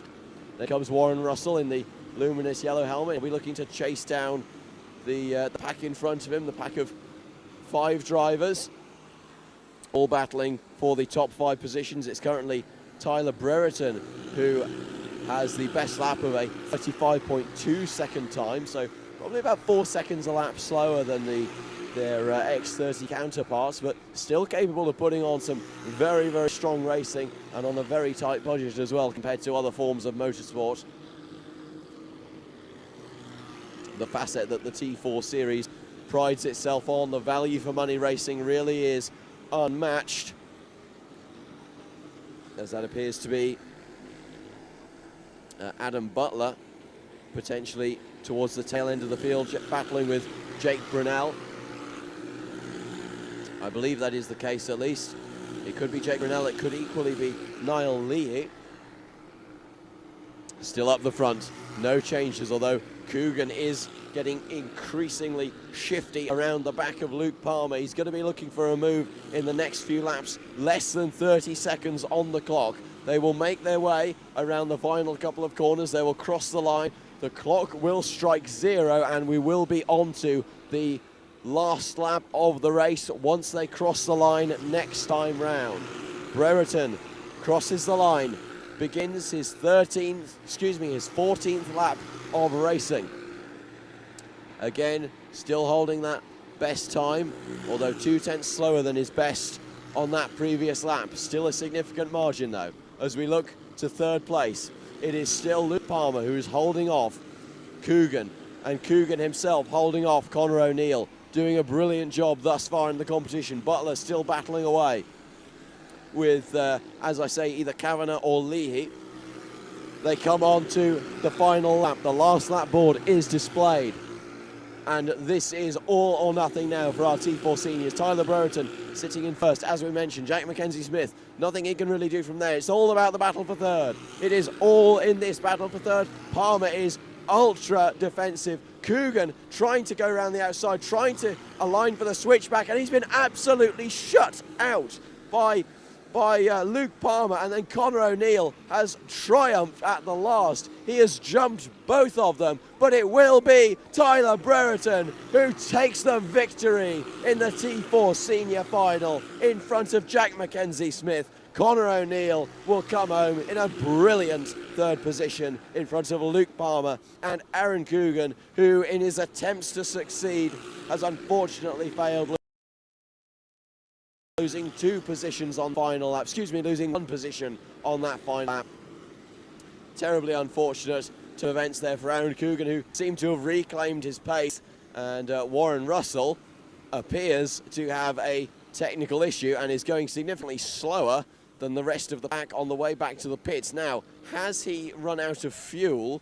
No, he hasn't. He does still appear to have drive. He's just going significantly slower than the karts around him. Well, well, well, that really was a fantastic series of events. Almost believable in the 7-kart pile-up at turn 5 before the flag and all drivers being allowed to finish. It was Tyler Brereton who ultimately took the flag. I would give you the final classification for, well, the final provisional results at least.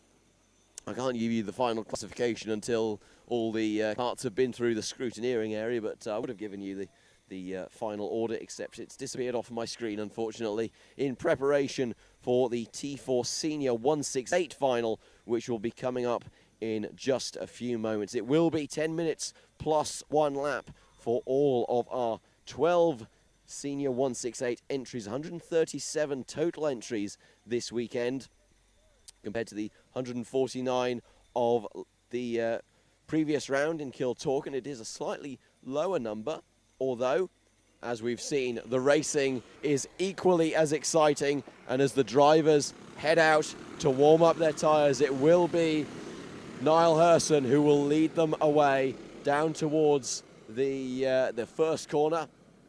Everyone beginning to warm up their tyres. Colin Munnelly will be hungry for some more action. I believe he's scored 2 second-place finishes in the heats, hence is lining up in second place on the grid.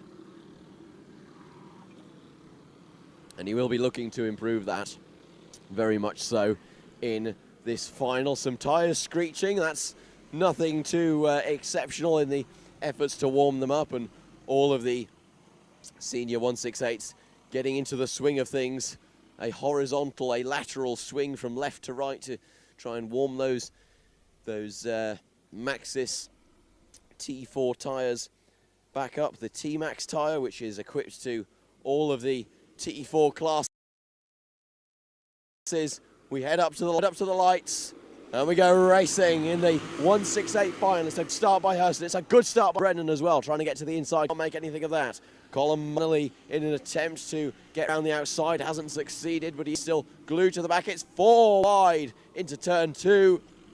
That is a very, very respectful set of events. I never thought I'd see 4 karts going 4 wide and all coming out of it reasonably unscathed, barring a little bit on the front bumper from a quick skip through the grass for one of the competitors.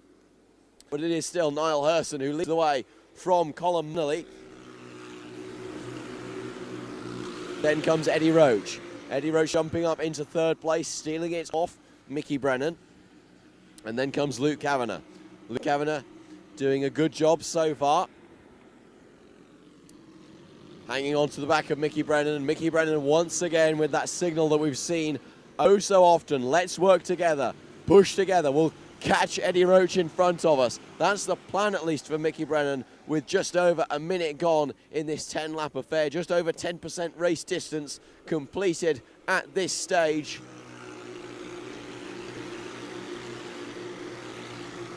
All the drivers rocket by my commentary position, and it's always such a hair-raising feeling, especially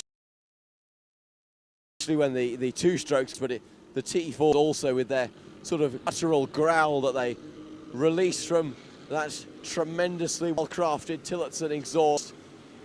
As we see a spinner there at turn number 3, that looks to be the 541 machine, perhaps. I'll bring you news on who that is. It's not the 541 machine because there isn't a 541 machine, but I'll be able to tell you who it is as they cross the line. It's the 506. No, it's not. It's the 509. So the 509 of Kevin Walsh going for a half spin at the very least. Quite likely a full spin based on what I saw, but ultimately managing to recover and get back into the action, albeit quite a distance down with a 4-second gap to make up before he reaches his nearest competitor. And a big spin, a very big spin there for, that looks like Peter McBride. Peter McBride out of the kart after a tremendous skid. I didn't see or hear what happened, but I assume it was a side-by-side moment that resulted in contact, and McBride going for a very brisk and quite hair-raising trip into the gravel, while another driver manages to continue on from his part in the affair. Not entirely sure which driver that was, although Peter McBride walks away from his kart unharmed, but slightly disappointed as there's more contact through turn number 4 between, that looks like Summers and perhaps Stanley. It's the 512 machine of Kevin Stanley exactly. So Shauna Summers really getting her elbows out in this final with 6 minutes and 40 seconds on the clock. Normally at this stage we don't see too much battling, but in this instance Shauna Summers deciding that the gloves are coming off and there's nothing that anyone can do to get her to put them back on. She makes her way through turn 4 once again, and this time Stanley has the wisdom to not try a side-by-side moment as the leaders all rocket their way down into turn number 1. Money still trying to chase after her son up, but he's got Eddie Roach all over the back of him. Mickey Brennan has a nibble of the grass on the inside of turn 2. Kyle Kavanagh's going to be looking to hunt him down, but again, Kyle Kavanagh is under pressure behind from Ryan Herson with the white helmet and blue overalls. Line astern through turns 5 and 6. Herson crosses the line to enter his 7th lap of racing. Almost halfway through the 5 minutes. 5 minutes and 33 seconds on the clock as I look at it. Herson still doing a good job controlling the pace. We've seen this all weekend from him. He's a very calm, very consistent, very stable driver. Doesn't make very many mistakes. Holds the pace well, although the fastest lap is currently with his brother, Ryan Herson, a 36.1 second lap time. So Ryan Herson also holding his own with the clear air that he has received. Ryan Herson piloting the 503 machine for this season. I believe the first time that he has piloted a kart starting with a 5 designation. Naturally, the addition of the Bambinos as an additional class this year means that all the other classes are pushed up by 1 number. So tremendous effort being put in by the Herson brothers. Most notably, Niall Herson, but also Ryan Herson has to be credited. Currently running around in 6th position, so right at the tail of this battle that we're following. Herson in the white helmet with the red overalls at the front, and Herson in the white helmet, blue overalls at the back. And Herson's going to be really looking to make up some positions as Herson stretches away at the front of the field. That's one of those lines that are always really wanted to use when there's drivers of the same surname work together. Use 2 seemingly contradicting statements to describe a situation perfectly. But as we see Eddie Roach really getting quite close to the back, Colin Munnelly at this stage. Through turn number 2, he's all over the back. Colin Munnelly runs it wide. Look at this now, side by side, Roach and Munnelly. Roach going to come up on top. Can Munnelly get the switch back, hold the inside line? No, he can't. Can he get the drive on the exit of the corner? No, he can't. And that is a signed, sealed, delivered manoeuvre for Eddie Roach, doing a fantastic job in his 5:05 machine, and he's now going to go hunting down Niall Hurson, who has snatched the fastest lap from his brother. A 36 flat is the lap time from Niall Hurson as he makes his way through the second sector of the lap with a gap of more than 1.5 seconds. 1.662 is the gap as they came across the line, and it looks to be all in the hands of Niall Hurson up at the front of the field. Eddie Roach is going to do as much as he can. He's a fighter, not a quitter, is Eddie Roach. He checks over his shoulder, realises that there's no threat from behind from Colin Munnelly at this stage. And Colin Munnelly, if he checks over his shoulder, is going to find a very hungry Mickey Brennan, who's looking to snatch that third place away from him.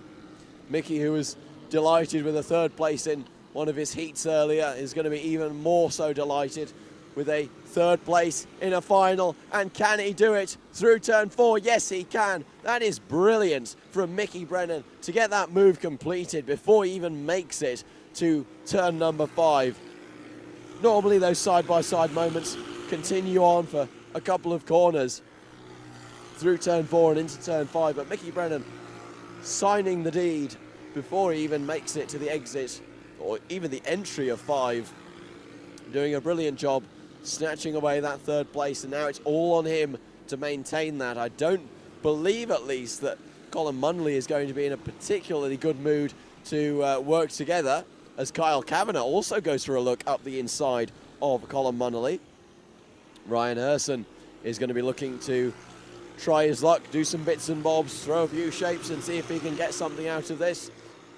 Kyle Kavanagh still pushing hard, ultimately falling back into the clutches of Hurson, slightly on the exit of turn number 1. Minute and 15 seconds left on the clock, plus 1 lap. So that means that Niall Hurson is going to come through the final couple of corners, along with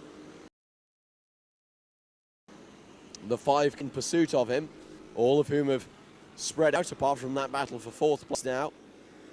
55 seconds on the clock as he crosses the line. A lap in these karts is about 36 seconds, 37 seconds there or thereabouts. 36.0 is the best lap so far by Niall Hurson himself. That means he's going to complete this lap and then one more. So this is the penultimate lap for Niall Hurson.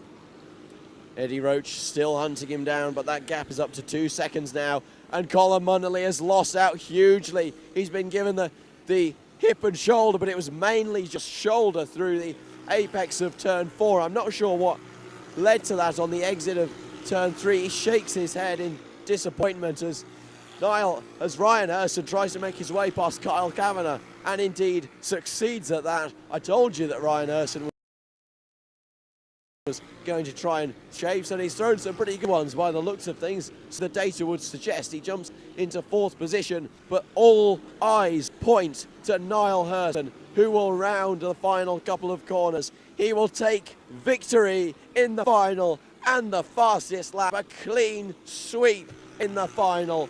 What a decision to... Hang on, have I missed the checkered flag again? Or have I? Yes, I have. How? How have I done that? It's the last lap. Oh, saves the dramatics, Simon. Oh, goodness me.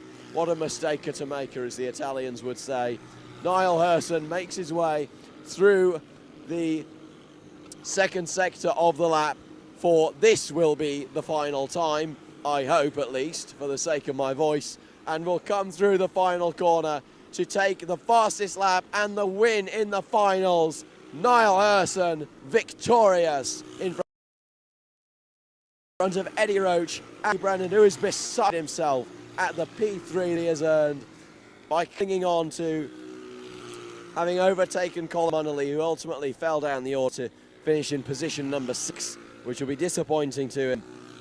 But it was Hurson from Roach, from Brennan, from Ryan Hurson, Kyle Kavanagh, Colin Munnelly, Scott Garvey, Shauna Summers, Niall O'Flynn, Kevin Stanley, Kevin Walsh and Peter McBride. And so concludes our penultimate final of the day. Only 10 minutes plus 1 lap of racing remains here in Watergrasshill in County Cork, and what a day it has been for us here at Kart World at Adventure Park Cork. My first time at this circuit, and it has thrown up tremendous action all day long in each of our categories, from the 105cc Bambinos to the 225cc Tillotson T4s and the absolutely rapid 125cc two-stroke machinery of the Miami X30s. It has been a tremendous day, and what a way to close it out than with an X30 Senior final. It will be a tremendous occasion, and thanks to the fact that there is only one kart to clear up for our marshalling team, who have really been on the ball today. Massive, massive thank you to all of the marshals here at Kart World Cork and the Carrick-on-Shore Motor Club for their provision of marshalling staff as well. They have been on the ball all day and all of yesterday, in attendance at all the sessions, all of the runnings of T4 and Miami machinery, and have done a tremendous job responding to any of the accidents and incidents that have happened along the way. It's been wonderful to see them bringing into action so readily out the drivers who manage to either get themselves involved in incidents or who are fortunate victims of said incidents. We could not do what we do without the marshalling staff, and so a big thank you has to go out to them ahead of this final that we have, the final of the Senior X30s. 10 minutes plus 1 lap, and that will amount to, I would estimate, at about 20 or 21 laps in total. The fastest of the machines that we have on offer here this weekend, the X30 Seniors, are tremendous pieces of equipment.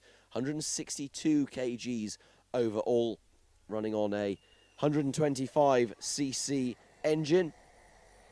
Maximum of 2 engines allowed per event with the Miami X30s.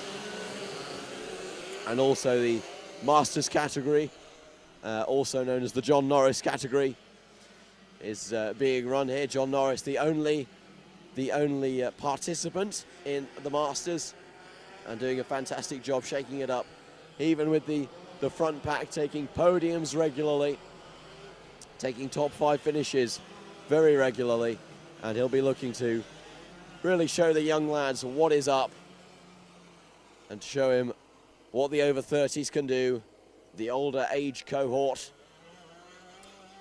You can teach an old dog new tricks. Certainly the old dogs are very good at the old tricks as well. And when it comes to karting, the old tricks are oftentimes the best tricks. It's the old principle in advertising: don't be original, just be good. And John Norris seems to do that very, very well indeed.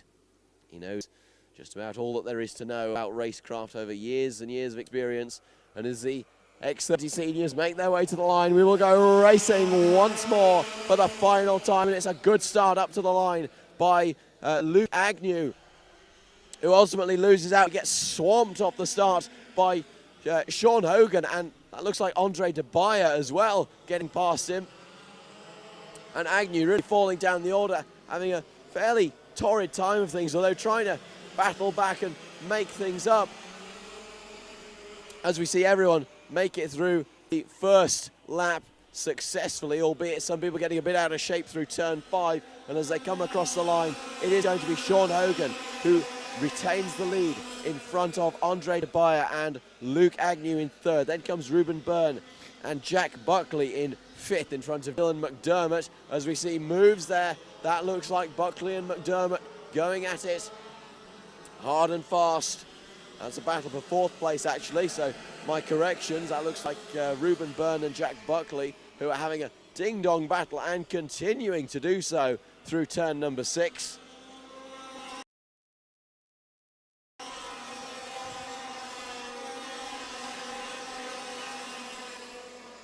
Oh, what sound, what a sound it is. I'm counting 2, 4, 6, 8. A battle for 8th place emerging now between, that is Jack Dillon, and I think Ronan Hennessy is also involved in that. But that battle settling down, and it looks like Hennessy has come out on top in that affair. As they rocket past my commentary box, just take a listen.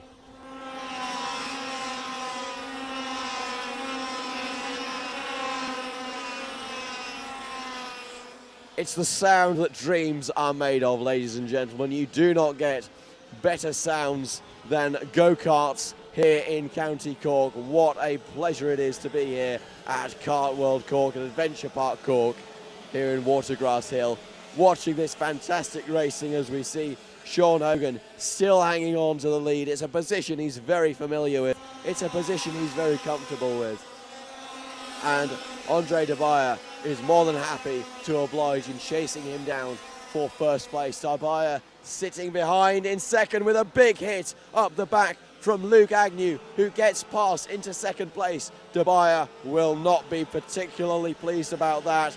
Jack Buckley has also made his way through. Buckley has jumped up into third position, capitalising on that incident between Agnew and De Bayer. Now, will there be a bumper? Oh, I see Luke Agnew looking at in front of his cart.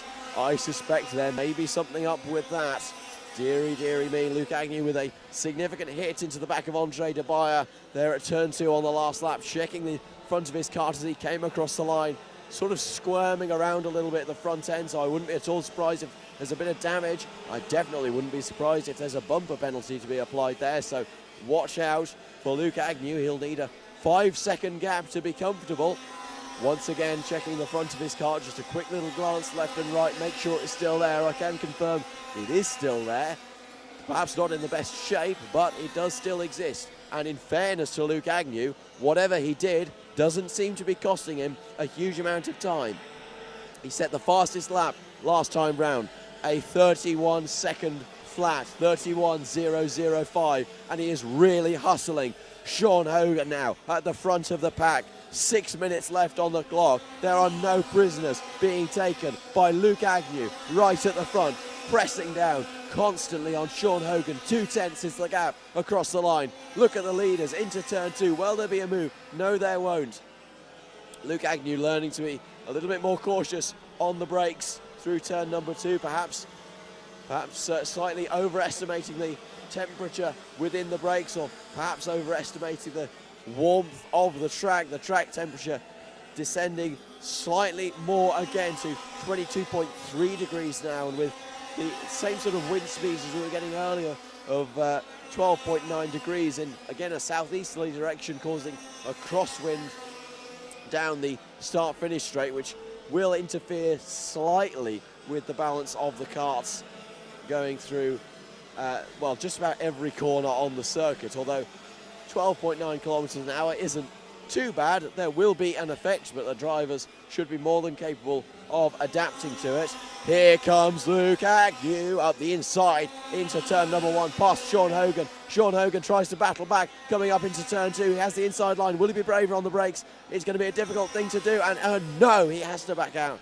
Agnew with a fantastic pass, leaving no option but for Sean Hogan to back out of that first place that he's been holding on to with such a careful grip, but also such a firm and solid grip. And Luke Agnew is really pressing on now, albeit that last lap wasn't as fast as his best, but he is still pulling away. Look at the gap that he's pulled away in that one lap. He has really put the beans on the cooker in this last 800 meters to pull away by that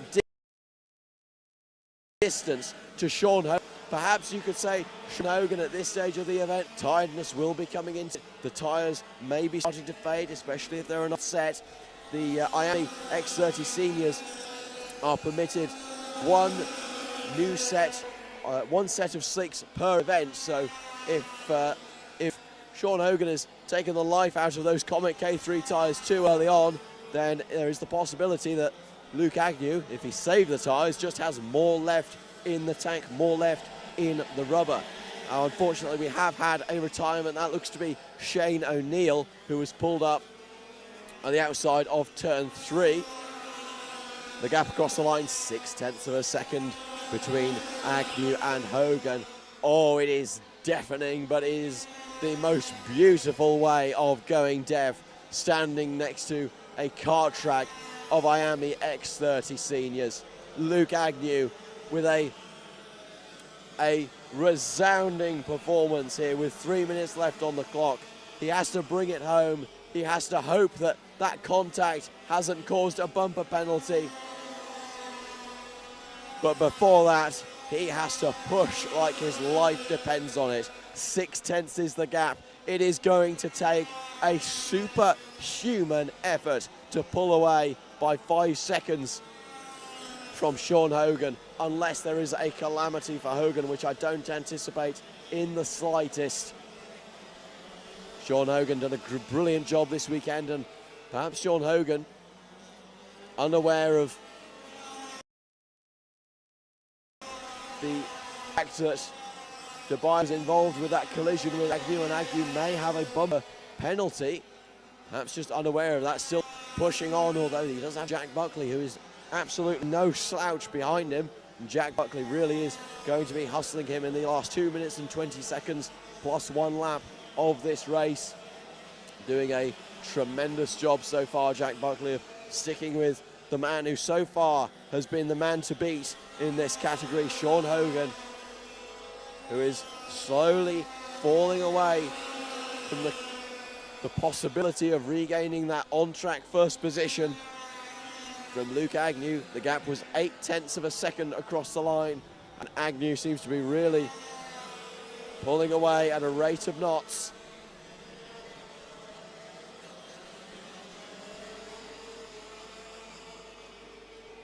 The leaders all make their way through once again. 1 minute 36 seconds on the clock, onto their 16th or 17th lap of racing, depending on how the timing system works. It says laps 16. Now, whether that's completed or not, I'm not sure. However, at this point, the drivers won't be counting. They're just going to be focusing on the next corner in front of them. What comes next? Where do I brake? Where do I turn in? Where is my apex? And all of them absolutely nailing it each and every time.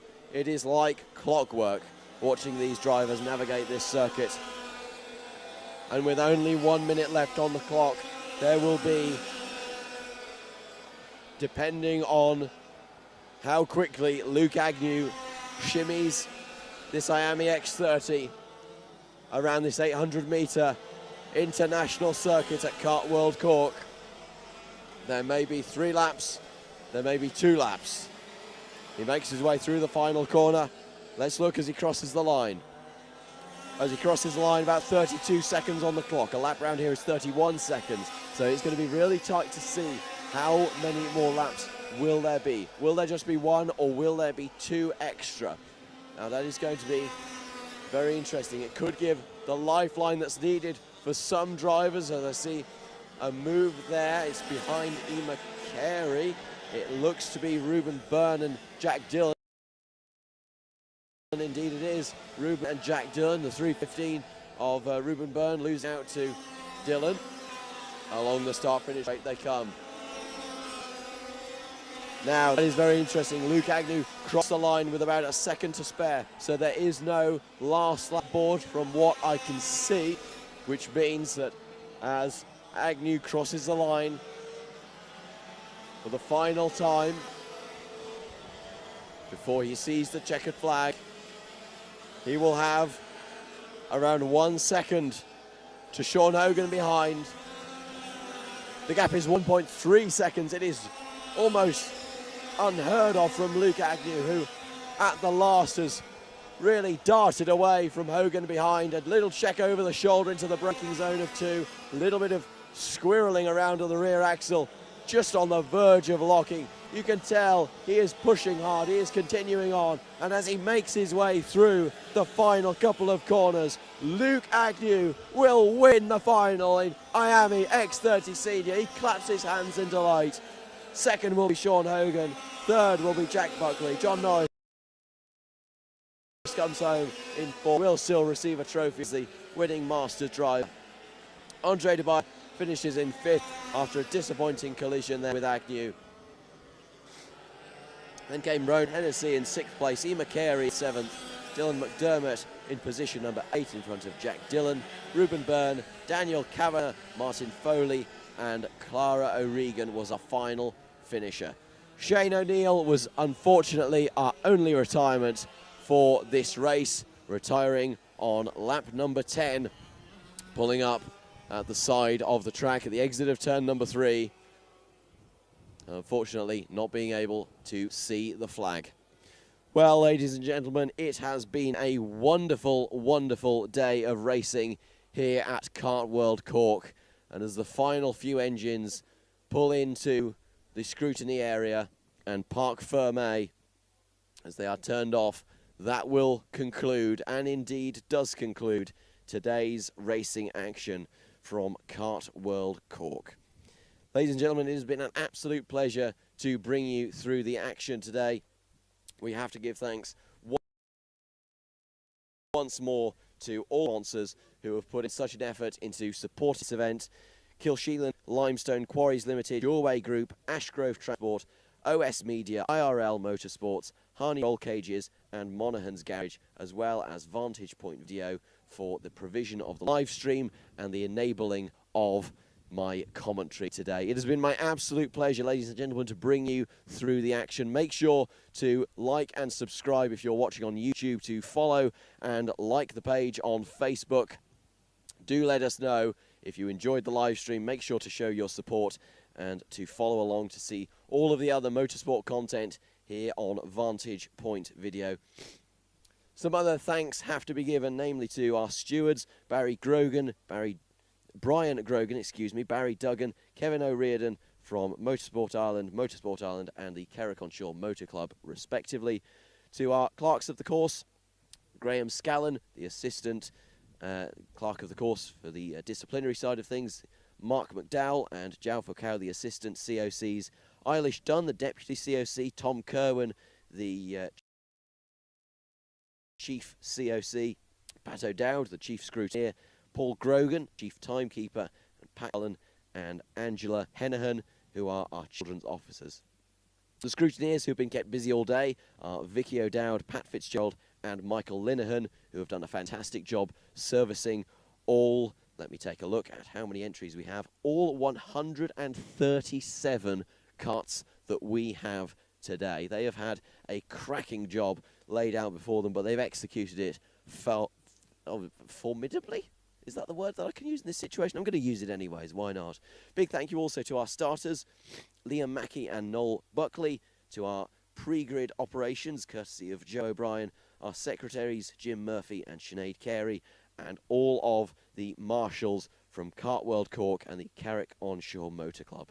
Ladies and gentlemen, it has been my absolute pleasure to bring you through the action today. Thank you also to Senan from Vantage Point Video. Thank you ever so much for watching and for staying tuned. My voice made it to the end. Would you believe it? Isn't that brilliant? Thank you, ladies and gentlemen, and we will see you all for round 3 in Kiltorcan.